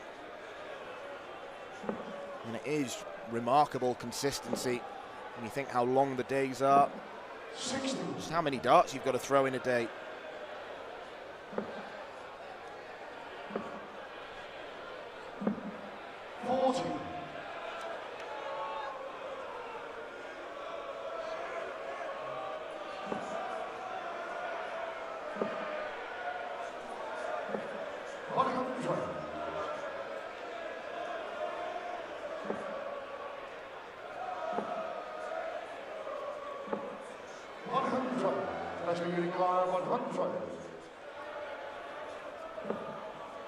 Two tops. He's thinking about it. 76. Well, he opted against, and the second out was pretty wild. Does get down to double 12. Might not get a go. Screws his face up. 123. He'll be annoyed there because he'll wonder, why didn't that go in with the second dart? Just came short in the first set. Wesley plays here, wins the first set. First leg, it's Yana to throw first. He has not really faced any heavy artillery. Jano's thrown one dart at a double.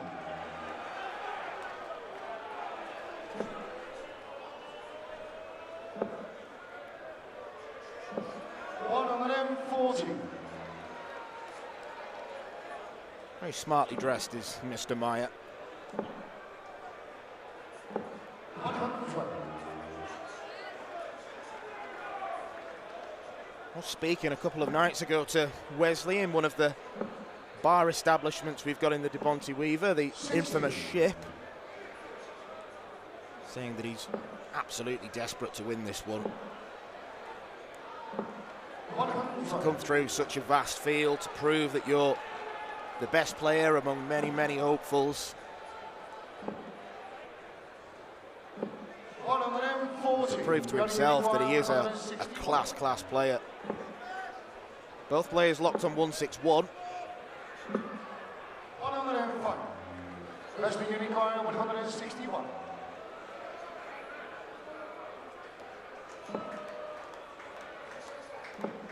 Wesley might go the same route. He's got a slightly different plan of attack. Single to double for Jarno. Long way short. That one's straight in. And I think you could just hear in the background the roar that he lets out.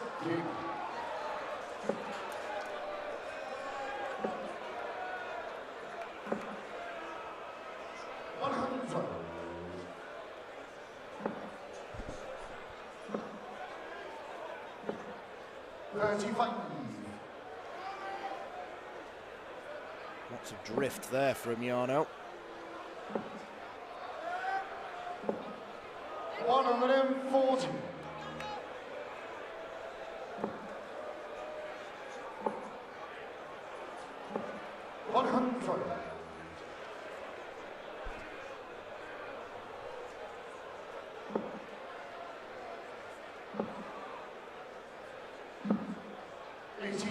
Played a brilliant game on the lakeside stage, did Jarno Bottenberg.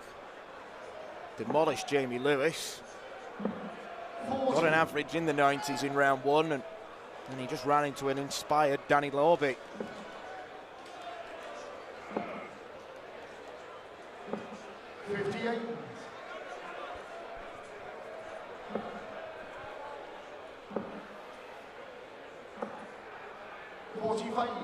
Wrestling you require. He's going to have to find some inspiration himself if he's to beat Wesley. 82.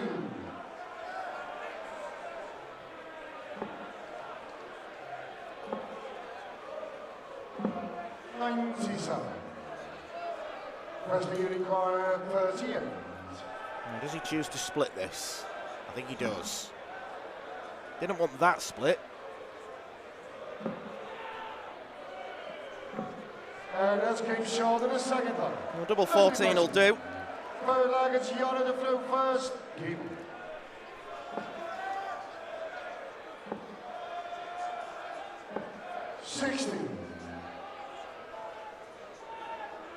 It's always advisable if you are going to split 38, go for the 6 or the 10, because even if you want the 6 and go for the 10, you've still got 2 more darts at double.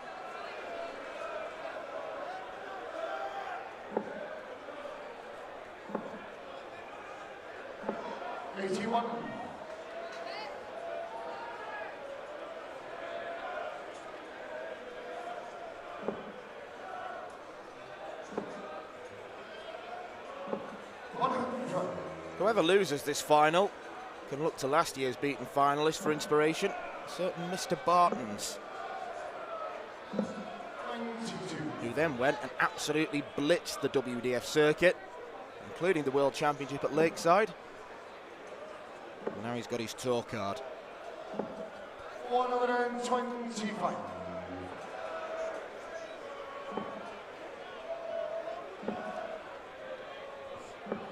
Mind you, last year's winner, Barry Van Peer, didn't do too badly. 142.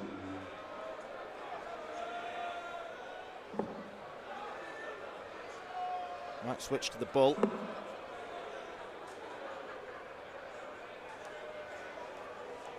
That leaves 57.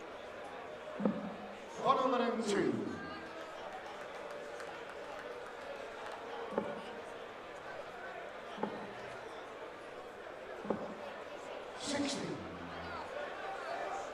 Wrestling you require 40. Bottenberg isn't giving himself enough good chances.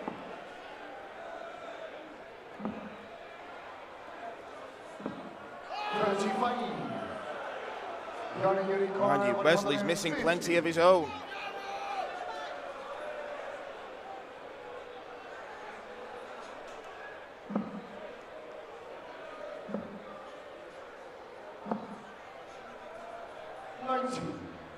Wrestling you require 5.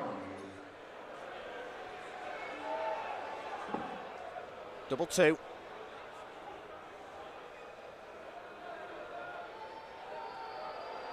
And let's keep short in the third one. That's better. It's a mark of how well he's scoring, the fact that he's able to miss so many darts at double and still get away with it. Takes the darts in this second set. Win this leg, he goes 2 sets up, and then has the darts in set 3. 60. Wants this to be as fuss-free as possible.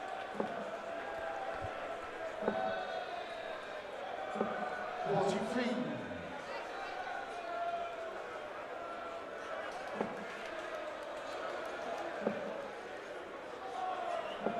120.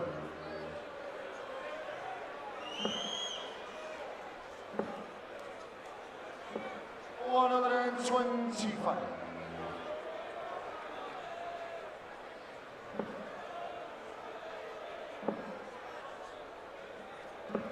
60.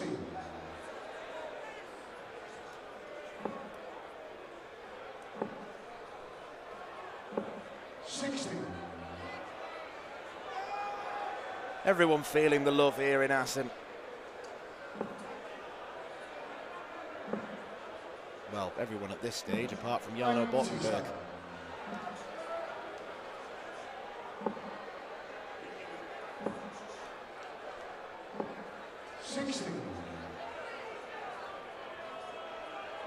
Visible signs of frustration on his face. Having a few words with himself.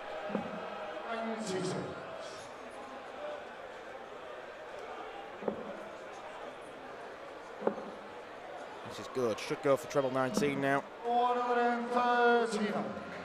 Wesley Require 18. Wesley may only get one at the bull. Oh, he won't even get that.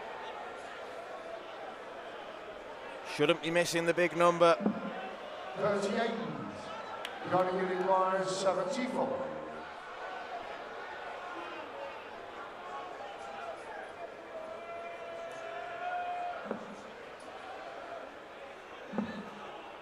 Tops for Bottenberg. 34. It is a huge chance that has gone missing.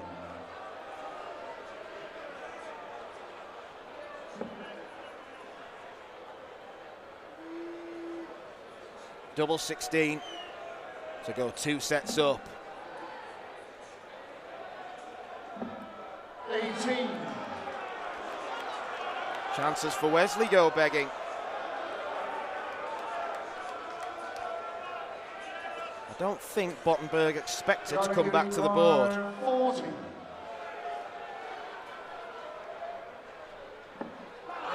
But he gets tops. And now Jarno Bottenberg needs to hold throw to level this game up.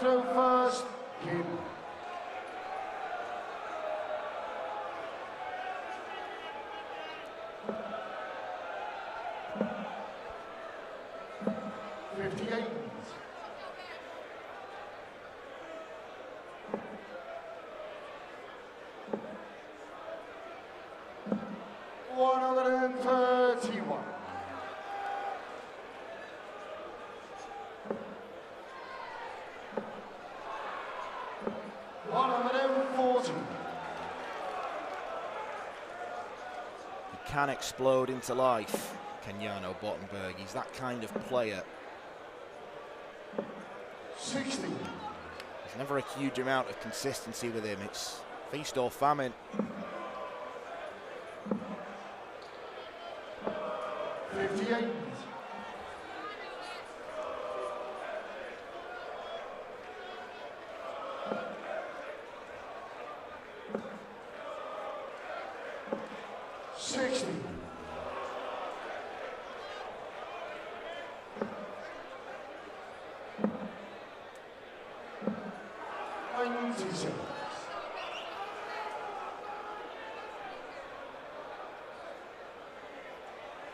Bottenberg down to a massive 3-figure combination.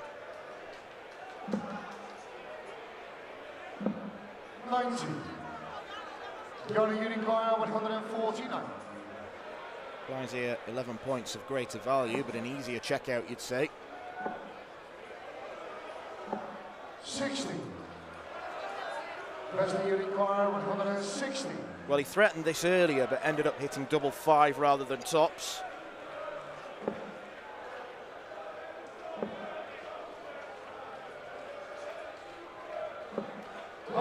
How's he managed to squeeze that in?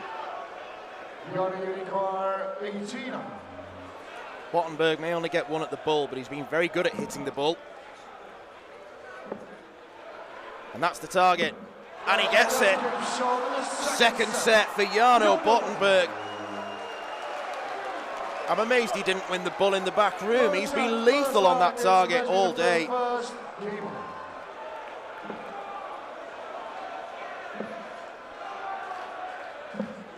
44.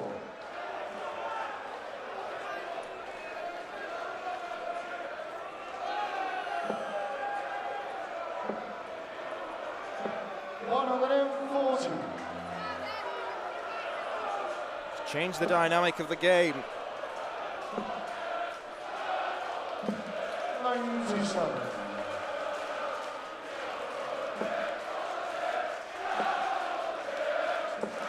Suddenly he's feeling the love from the crowd. Big thumbs up from Bottenberg, welcoming in his first 180 of the game. 45.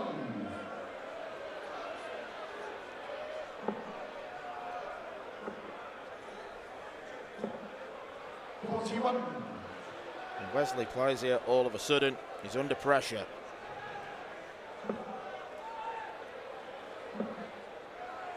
He's looking so comfortable for him. 70. But he went 2-1 up in the second set. 92. We're almost thinking he was a shoo-in to pick the trophy up, but darts is such a volatile sport. Everything can change in a matter of seconds. Yep, where did that come from? Bottenberg leads for the first time. Second leg is Jan in the throw first. Not only that, a break of throw.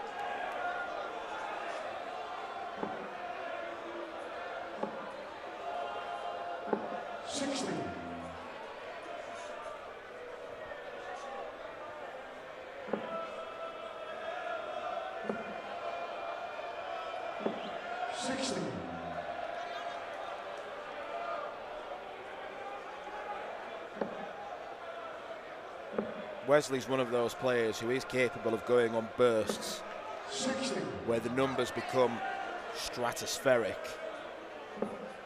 He needs to find something like that.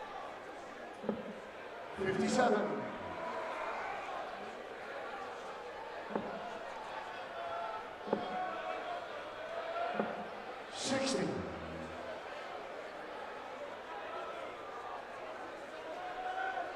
Because the numbers that Wesley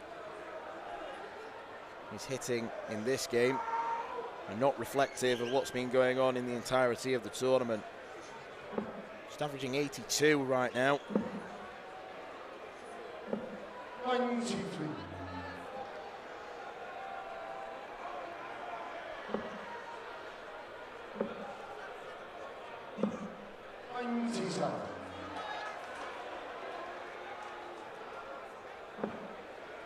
Just see on the right there the young Finn, Onni Pennanen, who took to the stage earlier today.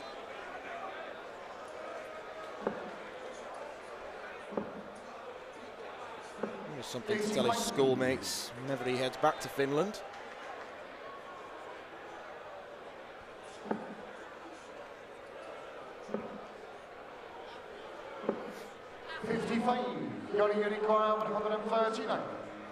One of the most difficult outshots, 139. Because Bottenberg's got time on his side, he went the less conventional way, if you will. 65. Yanni Unicorn, 55.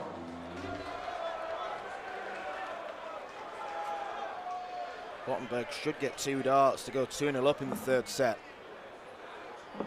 He should have done. Just one. 35. Wesley Unicorn, 160.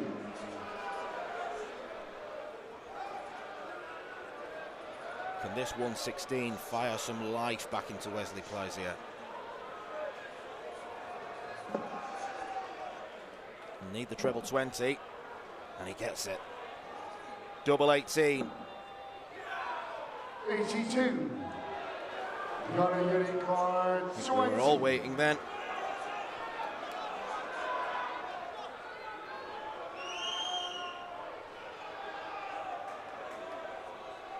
Leaves 34, so he must have hit double one. Bottenberg hits double 10. Beautiful. Third leg is Wesley to throw first.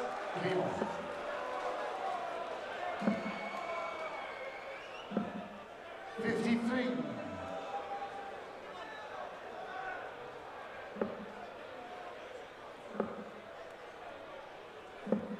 40. 1.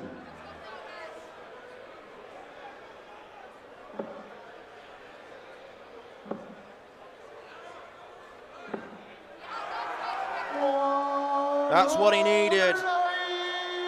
80.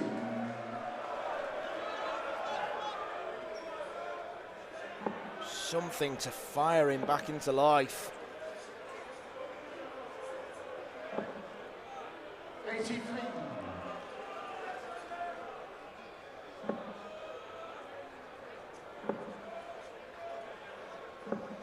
26. And then follows it with a bag of nails. Wesley's going to take this Dutch Open title. He's going to do it the hard way.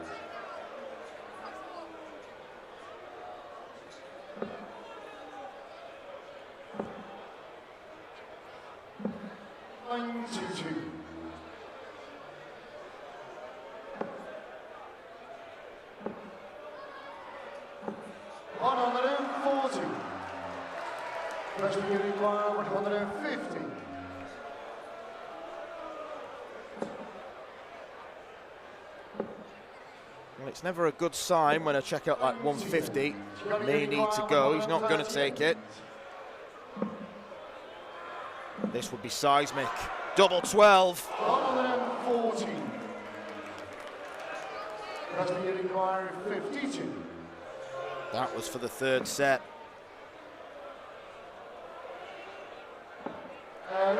Glazier back into this.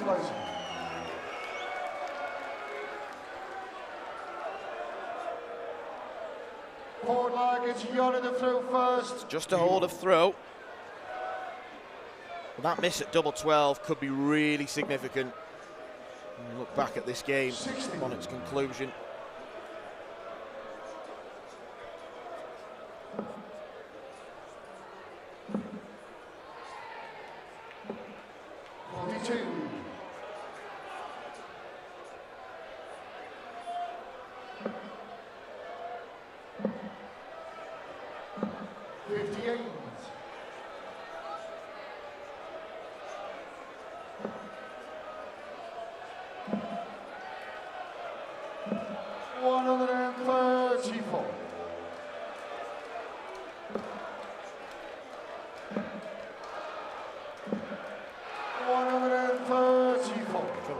Working nicely for Jarno.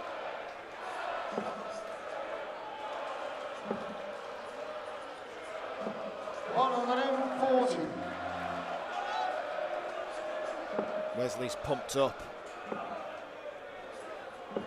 60.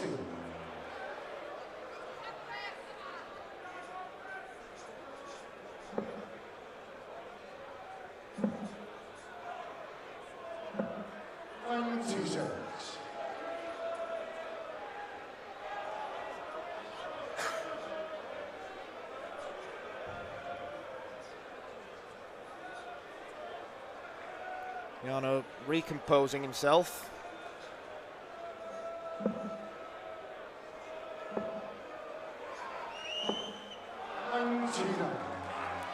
Nicely done.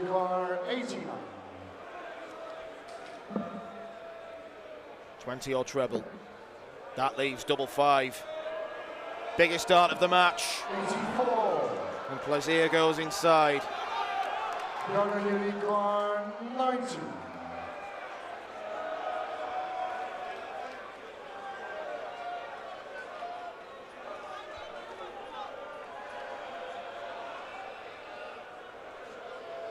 Bottenberg took out 89 on the bull to win set 2. Can he go one higher?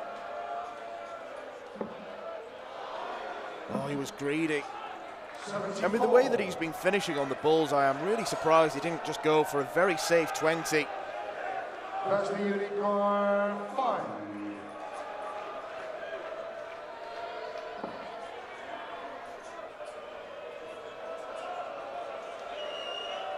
Taken this checkout once before.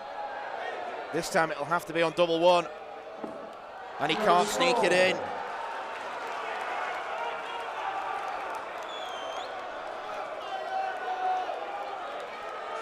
Bottenberg's taking his time, and perhaps wisely so. Unicorn 60.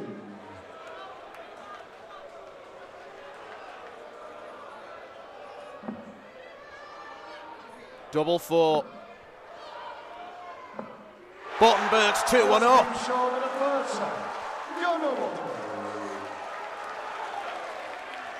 Here's a set away from taking the Dutch Open title. 4 sets, first leg. It's Yana to throw first. Game on. Not only that, he's got the darts. 64.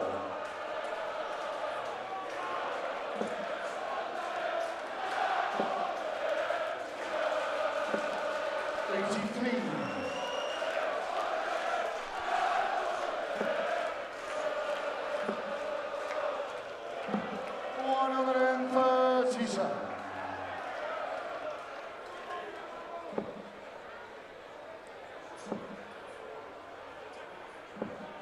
95.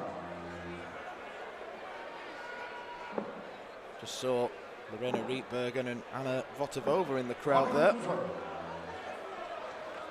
Enjoyed a funny moment yesterday in the women's singles when Lorena made it 3-1, turned round, hugged Anna, thought she'd won the game. And it was actually first to 4.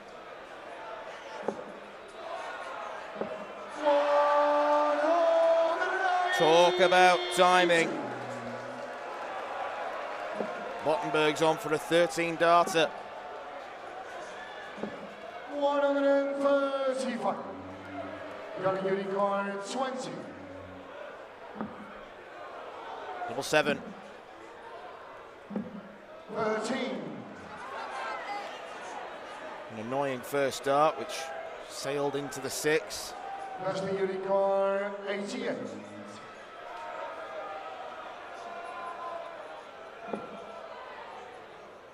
Big 18. Plazier's on the button. He's playing Jarno at his own game.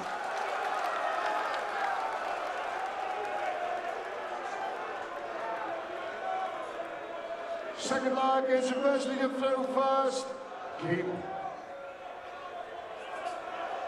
Have to emphasise how much Wesley Plazier needed that.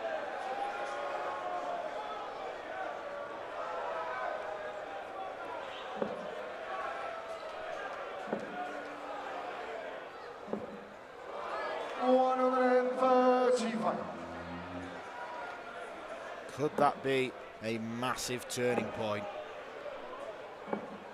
43.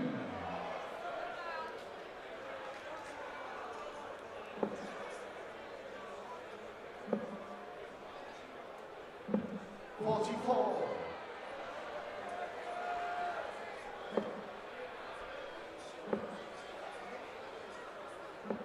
98.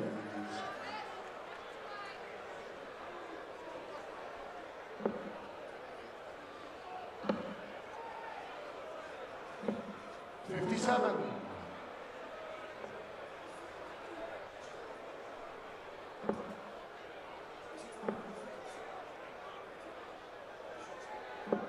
140.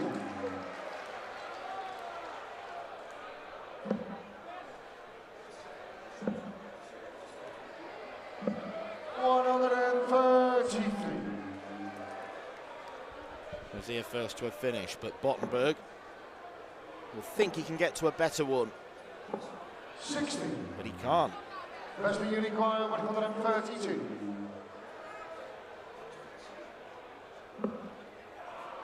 Hello. Well, does he stay there or go for treble 14? He goes for treble 14, and it's a good call to leave tops. 92. Johnny Unicorn 160. This would hurt. That would have been agony. 40. There's who I assume is Jarno's brother in the crowd. 40. A likeness between them. And let's give Sean in the second one. Leslie Plazier. Plazier takes tops. Jarno to throw first. Gable. He goes 2-0 up. Quickest way Bottenberg can take this title is to win 3 legs in a row. Hold, break and hold. Much easier said than done. 127.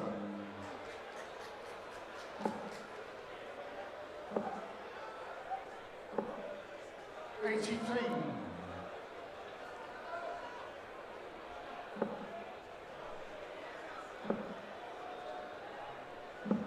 99.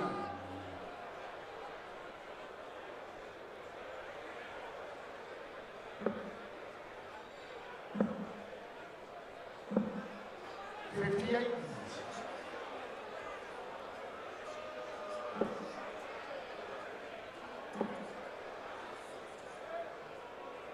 100. 140. Once again, Wesley is first to a finish. 121. Wesley, you require That slip makes it much more difficult for Jarno.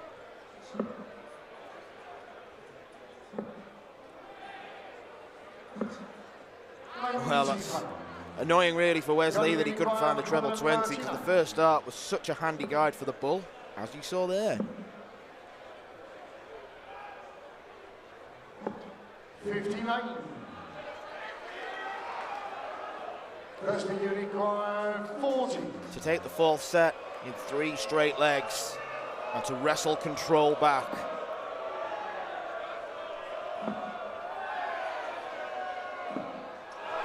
Tops, 10s and 5s have caused problems. You require 80.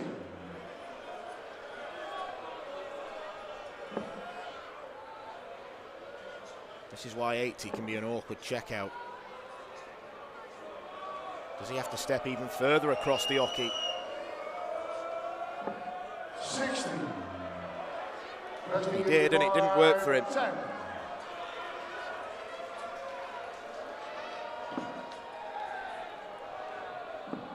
We're going to a 5th and final set. Wesley Boise.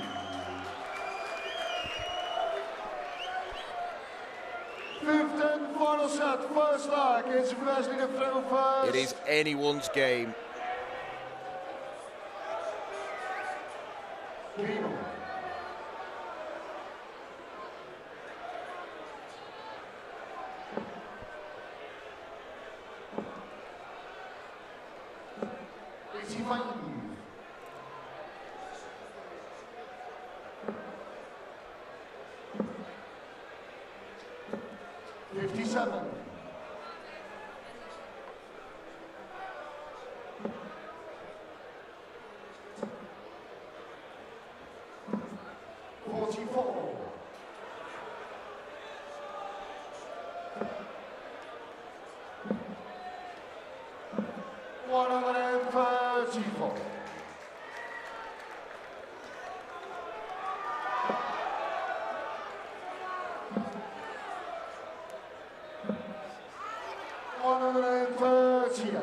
Good response from Wes. 140 would have left the big fish for Bottenberg.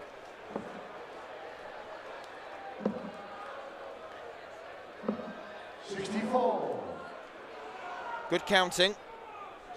Sure that he does get to a finish, but 70 after 12 darts. Possibly not be enough. 170.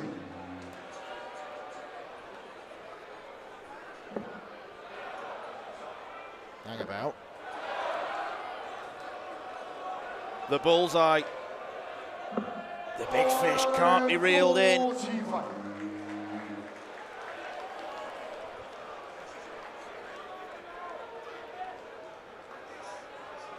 You can afford to smile about it now, but if 114 goes, there will surely be no smile on Wesley's face.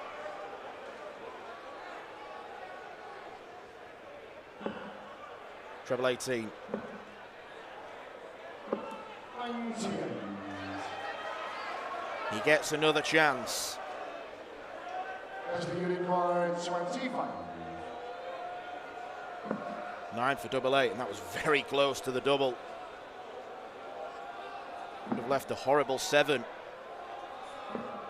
17. Clysey is mucking about. Johnny, you require 60. And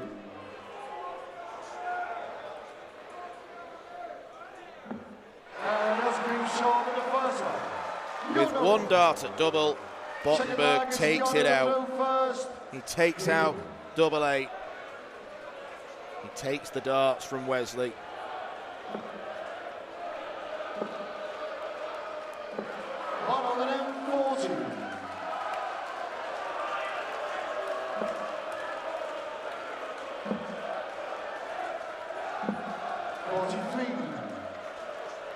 Is it going to be more big stage heartbreak for Wesley Plaisier?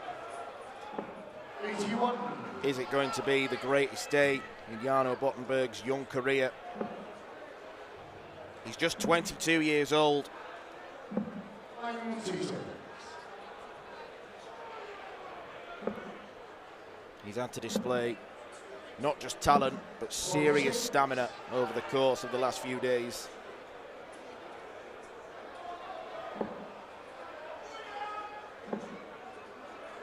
Family giving him all the encouragement they can.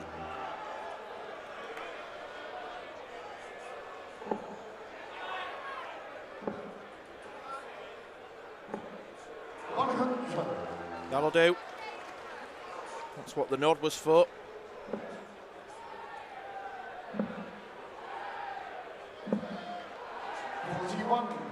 The only require 134.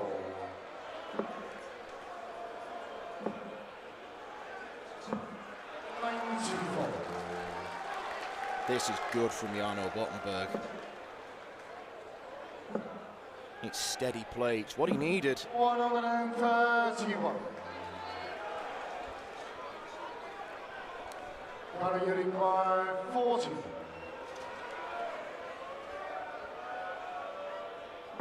Jarno Bottenberg is one leg away from Dutch Open glory. Third leg, especially the throw first.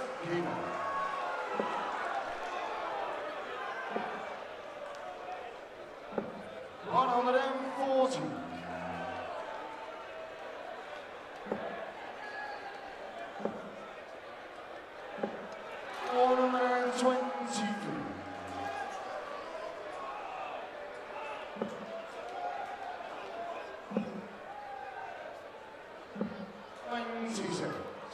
Plaisier reluctant to blink.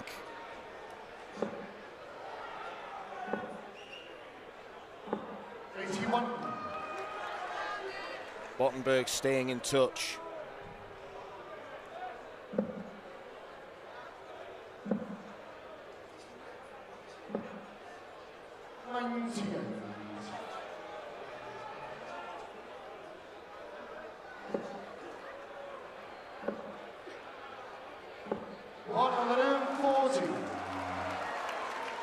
You require 167. May need to take this. 99. You only require 157. We've not had a three-figure out shot in this match, and we're not going to get one in this leg.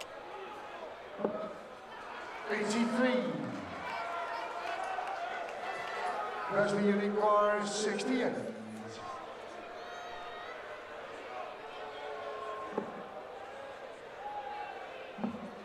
That leaves double 16. 36. Wesley Plaisier may have blown his chance.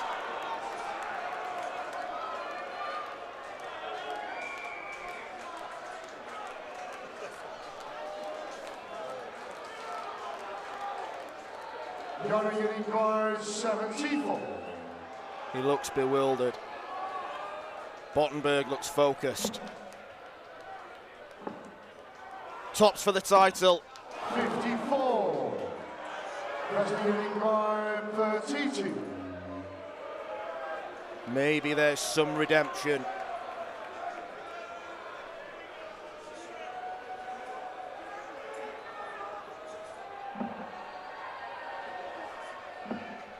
Double eights there.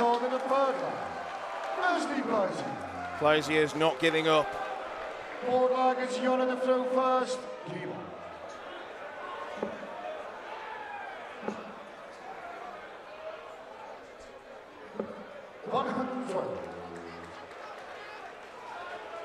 Jarno still has destiny in his own hands.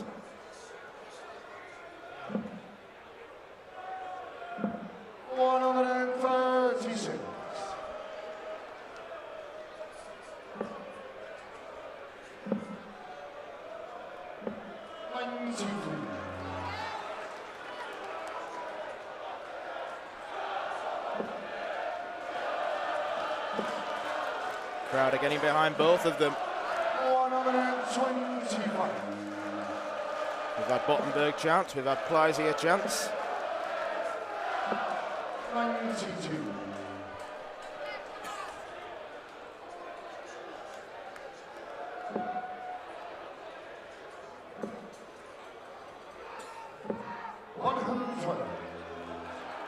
Well, he's found a good leg when he needs it. But the way Bottenberg's been playing, he might be forced to take 140 out. 85. It's not a nice deflection. First unit corner 140.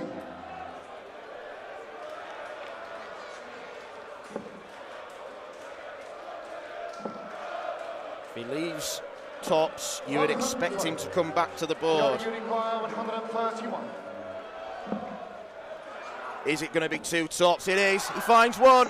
And he finds the other. And Jarno Bottenberg, with the greatest checkout of his career, has won the men's singles Dutch Open. An absolutely stunning way to take the title. Wesley Pleisier, all he can do is reluctantly applaud the efforts of his young opponent. Bottenberg made that checkout look like a piece of cake. It was a stunning way to win the title. And out of the thousands and thousands of entrants, Bottenberg, who could barely hold back his emotions, has emerged as the winner. He's off to Lakeside. He's got 270 ranking points. Jarno Bottenberg is your Dutch Open winner.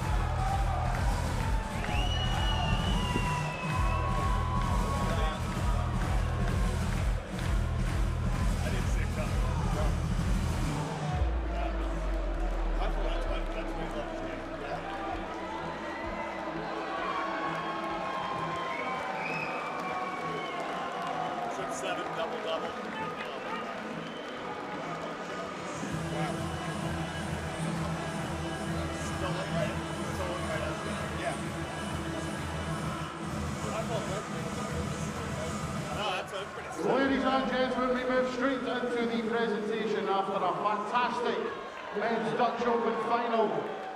Francis van Kouten joins me on stage once again. First of all, to our finalists receiving the second place plaque. A massive round of applause for Wesley Pleisier!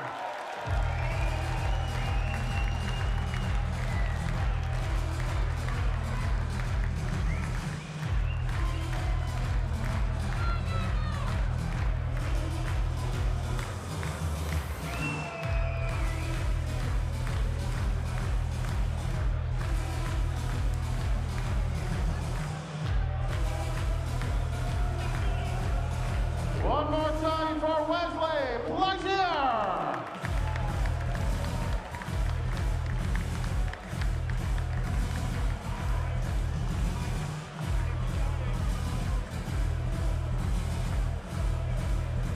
And now, ladies and gentlemen, receiving the first place plaque, the magnificent trophy, the title of 2024 Dutch Open Darts Champion, and, of course, a ticket back to Lakeside, Jarno Bottenberg!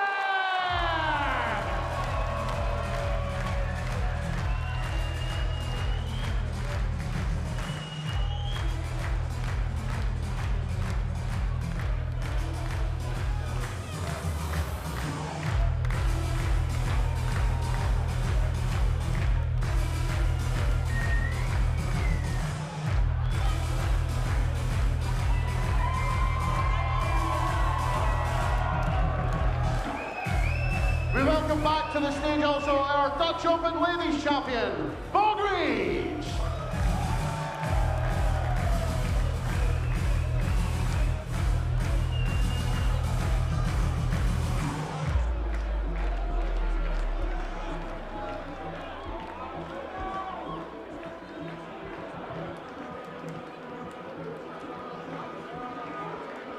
Ladies and gentlemen, your Toto Dutch Open champions, Bonte and Jarno Bottenberg.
Magnificent. Before we say goodbye, there are a few thank yous that we have to do. First of all, to our title sponsors, Toto, for the support, to the staff, the management, and everyone here at the Bonte Wever for their assistance in making sure the tournament goes ahead.